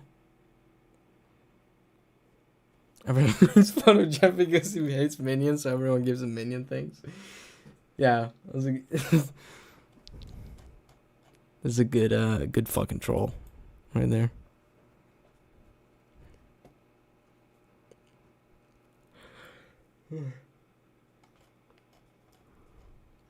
I mean, it is a fucked up movie, though. At least from what I can remember. Holy shit. I was also mad as fuck at the ending, because I fucking hated the ending. Holy shit. I got really pissed. I've seen clips of people showing up to shows and going front row with Minion cosplays. Oh my fucking god.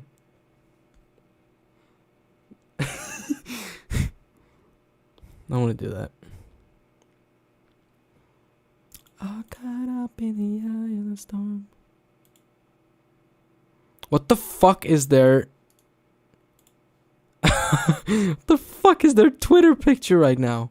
What the fuck is this shit? Wait.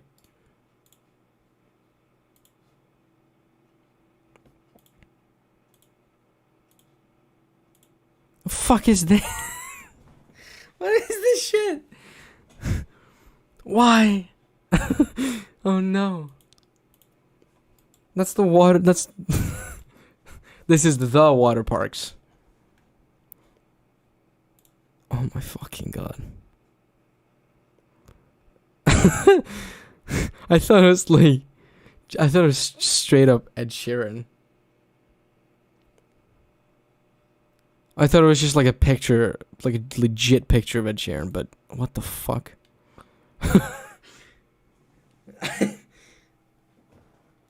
What?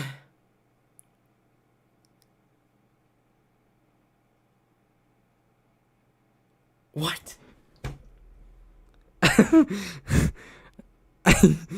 Same. Oh my god.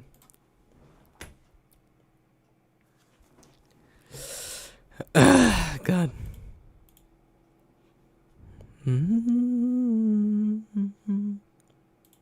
The hardest part of ending is starting again. Boom boom boom boom boom boom boom boom boom boom boom boom boom boom.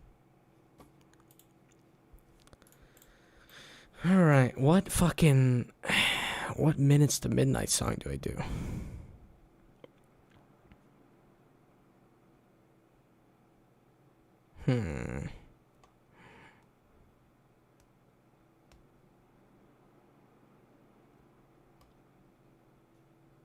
Could do Giving Up, but we have kind of listened to that a little bit. So maybe leave out all the rest. Or like Shadow of the Day. Do leave out all the rest. Fuck it.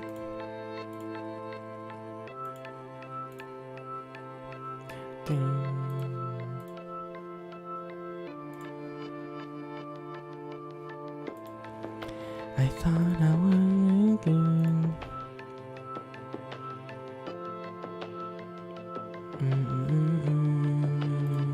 I dreamed I was missing. You were so scared, but no one would listen, 'cause no one else cared. Whoa.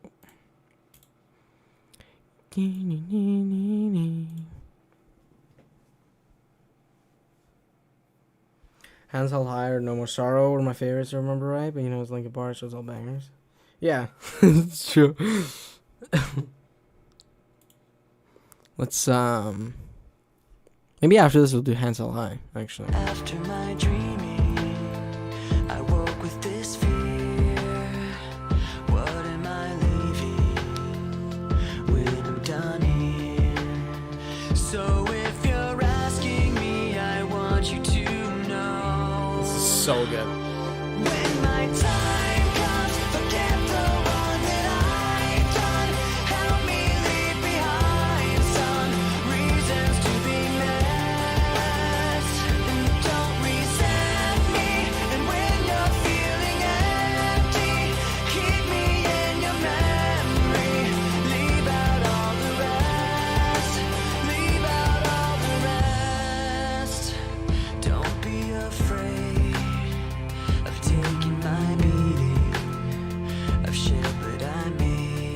such a fucking good chorus.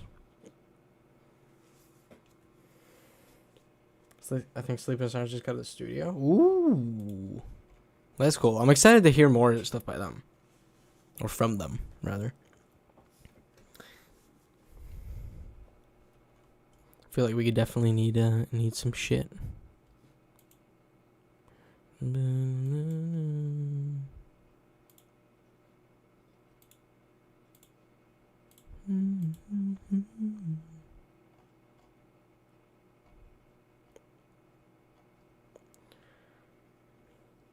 Yeah, Bloody Knuckles was like so fucking sick, so yeah.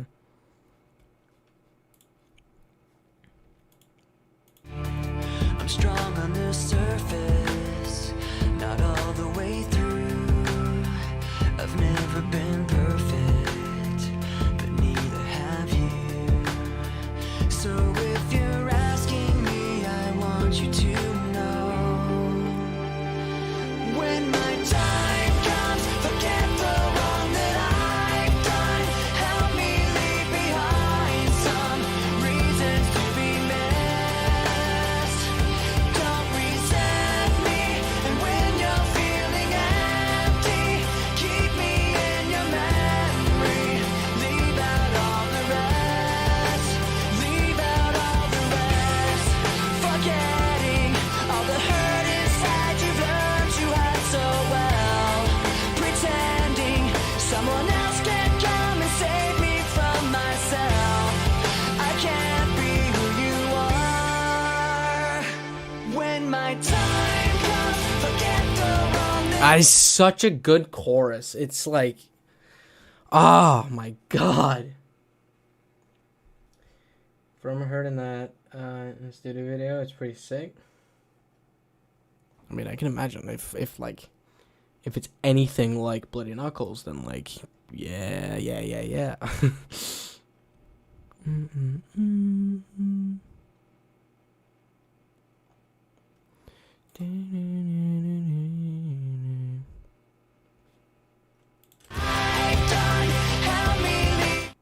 Sound heavier than Bloody Knuckles? What the? Oh shit!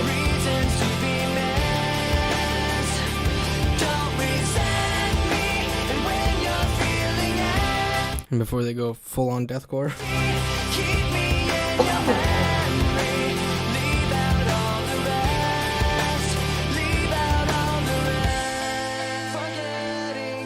all the hurt inside you've learned you had so well.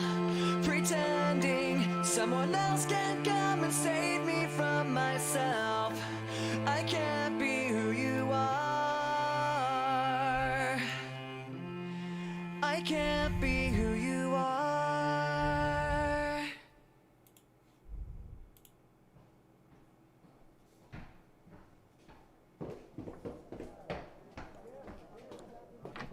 Yeah, no, I don't think Kellen has the voice for deathcore. I don't think he could do it.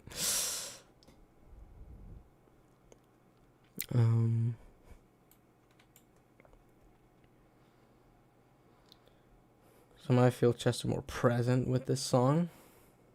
Oh yeah. I mean, the lyrics are kind of like, they kind of feel that way. Like the lyrics are, you know, help me leave behind some reasons to be missed and everything.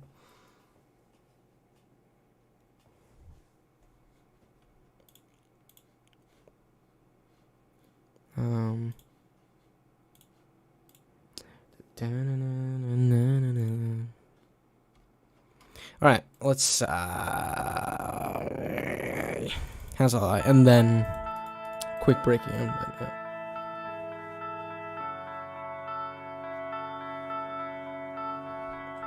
It took like a microsecond to. Oh right, he's not with us anymore.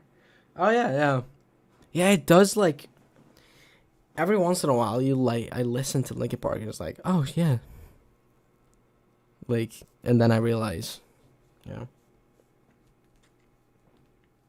Yeah, what I said before, it sounds new. Yeah, definitely. It's like very timeless shit. Even though Hybrid Theory, for example, it's pretty easy to date that back to fucking 2000s. you know. But it's still like, I don't know, something about it that's, yeah.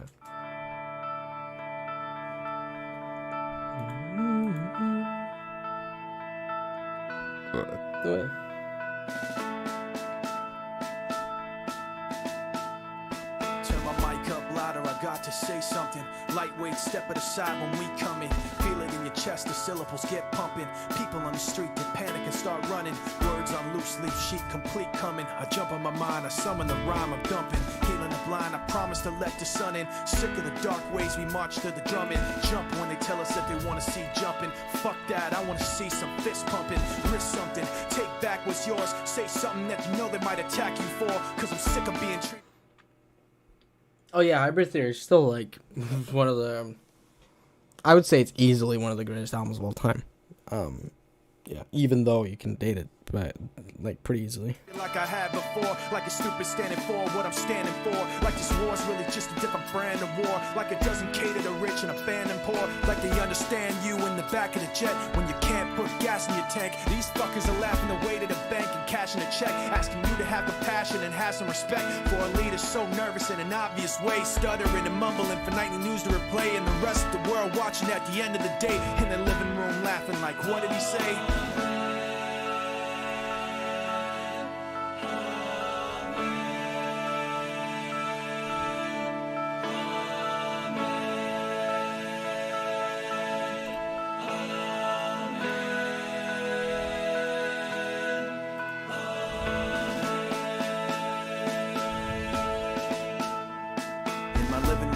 But I am not laughing, cause when it gets tense I know what might happen.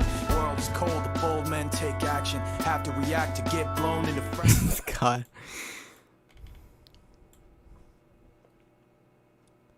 Congratulations.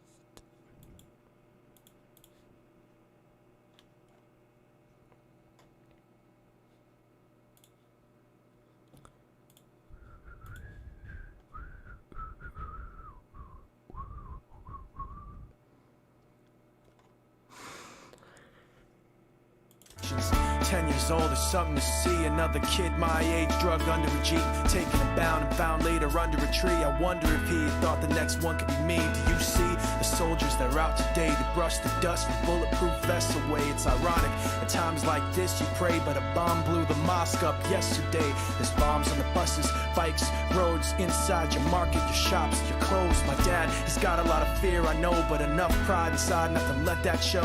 My brother had a book he would hold with pride, a little red cover with a broken spine on the back. He hand wrote a quote inside: when the rich wage war, it's the poor who die. Meanwhile, their leader just talks away, stuttering and mumbling for nightly news to replay. The rest of the world watching at the end of the day, both scared and angry like, what did he say? Every time he says at the end of the day, I just think of in the end.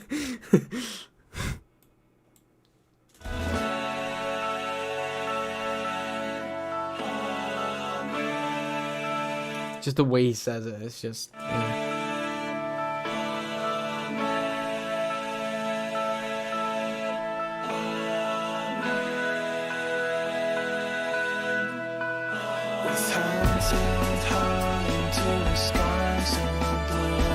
The whole bomb part really drowned this whole song for me.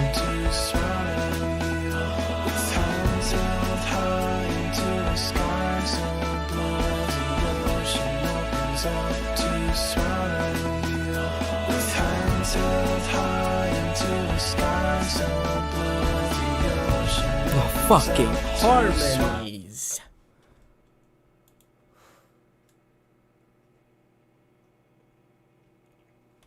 The fact that he says it happened yesterday really shows that he's just really just writing shit as it happens to help process everything. Yeah.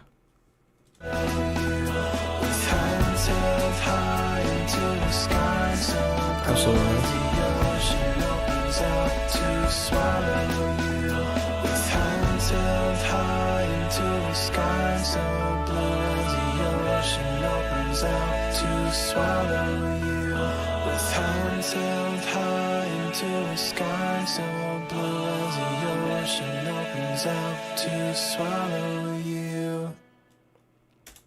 Fuck yeah.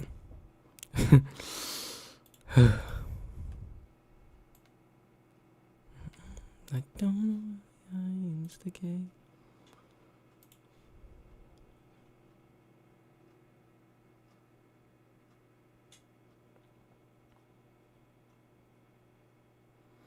So which I think that's why I like the song so much. It's more of an anthem to cope with things as they come, at least to me. Yeah. I mean, I feel like a lot of like the way that they wrote things in general were very much like that.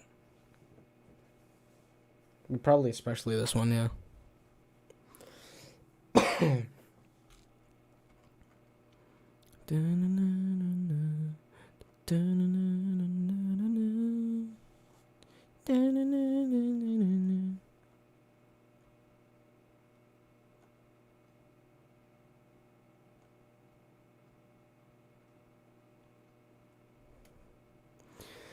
All right.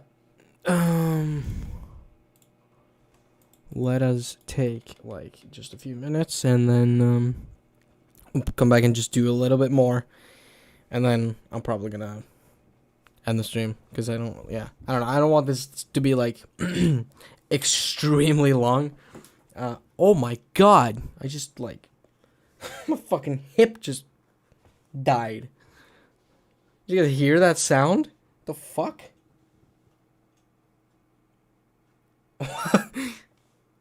Oh my fucking Jesus. Alright. I think I have to just stretch my legs again. So, yeah, we'll come back and then just do a bit more. Just like watch. There's definitely one video that I want to watch as well. So, yeah. We'll do a few more and then that video. And then, yeah. Alright, see you in a few minutes.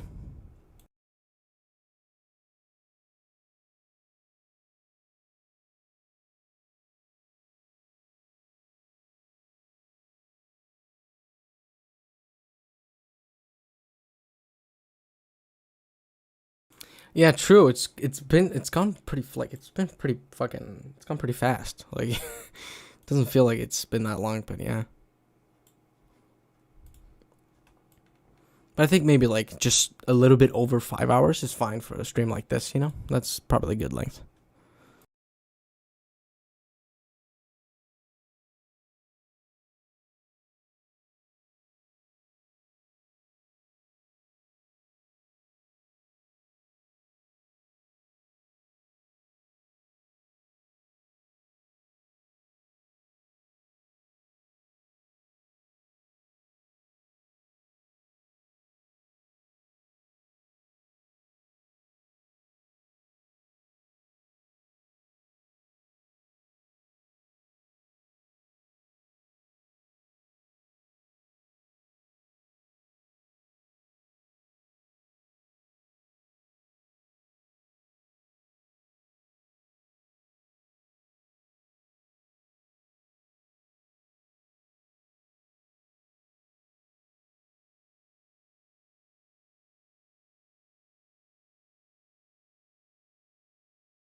We back. All right, let's find.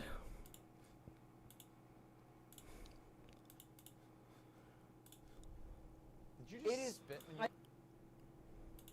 having one of those days. And I was like, well, let's look. Oh, I can watch a little bit of this. Wait, hold on.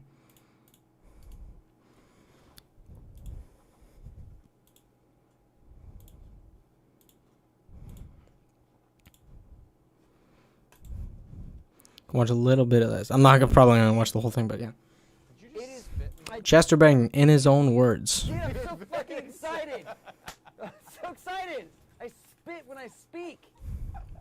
So fucking excited I am about this. Why is Chester in my left ear and Mike is in my right ear? What the?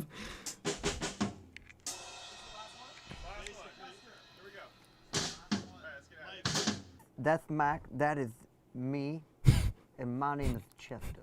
So life is so weird. Yeah. You know, I mean, there are like periods of time where I feel like I've got it, like all my stuff together. Mm-hmm. You know what I mean? Like, and then there are periods of time where I'm just like, I am such a failure at everything, and I just like, I can't do anything right. Like, I'm a horrible dad. I'm a horrible husband. You know, I'm just like, ugh. And it's funny, but like, this is what's great about being a dad. Yeah. Is like when you're around your kids, like none of that stuff matters. Right. It's when you start to like, when I start to project my adult stuff onto my kids, that's when I'm like, I realize I'm kind of being a jerk. Yeah. You know, and like, or even like just like being a jerk to my wife or whatever. And it's like, I need to step back and I start to like, you know, talk to my kid about his feelings and stuff. And like, we've been counting our blessings at night, and it's like little things like that. Actually, like trying to yeah, you know, record he's your, like, yeah, it was like one day he was like, you know, Dad, you ever just like had a day where I don't think I've seen this whole interview. I need to fucking watch that. like, even though you should be happy, like everything. And yeah, the fact that he's able to like feel that he was able to like feel that kind of shit, it's like, what the fuck? Like, that's what it does to you. Like, that's what being like extremely fucking depressed does. It's like, yeah. is bad, and I'm just like, yeah, buddy, I have. Like, he's Wait, like, what did yeah, you say? everything's just bad. No. And I'm just like, yeah, buddy, I have. Like, he's like, yeah, I'm having one of those days. And I was like, well, let's focus on like, you know, maybe we should think about all the things that we do have. Right. That it's really great, because sometimes we get caught up on the one thing that's bad. It's like, I'm the kind of guy. This is me on stage. There's 30,000 people like going up, going, yeah. One And person I goes see close the up. one Yeah. dude who's just like, I hate you. Yeah. And I'm like, why? And I have to, and all my attention goes to that one little flaw. Yeah. You know, and like there's all this great stuff going on, and like I'm not even paying attention to all But the I great think a stuff. lot of incredibly high achieving, high functioning people are like that. If you're not that way, it's very easy to kind of get caught up into believing all the positive, and then you get lethargic. You don't want to push to. Well, as a competitor, it's yeah. As a competitive person, I see the person in the crowd and I go, why aren't you liking this, and what do I have to do? Yeah. You know, and how do I win? Yeah. Right. So while Darren talking about this depression and stuff, because it's so there's parts that I so heavily relate to. Yeah, same. It's yeah. And I feel like he was able to like he was obviously like really good at portraying that through the music, but also like listening to him talk about it, just like casually talk about it, is like it yeah, it's like a whole other thing. And I'm glad that he was able to talk about it so openly, you know? But it sucks that like it wasn't enough. It just fucking sucks. And but when you do that with everything else in life, it's not really. You can't that be cool, that way with a dad. you Yeah, know? you can't be that I way mean, as a dad or a husband. Yeah. And so, it's really strange. But something as simple as going, you know, man, I know you really wanted that balloon and it popped, but you know, there's a whole bag over here that's like of balloons that you can have, and it's like, you know, we start talking like that with your kids, they start to realize like, okay, there's other things, and yeah, and all of a sudden, like next thing you know, like every night we're counting our blessings, and you know, it helps you. It's really caused me to kind of look at life a little differently, because I'm kind of focused on these like very specific problems, and I kind of, you know, and those become everything. And it's fun to, you know, be a dad and just kind of like remove yourself from that. Oh, I and love just that there's focus like a on your lot kids, here. and somehow it relates to the things that go on in your own life. And you know, you're kind of like fathering yourself, or kind of like raising yourself with your kids, because you kind of realize like, I can't be the guy I'm with my friends with my kids. Yeah. You know what I mean? Like I have to be a dad. And so you have, you know, as a dad, you kind of have to just be a man, and you find the time to do the things you have to do, and be the person you have to be, because that's what you're supposed to do. Chester, you hit a point where Chester. you needed to And my name is Chester. really take stock of where you were at. What was going on for you? Well, I think for me, the success of the band This was is so never really quiet. the I feel like thing it's really quiet. that was the problem. Chester. for me.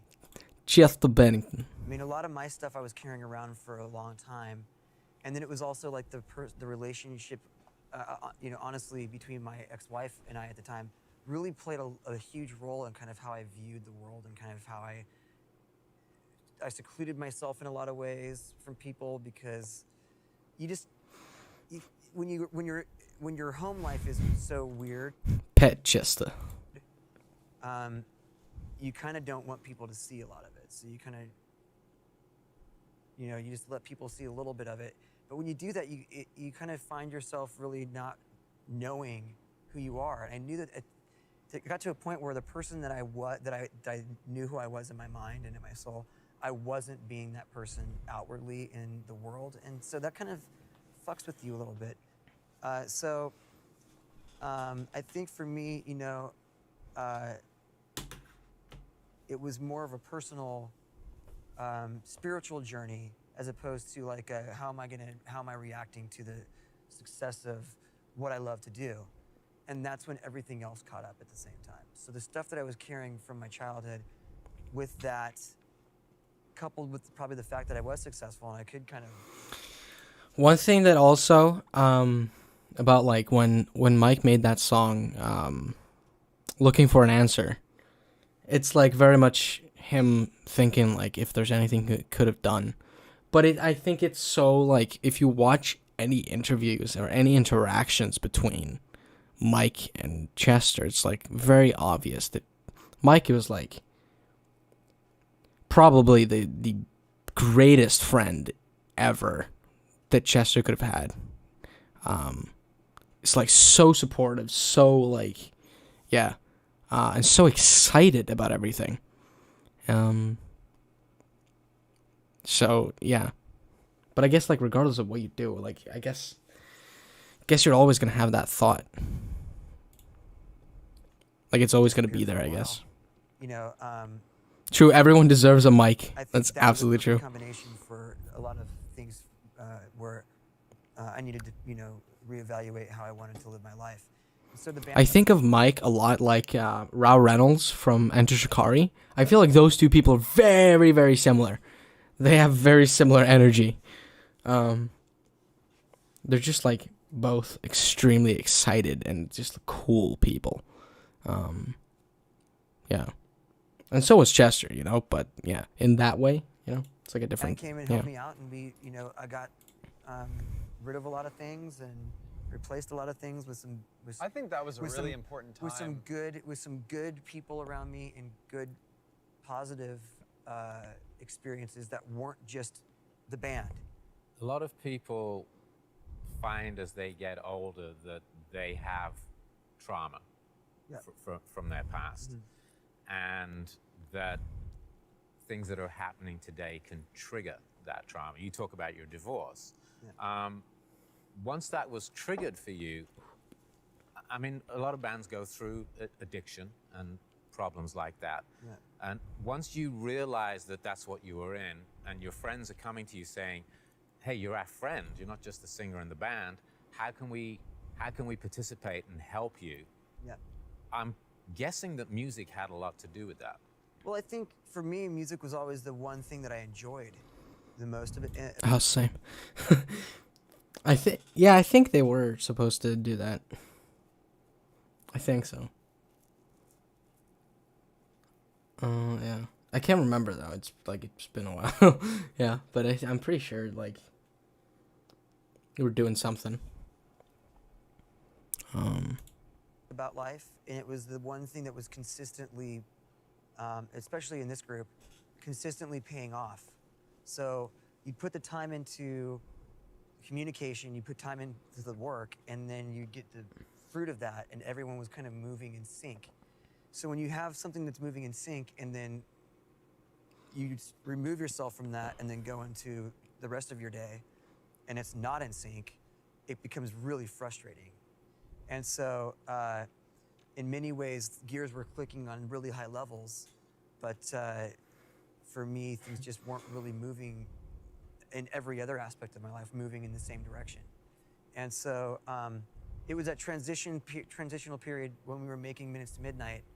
Not only were we transitioning as artists and going, we're working with Rick Rubin, but we're ready to go make a record that doesn't sound anything like what people are going to expect, and it's going to be risky. But it was also like, okay, I'm going to now go work on enjoying the rest of life outside of making music. I feel like if he was still alive, I think we definitely would have gotten a song with Chester, like a Bring Me a Song with Chester. I feel like that definitely would have happened. Yeah, at some point. Like I feel like they would have to do it, So, it was good that the band. I still feel like it kind of could. I mean, that specifically couldn't happen, but like, I feel like we could get Mike on a Bring Me the Horizon song at some point. I feel like that could happen.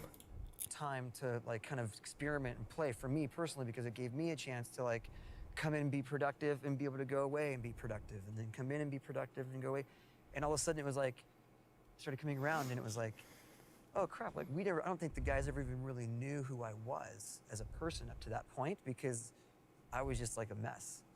I was just kind of surviving, and so it was really a fun time. That's a really important for the band, even though it was line. a difficult time. I think it was a really When he says I was just surviving, that's a really important thing to think about, because a lot of people are just surviving. Yeah, and it's kind of hard for people who don't deal with that, I guess, to actually think of that and actually understand that, because if I wasn't struggling with that kind of shit, I wouldn't understand when people say I'm just surviving. That's all I'm trying to do. Yeah. So that's a really important thing to keep in mind as well with stuff like this. inspiring time, and it was a really, it was where we went from being, for me it was I want to be friends with you guys, but I don't really know you guys. And it was 9 months, a year later, we're signed, and 2 years later, we've got the biggest debut, one of the biggest debuts of all time. I tend to have a hard time with life, on life's terms, Same. I'm uncomfortable in all scenarios. If I'm happy, I want to get out of it. If I'm sad, I want to get out of it. If I'm just yes, also same. lost, I want to get out of it. And so where are you that's comfortable? what I work at. Well, I'm comfortable. Also, this is also I want to get out of it. If I'm sad. Yeah, this, him saying regardless of what I feel, I want to get out of it. That's also a very important thing. And I feel like I can relate to that a lot. At least at certain times in my life, I'm regardless of what I feel, I just want to get out of it because I don't want to feel any of the things that I'm feeling. Because there have been times, for example, for me, where feeling happy felt fucking almost or when I can feel myself oh shit, I'm actually maybe feeling kind of good right now. That feels, at times that can feel worse for me than being on the edge of just committing suicide, It's really, it's strange, but yeah, I don't know how else to describe it. It's yeah. Group therapy session chat. Yeah, this is if I'm happy, I want to get out of it. If I'm sad, I want to get out of it. If I'm just like blah, I want to get out of it. Yeah. And so Where that's are you? what- Where are you That's comfortable? what I work at. Well, I'm comfortable. I have to do a constant evaluation and work. Like I've got to always be on my toes and like stay ahead of the beast. Right. You know, and if I do that and I'm helping other people and I'm being of service to people and I'm productive with my job and I'm helping my family and my wife and I'm being a good husband, like if I'm not sitting in like this is someone said this is a bad neighborhood, like this is a bad neighborhood for me, right? Yeah. And so I try to get out of there as much as possible, and when I'm doing that I tend to be pretty good. So And that's like a good temporary fix, but at the same time you have to like you have to be inside of your mess and try to deal with it, which is like the hardest thing in the fucking world. But at the same time, it's like it sort of has to be done. But yeah, like I feel very guilty of my happiness because like I don't deserve this shit. Yeah, it's like that kind of feeling is and that almost like that can definitely feel worse than like even the lowest of lows, because that's like a different low almost. of our songs started with these conversations, like what's going on in your life, like how are you Oh yeah, the story behind One More Light, the album, is just so good. Like the fact that they just like, okay, we're gonna make this album, we're just gonna get in the studio and talk about stuff, and then write songs just based on those conversations. And like this is the only album where they like 100% just wrote all the lyrics and stuff first and then did the instrumentation, which is interesting. today, like But I feel like that's also like that makes sense, because like pop records, I feel like if I'm gonna make a pop song, it would be way easier to just sing some really catchy shit and then make some like instrumental behind that,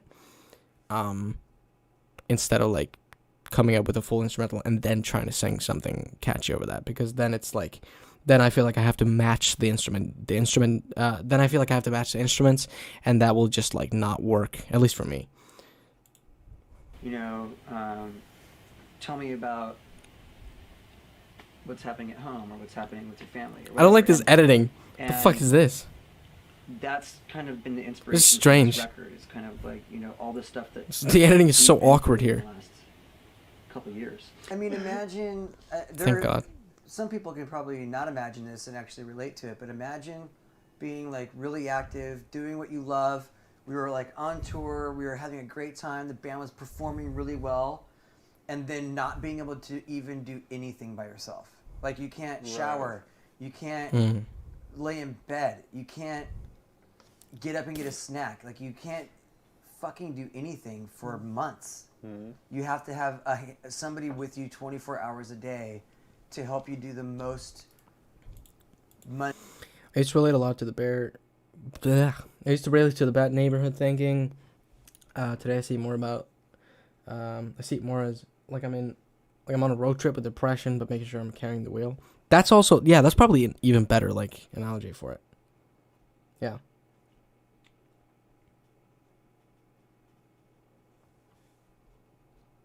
I think that's a good way to put it. Actually. Yeah, because it sort of is more like, because that's something that's moving, and that's like what life is, you know, you're moving through it, and then so it kind of is like a road trip, but like a really horrible road trip where you like are constantly aware of like, I gotta not crash, I gotta make myself not crash and burn. Mundane things like I need help to go brush my teeth, I need help to go to the bathroom, I need help to sit down, I need help to be just sitting here. Like it sucked, and so that was really tough. So I was really, you know, and then, but luckily for me, it wasn't my first injury, and also Dave challenged me to a marathon right after I broke it, like the day after I broke it. He had my first surgery. He was like, "Hey, you want to run a marathon in 7 months?" And I was like, "Sure, why not?" That gave me It's scary how comfortable I can be in my depression. Like I just lay in my bed and hate myself for months, and it'd be easier than actually tackling things. Just to feel guilty about feeling happy and just put myself back in that place. Yeah, it is genuinely like a scary thing. Because it is super like it's way more comfortable to just be in it. For some reason. Because then that's just like, because that's your life then. It's just like, that's how it is. And then like, yeah. And then trying to get out of that is, because that's like, that's the hard part. That's the hardest part of it. Is like actually fighting back. So, just being in it is like, way easier. Almost. Even though it's like, not easy in the slightest.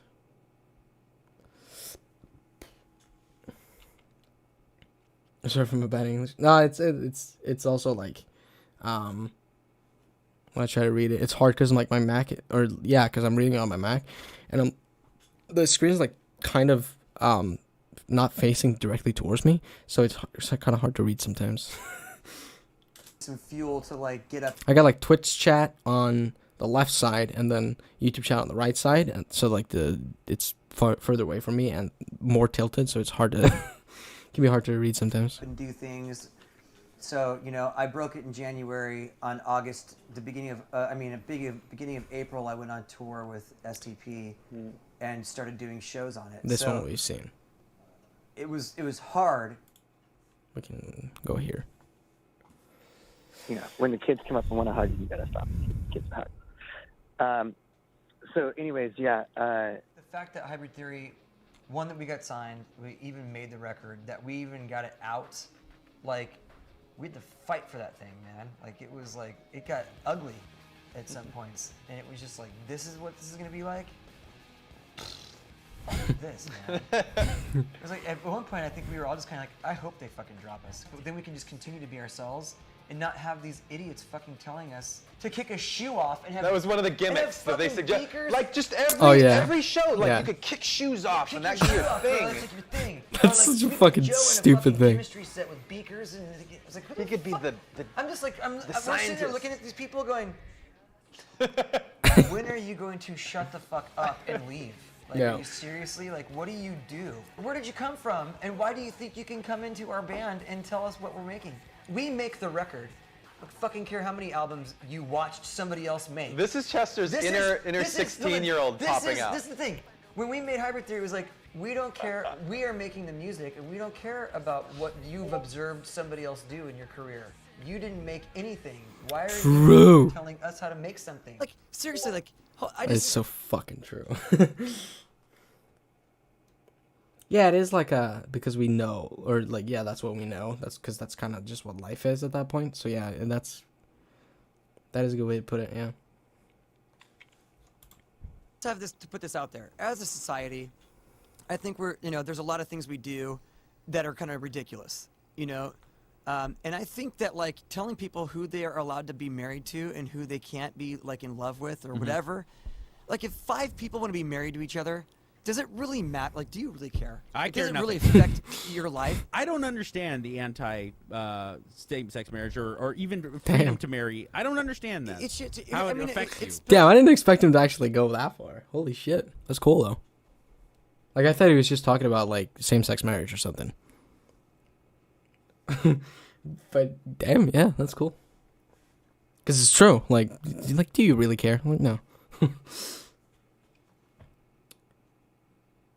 Austin has a perfect lyric for what he was talking about. I don't tell you how to wake up and be a dumb bitch every day, so how about you stay out of my lane, not my whole freeway, instead of trying to explain how I should do my job or speak my truth. Yeah, that's a very good, like, summary of that. Yeah, I didn't expect him to, like, because I've never seen this like podcast or listened to this like podcast episode, so like. I didn't know, like, yeah, I've never heard him talk about that. That's actually that's pretty cool.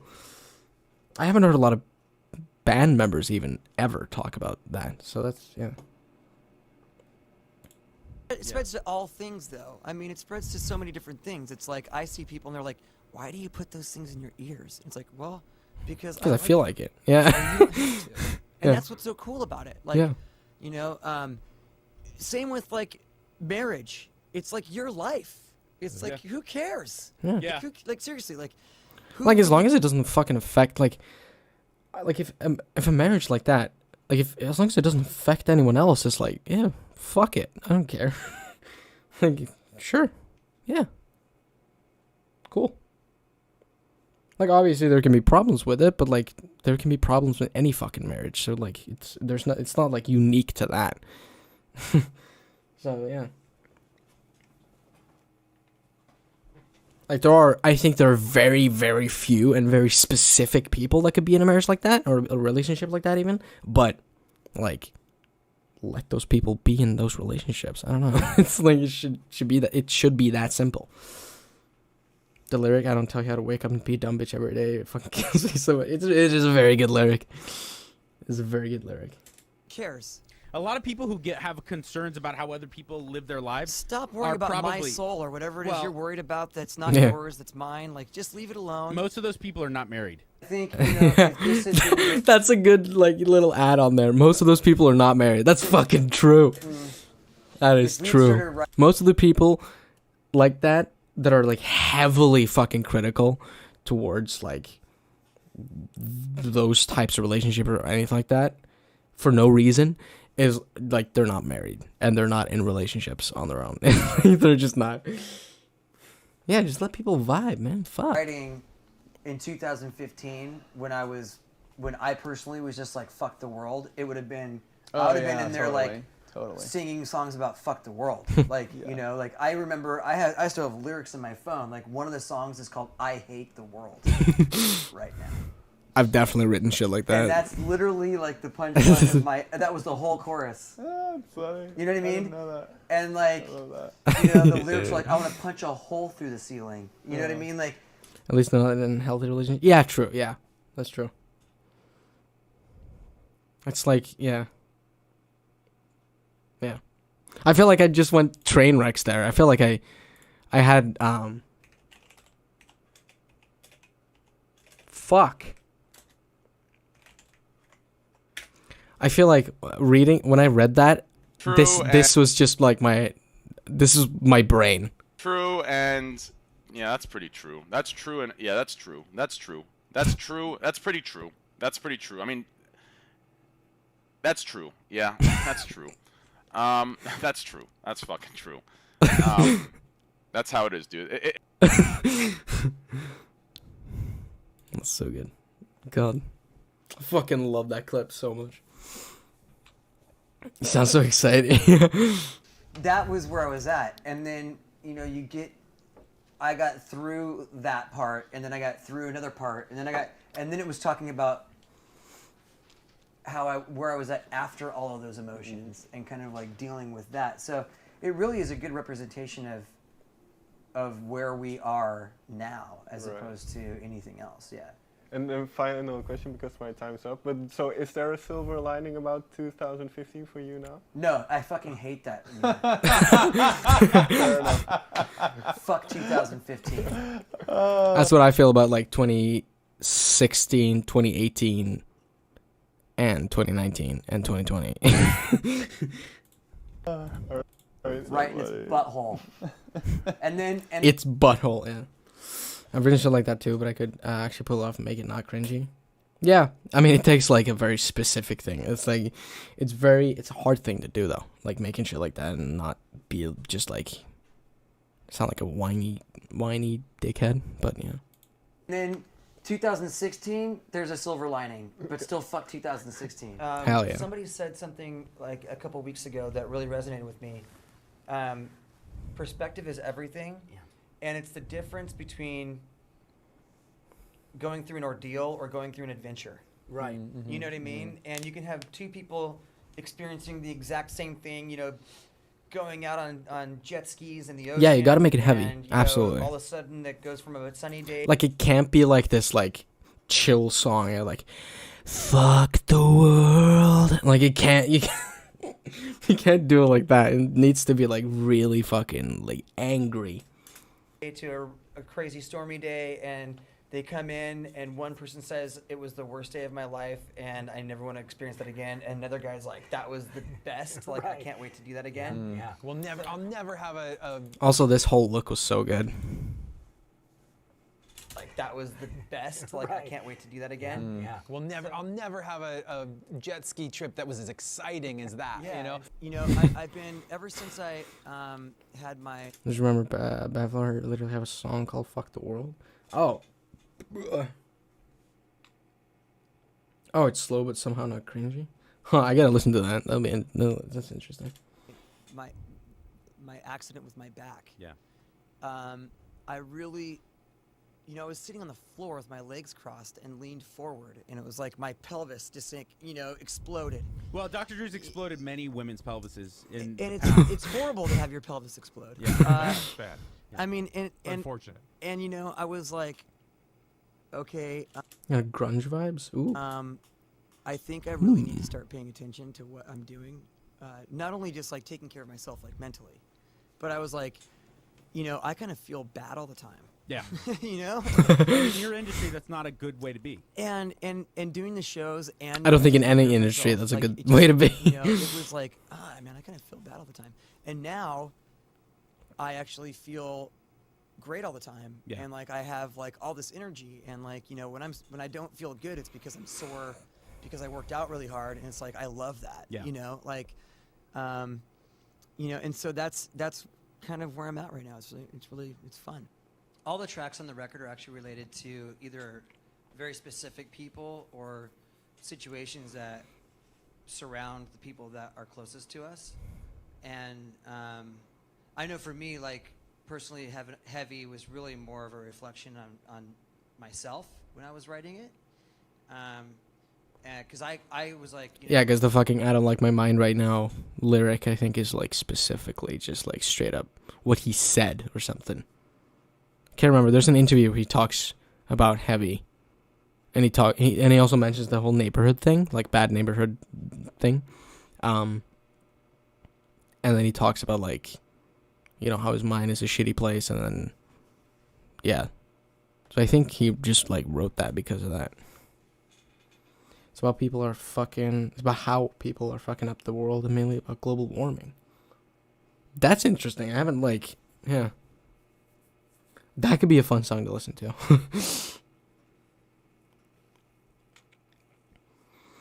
The whole vibe of the song is very nihilistic. It's saying basically the world is fucked. There's no saving it, so fuck the world.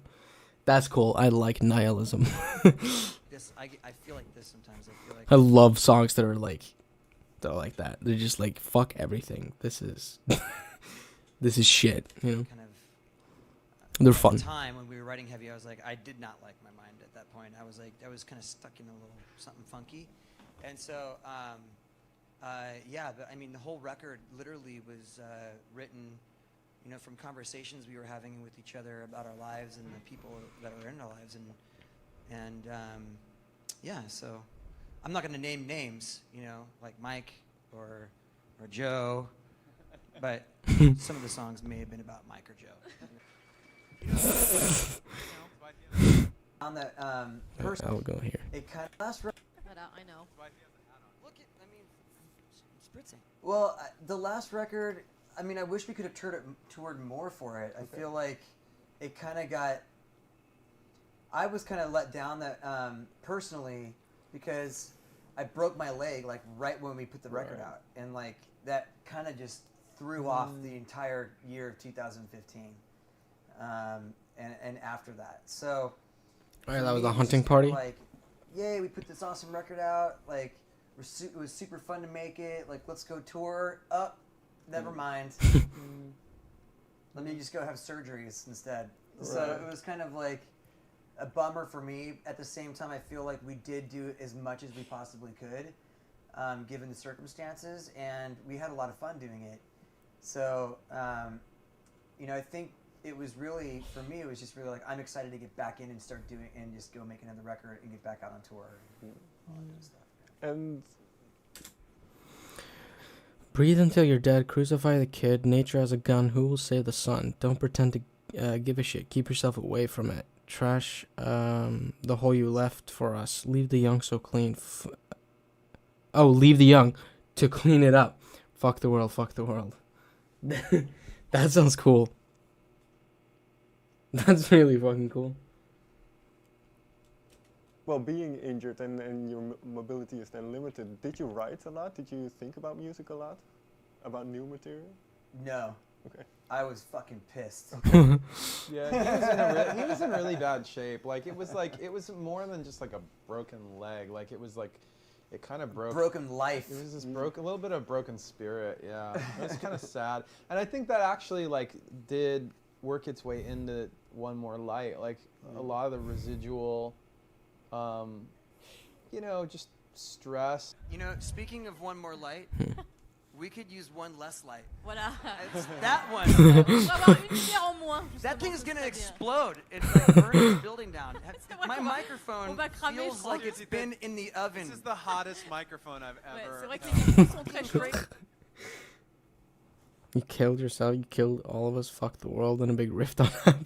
Okay, I gotta listen to that. Easy. Si quelqu'un peut baisser un spot, ce serait sympa. Okay. Anyway. I asked. We'll see if they. Like in Heavy, for example, that song's about being, stuck in a pattern of behavior or a pattern of thought. It's like most. I don't know about you guys, Heavy but is such a good most song. Of my suffering comes from what happens inside my head. It has nothing Yep. to do with anything else, and nobody can save me. Obviously, the title says it all. There's all these different songs about this struggle, and I think Battle Symphony, at least for me, is the track where it's like, you know what, life is tough, and like I don't have all the answers, but and I'm kind of broken, but I'm gonna pick the pieces up, I'm gonna put them back together, and I'm gonna fight, I'm gonna fight. Oh shit, he is? That's fucking cool. Yeah, it's probably like a deluxe thing, like a bonus track or something, yeah.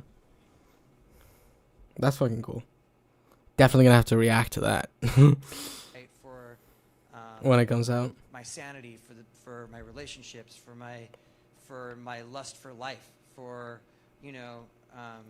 just anything, like being able to take on life on life's terms, and that's for me, that's what that song kind of represents.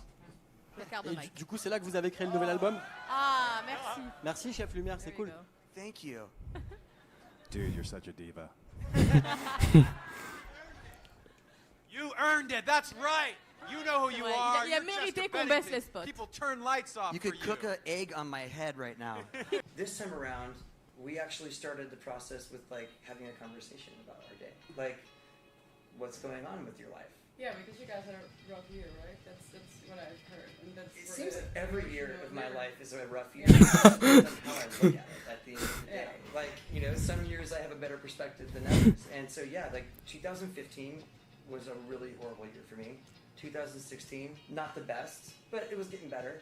2017, fucking kicking ass. I know for me, like, I get in a place where, when I'm stuck up in here, it's all I can think about, and whatever that thought process is, whether it's a negative thought process, whether it's a depressive thought process, or fear, or whatever, I kind of get stuck there. And it's not to that moment where I kind of separate and take a look at Why is it edited like that? I don't like that. It's weird. Suppose some awesome shit instead dropping new songs. It's 3,743 likes. It's already at 3,454. She's basically like, well, shit. Huh. Yeah, well, shit. Hey, the girl who can, welcome. Dude.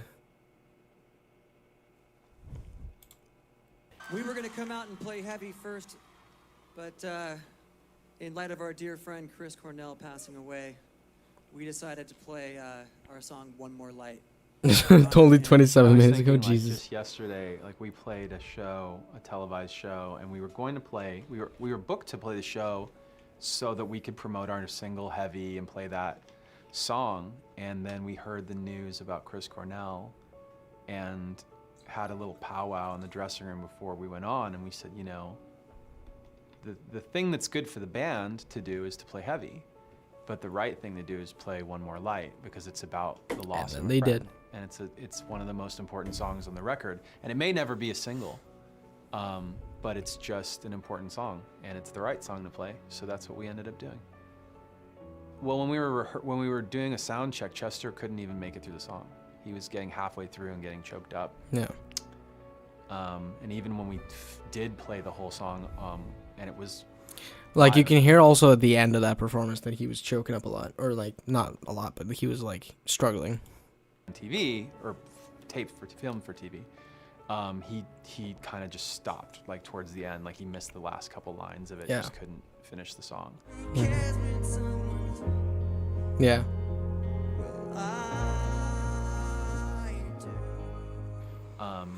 Fans are crying. I mean, we've already like, holy shit. Yeah, we've been through a lot already. Like, holy shit. Like, God, there was especially one video that we watched that was called We Do. It's like a documentary thing by fans. That hit me. God damn. God fucking. Oh my God. In the audience. And I think it was cathartic. I think it was good.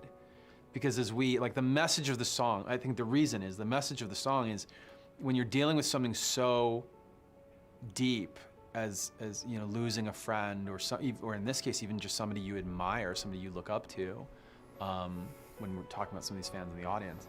We had a group therapy session, basically. One of the things that I think you can do is to reach out to people and offer them like community. Like, let them know, like, we're a family, we're a community, like, we care about each other, even, you know, whether it's all right, last video, I know. It's hold on. A friend who's lost somebody or a family member, whatever, like, to reach out and let them know even that you're thinking about them is sometimes that's enough. Yep.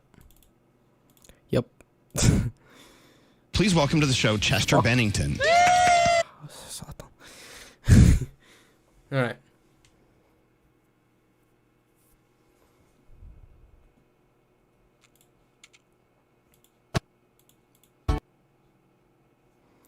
It's time. So I think this is going to be the last video I watch today. And then I'm ending on One More Light. Because, yeah, we've been going for 5 hours, 36 minutes. Yeah, we can probably, like, yeah, I don't want this stream to just, like, I don't want to just, like, keep going on, like, forever just to fill time, you know. So we'll do this one. We'll watch this one because this is a really good, really great video. And it was also, like, pretty close to when he died. So, yeah, it's also a good one. And then, yeah. The people on the block to black out and rock to give you what you need like Papa, who shot ya? Hi, I'm Dave from Boy in a Band, and I'm going to meet my childhood hero tomorrow. I'm heading down to London to meet Mike Shinoda from Linkin Park, and I've been trying to think of something to compare this to in terms of excitement, and Linkin Park weren't just the band that got me listening to music, they were the one that inspired me to start making it. I joined a band so I could make music like they did, hence the name Boy. Watch this not that long ago. Yeah, I remember when, like, God, when this came out, it was just, like, really fucking cool. I was just like, oh shit, you know. And also the video that he made afterwards, or yeah, the video like right after he passed, like that was also like, fuck. In a band. I got turntables because I wanted to be as cool as Joe Hart. And then I started rapping so I could be even cooler, like Mike Shinoda. And I started screaming so I could be like Chester. And now it's my career. So I've got quite a lot to be thankful to them for. The next thing I've got to do after recording this is to pack my things and take a train down to London with my sister. She's helping me with filming. Thanks, Hannah. I've booked a hotel for the night so we can stay up late and prepare the final things for the interview. because it's a really early start and I do not want to be more stressed than I already am.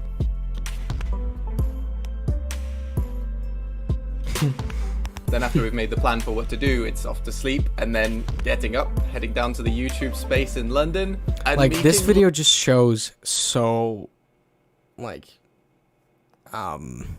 shows how fucking cool Chester was. Just like how genuine he was too. Linkin Park. Okay, Imagine if Chester got to see Corpse. What the fuck?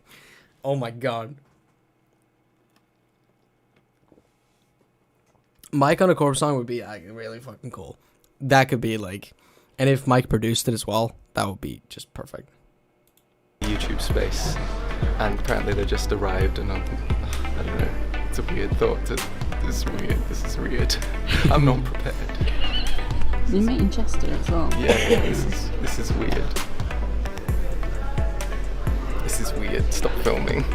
The woman's coming over, so I'm going to assume that we're going to go meet them. Okay. So we were singing inside there, but you can come through to the green room working or what do you do? Hair and makeup? Like, imagine walking into that room. You alright? Come Anxious? Oh really? Yeah. How come? Mike's like the reason I started. How come? Maybe because you're meeting Mike Shinoda and Chester Bennington. Maybe, just maybe. Rapping. No way, that's awesome. It's a pretty big deal for me. Is this all yours? Yeah. Wow, how long have you been growing this? I don't want to mess this up. I really don't want to mess this up. And I can see myself messing it up. The expression never meet your heroes exists for a reason. I'm not entirely sure what to expect. Hi! Hi there, Mike. I think it went really fucking well. I'm good. Hi, Dave. Chester, Dave. Hey, how are you? This is Hannah. Nice to meet you. Awesome. Hi, Hannah. Man, it's freaking amazing to meet you. I know you did a video about your hair, right? Yes, I did. Was that your first impression of me? No. I saw your other video. I was freaking nervous as hell. You should be because we're fucking horrible people. Okay, Dave from the future here. I could. Yeah, how do you not get nervous? Yeah, even if you're not a Linkin Park fan, it's like you're meeting some of the most like, some of the biggest like stars within fucking music. It's like, I couldn't believe how friendly they were. Like, we were just chatting as if we were friends. I wanted the whole video basically to be like meeting my childhood idols, kind of. Mike's reaction is so good. It's so nice. These guys got me into so many different types of music. They got me into metal and rap and electronica. You listen to rap too. Hell yeah. Did you always listen to both, or did you? I initially hated music. I was really into science and stuff. And then I found Gorillaz, and then this band, Linkin Park. Then you realize that science and music are the same thing. Do you pay attention to like your favorite like physicists and scientists and stuff like that? I've got a lot of respect. Mainly Chester's so good at like, he was so good at fucking saying ridiculous shit whilst being completely serious. It's just and stuff at the moment. Most of them have bands. Did you know that? I didn't know that. I made a song with a physicist. I knew that. I'm sorry, Dr. Moriarty. My brain was not working at full capacity in that moment. What's so beautiful about music is you can either feel it and get it, or you can go, oh, he just is out. What the fuck? Oh, sick. Nice. oh, it's math. Yeah. When I'm writing something or I'm trying to like come up with a part, I'm listening and using my ears and going with what feels good, but I am also using the math a little bit. Yeah. And I know other people, like our guitarist Brad, he leans towards the logic of it. I used to make fun of him for it. So are you more the feeling side of it then? If Brad is the math side, That's it. Like, my hand would be like that. I'm all feeling. Gotcha. Does that make it hard when you and Brad write together then? No, because I don't really care what he's thinking about. I don't know if I'll have time to ask, but one of the things I wanted to talk about was how they got started. I love trying to figure out how bands made it. Like the puzzle is fascinating to me. What else? It's a freestyle? Whoa. That's it. I'm gonna have to like react to that. I make a full video. I want to make a video out of that. You have on your mind. I feel like it's funny because you know all this. You've said a couple things to tell me, like, okay, you know stuff about the band. I've always wondered how you guys got exactly started, because on Wikipedia it's like a freestyle with a feature. That's fucking strange. Okay, that's really weird. I miss Dave's videos. He's very insightful. Watching him fangirl is so funny. Yeah. Oh shit. Has he stopped completely uploading? Cause like, yeah, like he's obviously like disappeared for a while as well, multiple times. Yeah. Oh shit. Cause like, yeah, his videos were really, really, really, really good. Really fucking good.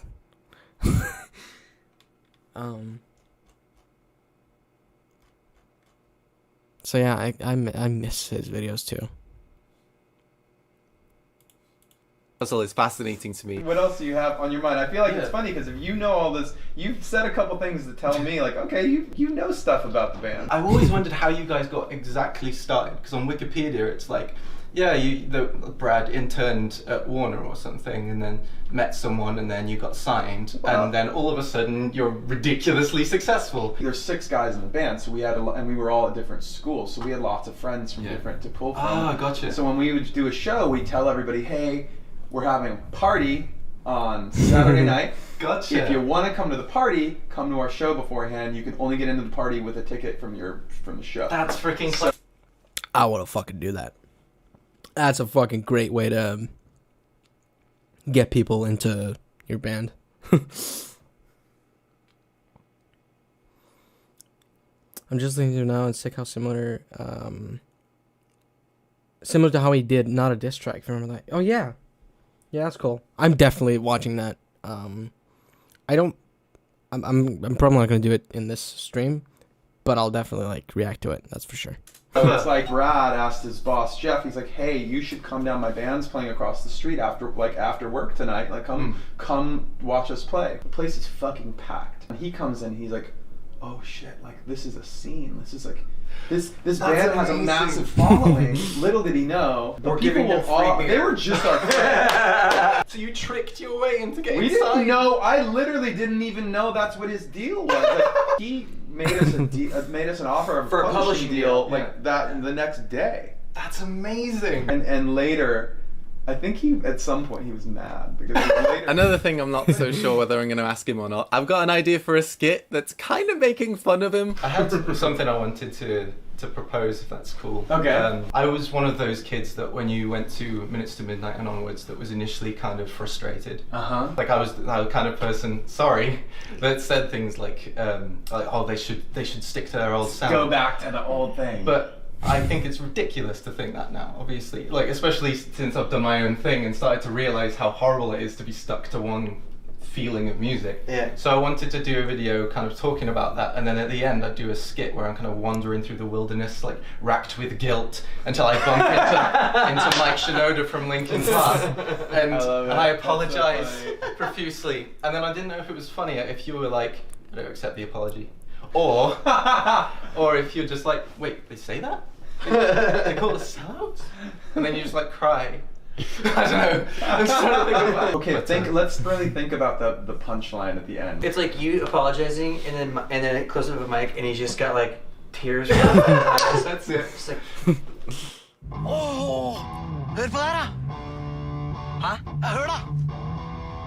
What the fuck is his ad? Oh, it's McDonald's ad. Det skikkelig god musikk, det. Okay. just do this. Oh, it's too much. Hold on. You guys are crying for real now. Yeah. Brilliant. You know what's funny? Is like I actually just had.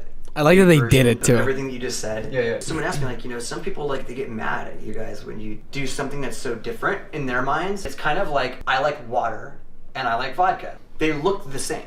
Like, but if I open up the water and I take a drink and it's vodka, I've done that before.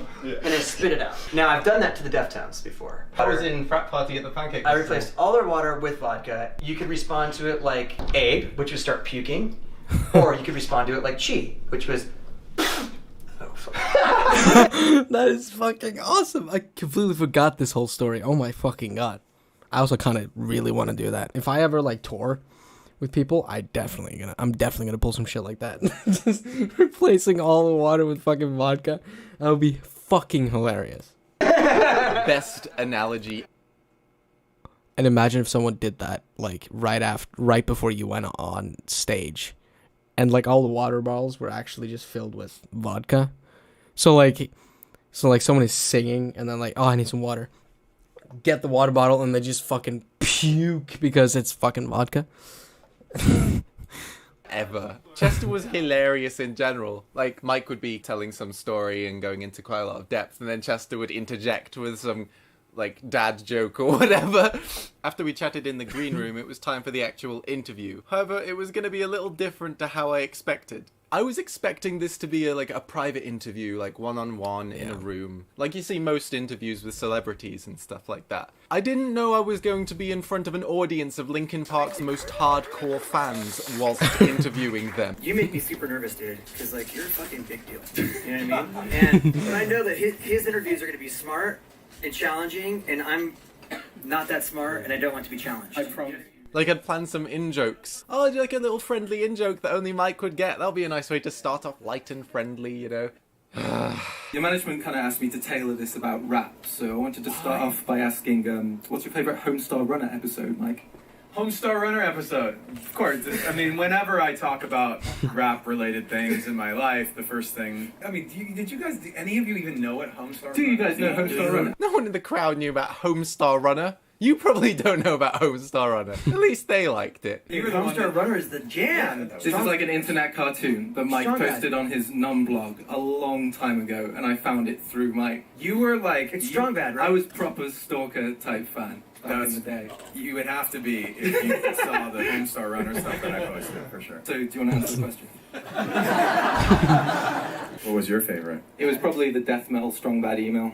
Oh, yeah, that was a good one. I just like his voice, like... Today we are going to be talking about... That's right! We're going to be talking about the movie The Kong Skull Island. I don't know if you realize how much you're making my life right now. That is like exactly like the thing. I wonder how much he knows about YouTube in general. Maybe I'll ask him about that. I mean, it's at the YouTube space. It'd be appropriate. One of the most unexpected things that happened recently was seeing you tweet that PewDiePie was troll goals.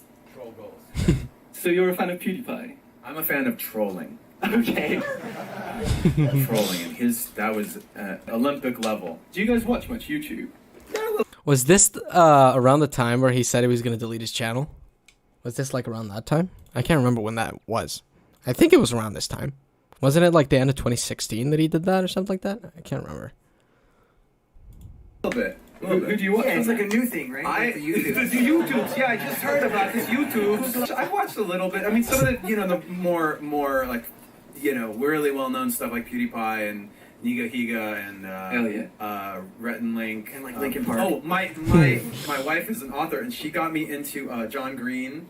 Nice. Hell yeah. Vlog Brothers, right. They're so funny, and they're so smart. That's the thing. I love that stuff. Yeah, really great. That's awesome. I had no idea you guys knew. I don't know if I would be a nerd fighter, per se, but I do like their... PewDiePie makes fun of Linkin Park, though. And I've got to address that. I can't just, gloss over the fact that some of their stuff has become, like, a meme. I've got to figure out how to say this stuff without coming across like an ass. A lot of the YouTubers, like PewDiePie, for instance, make fun of Linkin Park songs. Good. Perfect. As they should. What do you guys think of the meme kind of culture that's popped up around? They're just lucky we don't make fun of them. I love it because here's the thing. It's like an honor to be made fun of to a certain degree because it's like, we've reached that level of pop. We're in the zeitgeist. We're in the zeitgeist. I love that our music has impacted people on a level where, one, they feel comfortable enough to, kind of have fun with it. And also, after, 17 years, 18 years of doing this together, that, people, Yeah, I mean, if you watch, the fucking In The End music video or something, it's a perfect fucking meme. Holy shit, that video is so fucking 2000 or whatever, earlier, maybe late 90s or whatever. It's so fucking great. People still find it interesting enough to talk about us and sing about our music. Mike was the guy who inspired me to become a producer. He was the reason I bought this. Hell And yeah. I played hundreds of gigs with it. Even though all the other bands had laptops, I wanted to be like Linkin Park. I wonder if I'll get a chance to ask him. It's way fucking cooler to do it like that, though. Like, just having a laptop and just, like, fucking looping shit, like, it's nowhere near as fucking cool as actually, like, doing shit like that on a physical fucking, like, drum machine or whatever. Most 2,000 videos age so bad. Yeah, but in, like, a really fucking good way, you know? Music nerdy type questions. I won't bring this. It's too heavy. Mike is extremely prolific. Like, this dude writes music all the time. We're on the flight. Yeah, he's on over yeah. here, like from the United States. On the for plane, example. and he's I'm just sitting on playing his Fuel phone. Runners and watching movies and sleeping. This dude is on his computer with his machine out, like making music the whole time, and it's been this way forever. You know, we'll sit down, we'll listen through like 50 demos. 49 of them that Mike wrote, and then one that I hummed into my phone. And then I'll pick the ones that we like the most. Exclusive. Like, he just does this all day. This was like the most basic. That's actually really fucking cool. And I like how you can hear that it kind of sounds like Linkin Park as well. First thing I did that ended up being lost in the echo. So the sounds were recorded from my phone. I played a little kid's keyboard and did this and recorded it into my phone. Shit. And then I had the... Right. I don't care about iced tea.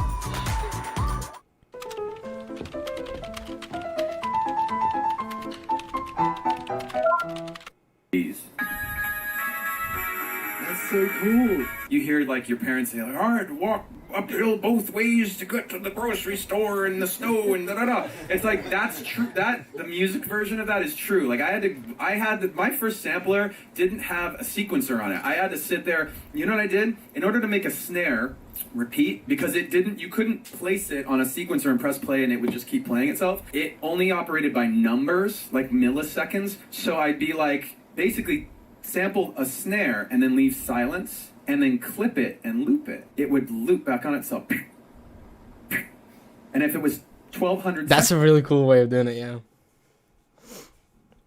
I love when people get creative like that with recording things. Like, I just fucking hit the wall for kick drums. Like, yeah, it's really cool to do that kind of shit. I definitely want to do more of that. Yeah. There's one time me and my friend were like fucking around making music and shit at his house. I had just brought like a laptop and my fucking audio interface and the microphone, and then we were just like recording random shit over like instrumentals we had kind of made already, and then we just had this idea because he had like, you know, when you like sometimes if you've had a lot of water or something, and then you like move your stomach or something, you hear like that fucking sound. I don't know how to explain it, but that thing, we tried recording that, and you just heard like gluk gluk gluk gluk. And it's like, actually, and I went back now like 2 days ago and like listened to it, and it's like, oh shit, we can actually, I think I could make something with that. I think we could, yeah, the wishy. True. And yeah, the elephant sound and teardrops, for example. Yeah, that's really fucking cool. Just stuff like that. And also even like, for example, the synth in Can You Feel My Heart, which is literally just Ollie's vocal. It's like, that's really fucking cool.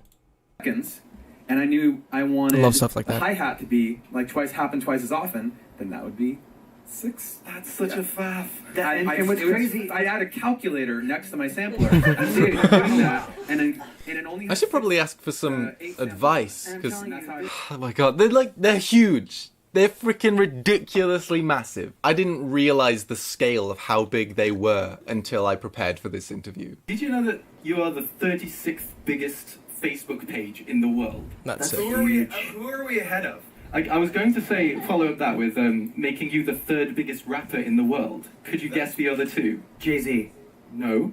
Drake. No. Drake is not ahead of us. No. That's kind of weird. Yes, and if you want a clue, I can give you a clue. Kendrick. No. I wish Kendrick was.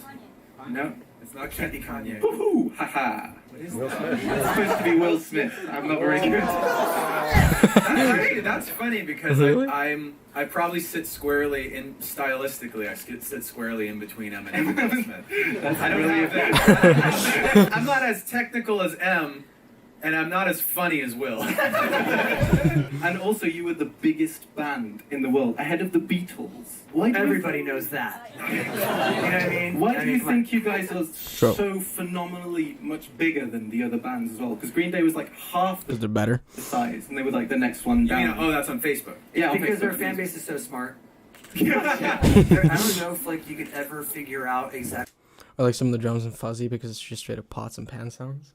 Oh, I want to do that. Because I used to, like when I was a kid, I used to fucking take out like a bunch of like pots and shit and just like fucking play with like chopsticks. I just used to play on them. And it was like, yeah, it was really fucking cool. So yeah, I would definitely like, I kind of want to do something like that. Also, like, one thing that is very much like that, where like it's just like sample shit, like random sounds. For example, the album Plastic Anniversary by Matmos is literally the entire album is just made out of plastic sounds. Like it's just sampling plastic. So it's like, is it this one? Yeah. It's just like shit like this. I fucking love this album. It's like...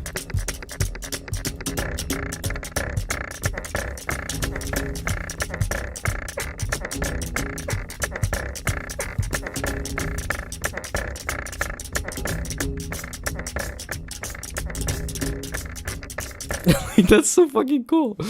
It's just like random sounds. And yeah. Oh yeah, I would like, my family loved my drumming. Hell yeah. Exactly what we did. I was straight up fucking Trey Cool from Green Day or something, you know? Become, I guess, what you're saying that we are. You know, all we've ever really done is just, one, we've always paid attention to our fans, and we really appreciate them. You know, early on, like, the only extraordinary thing we did was, like, we would, until we were literally begged by our stage managers and our production managers and our tour managers and also the venues themselves were like, please stop signing everything for everyone, like, you have to leave. And then we got the bill, and we're like, yeah, we should probably stop doing that. You know, it's like $1,000 a minute. You're over, like, when you have to leave, like, for real. That's a good problem to have, though. I feel like it's a good, like that. I got it. That probably has to feel pretty good. Like, that it's like, I just want to continue, you know? I just want to continue signing shit. So really I want to appreciate continue our meeting fan fans. base, and we knew Like, that that's, we only had so much music. That's really fucking music cool. out. I think our Hybrid Theory was like 35 minutes long or something like that. There was only so much stuff, and we wanted to keep supplying them with more stuff. We're like, okay, let's like do reanimation. Okay, like let's make webisodes. I think we were talking about like we may have actually like even like been one of the first people or the first anything to like coin the phrase webisode. Oh yeah, we're over There was no 6 hours. There Jesus. was no social media. There was no. Yeah, we'll just finish this, and then there's a One More Light thing that I want to play. That'll basically end the stream. So that will be like a, yeah, because I feel like that's pretty like cool and appropriate way to end it. YouTube or any, you know, I mean, there wasn't even like a great search engine. Like, you would have a hard time finding things. And it was all through LinkinPark.com. Naturally, I think our fans kind of were used to that, you know, digesting things from us in that way. So as Facebook came along and as YouTube came along, we were already there, you know, and we just kind of like integrated seamlessly into it, as opposed to being like, oh, look at what's happening over here. Like, let's figure out how to get into that or how to like tap into it, like that kind of thing. Like, we were already, it just kind of was You were ahead of the part our game. DNA. Yeah. That's really, really interesting to see. Like, it's potentially just that you were that communicative with your fans that it worked out. I think so. I thought about what Chester said here a lot. Like, when I used to go on tour, I was totally always true. talking to fans after the shows as well. And Linkin Park did it after the interview, like talking to all the fans that were there. I've been thinking, like, how can I kind of implement that into my life now? Because I'm not touring at the moment. So I came to two conclusions. First, I'm going to seriously start pursuing touring after this. It's really lit a fire under me. And second, I want to try live streaming after I release videos, because I feel like that's kind of the online equivalent, to see if it has the same kind of feel as talking after a show. Follow me on Twitter if you want to keep up to date with that. I want to think of an excuse for how to explain how much of a hardcore fan I am. I have this one idea that might work, that would kind of be a prank, but I don't know if I have the guts to do it in the moment. You already know how much of an impact you've had on my rapping. I wondered if you could give me some feedback on some lyrics I wrote. Oh, yeah. So far, so good. Spit drips from the jaw, the witless witness. Cryptic colloquialism shifts your misfit. Dark all I do embark, the shadows evolve with my thought catalog, analog rap catalog. You want to explain why you're laughing? Those were my lyrics. How old are those lyrics? Like almost 20 years old. My old stuff was like, like I was on that like really, it was almost like more about the pattern and the rhyme structure than it was The like words, what yeah. was I saying. Yeah. To clarify, those lyrics were from a song way before their first album, which I memorized like 15 years ago when I was learning to rap. So that was pretty cool. I grew up in an area where it was really diverse. It's kind of funny too, though, because like those lyrics, I feel like could have been written by by Dave too. So it's like friends from who were living like downtown in LA, like where I guess that just kind of shows the influence. Coming from, like they were the ones who introduced it to me, and I went, wow, like what is this, you know? Because I was listening to like Bon Jovi. So that's where you got your lyrical ideas from. It was a mixture of Bon Jovi and NWA. Which is basically Linkin Park. Yeah, I was gonna say. NWA means Bon Jovi, right? Isn't that what it is? I really want to rap with him though. If I could technically have collaborated with Linkin Park, that would be life goal achieved. So you guys did a track with Busta. Well, It's crazy that Mike recognized them after so much time. Yeah, kind of is. Especially if it's like not something that he thinks of as like really good. You know? But I guess also like, I guess that could also be like like a contributing factor to why he remembers them. Yes, we did. So does that mean you're a fan of fast rap? Yeah, sure. Can you see where I'm gonna go with this? No.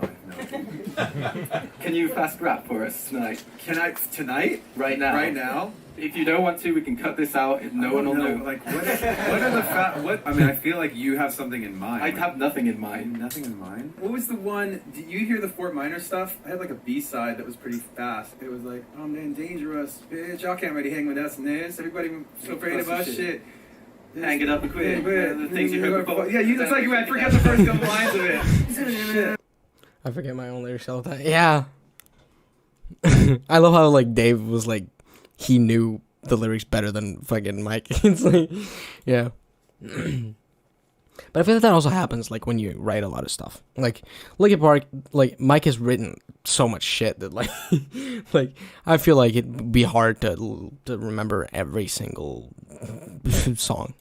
That was like one of my favorites. Would you do not fast rap with me if I beatboxed? You beatbox. Again, we can totally cut this out. There's no pressure whatsoever. The verse I love to do, you know what I always do? It goes, this is something for you people on the block, blackout. Hold on. No. I'll do it. This is something for the people on the block to black out and rock, to give you what you need like Papa, who shot ya? Separate the weak from the opposite. Beat hard from the beat was so great. It was so sweet. It was so sweet. I love that actually. I was like, dude, what is Justin Timberlake over here? Okay, now your turn. It drips in the jaw, the witless witness. Cryptic colloquialism shifts your I like how Mike was like, I'm gonna fucking spin this on you. Fucking you do it. Dark, all I do embark. The shadows involved with my thought catalog, analog rap catalog. Keep your distance, answer your resistance. Hurt by persistence, the twisted list of tangled lies that strangled my hopes, a wasted them, the tasting them. Forced to face these hate crimes against the state. Being feeling the weightlessness, pressing between the ceiling, reeling around proof. Riding a bubble of soundproof. It's the frequency making you shack shake with every move.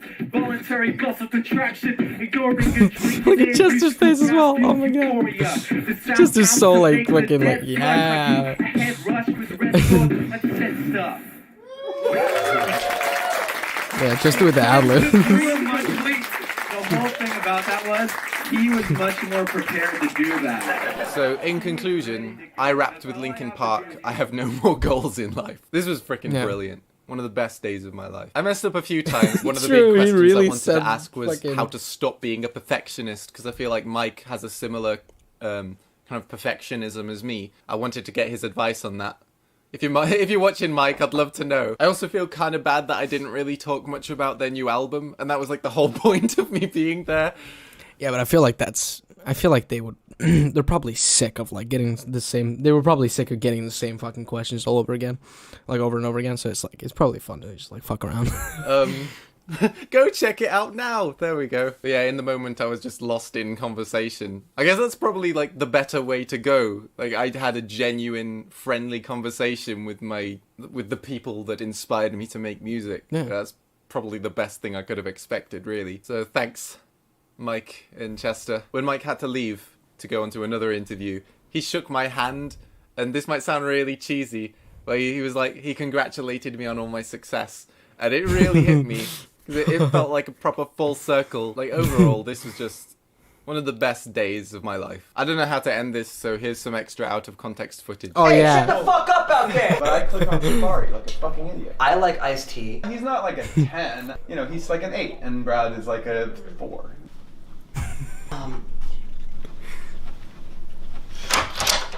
When one person is touched by it, then it was worth it. You know who that one person is? Me! Dude, that new Taylor Swift album is fucking dope. Licking the Pavement. He's right. He's right. That was Chester's best take right there. And then Fucking based. ball sacks. Does your channel have a rating? There's probably some fantastic ball sacks out there, but you mix it with pavement, I'm not gonna like it. Boom! Fucking morons. Fuck this motherfucker. I'll Yeah. kill his it was children. bad. Are you rolling? God. Fuck this motherfucker. I'm killing his children. Alright. In a video game. Jesus. Alright. I feel like that was a good last, like, full video. You just want to take the audio of Chester saying, hey, shut the fuck up out there and do something with it? Yes. Oh my fucking god. And add, like, the, also the, fuck that motherfucker part. And then Yeah. ball sacks. Does your channel have a rating? There's probably some fantastic ball sacks out there, but Is you it mix this it with one? pavement, I'm not gonna like it. Boom! Fucking morons. Fuck this motherfucker. I'll Yeah. kill his it was children. bad. Like that as well would be fucking cool. Yeah, like they did their diary, yeah. That's good.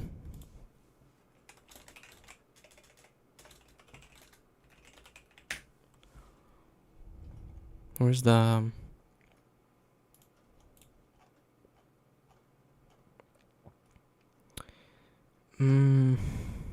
is it wait. Is it this one? Me and she are included.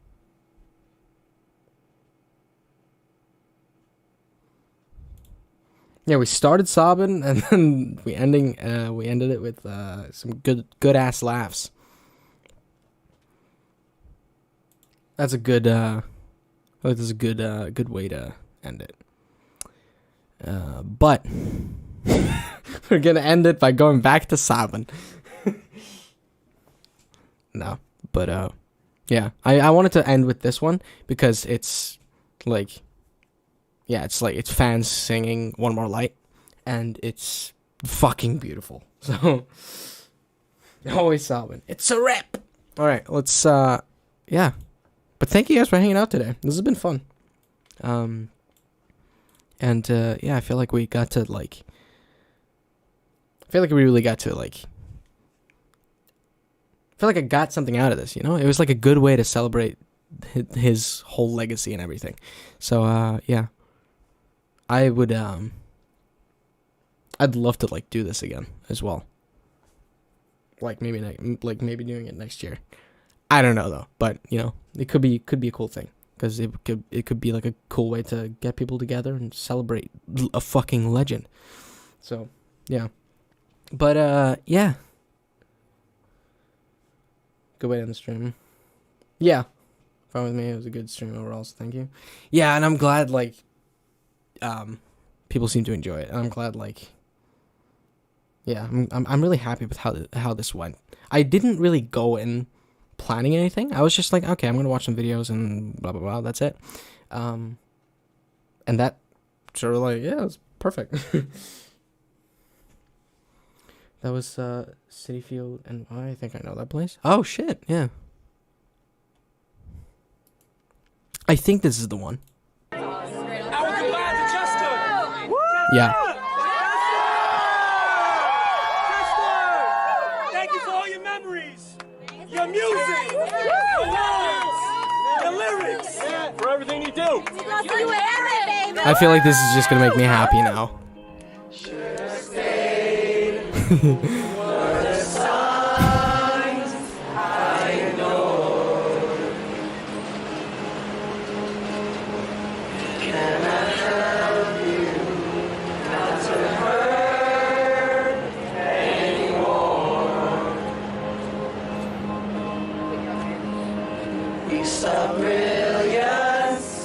When the world was asleep, there are things that we can have, we can't keep. If they say, Oh, it's a baseball field? if one more light goes out in the sky of a million stars. Oh, yeah, the stadium there, yeah. Who cares if one more light goes out? If a moment is all we are, or quicker. I feel like that doesn't work. Who cares if one more light goes out? Well, I do. Yeah, hell yeah, get some candles in the chat. Get some candles in the chat. Reminder for the floor from your feet. Guys, hold on to the person that's next to you.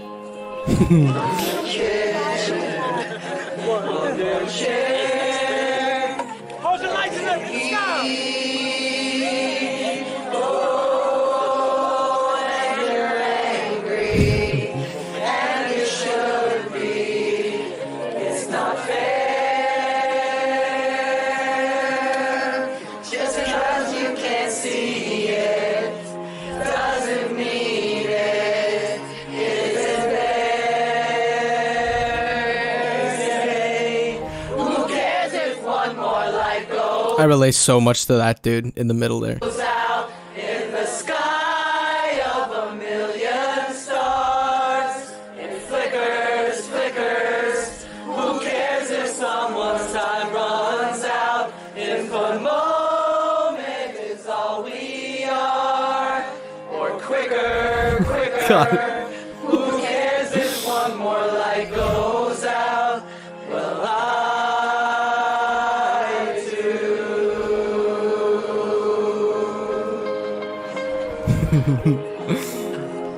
We love you, Chester.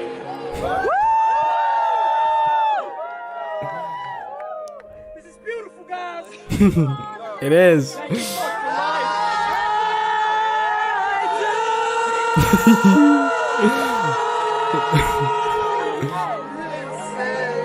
it, guys. Who cares if one more light goes out in the sky of a million stars? It flickers, flickers. Who cares if someone's time runs out? That art is so sick too. Moment is all we are.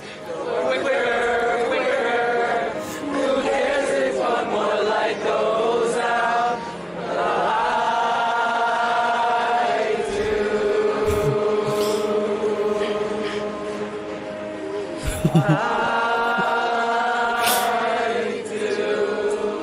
Clap it up, guys.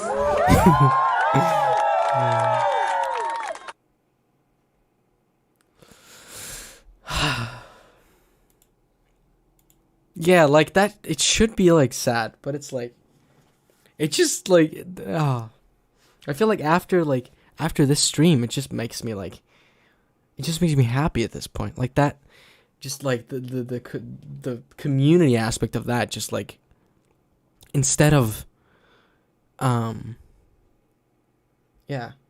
like feeling bad about it, it's like, fuck yeah, Chester fucking Bennington, like, you know. So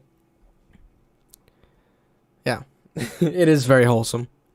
God, I wish I was at this fucking thing.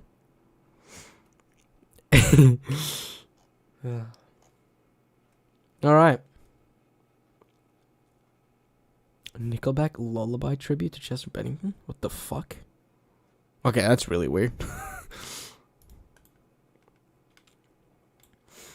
All right. Thank you guys for hanging out today. This was really nice. I really enjoyed this.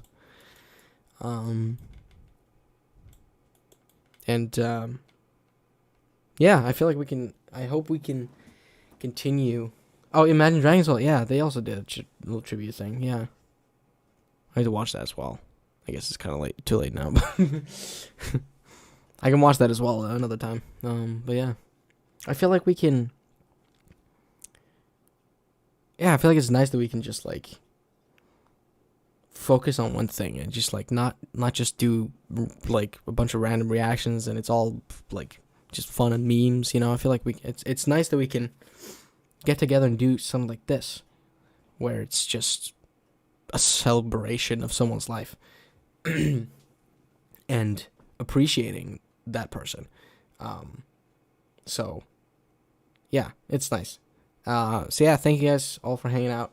I'll probably stream maybe tomorrow or on, that'll be Thursday. Yeah. But yeah, yeah, guess that's it. Thank you all for being here. I feel like we do more streams, just focus on one thing person. Yeah, definitely. Yeah. It could be fun. Doesn't even have to be like the same thing as this. It could just be like hey, let's deep dive into a specific band or a specific artist, you know? That could be cool too. Yeah.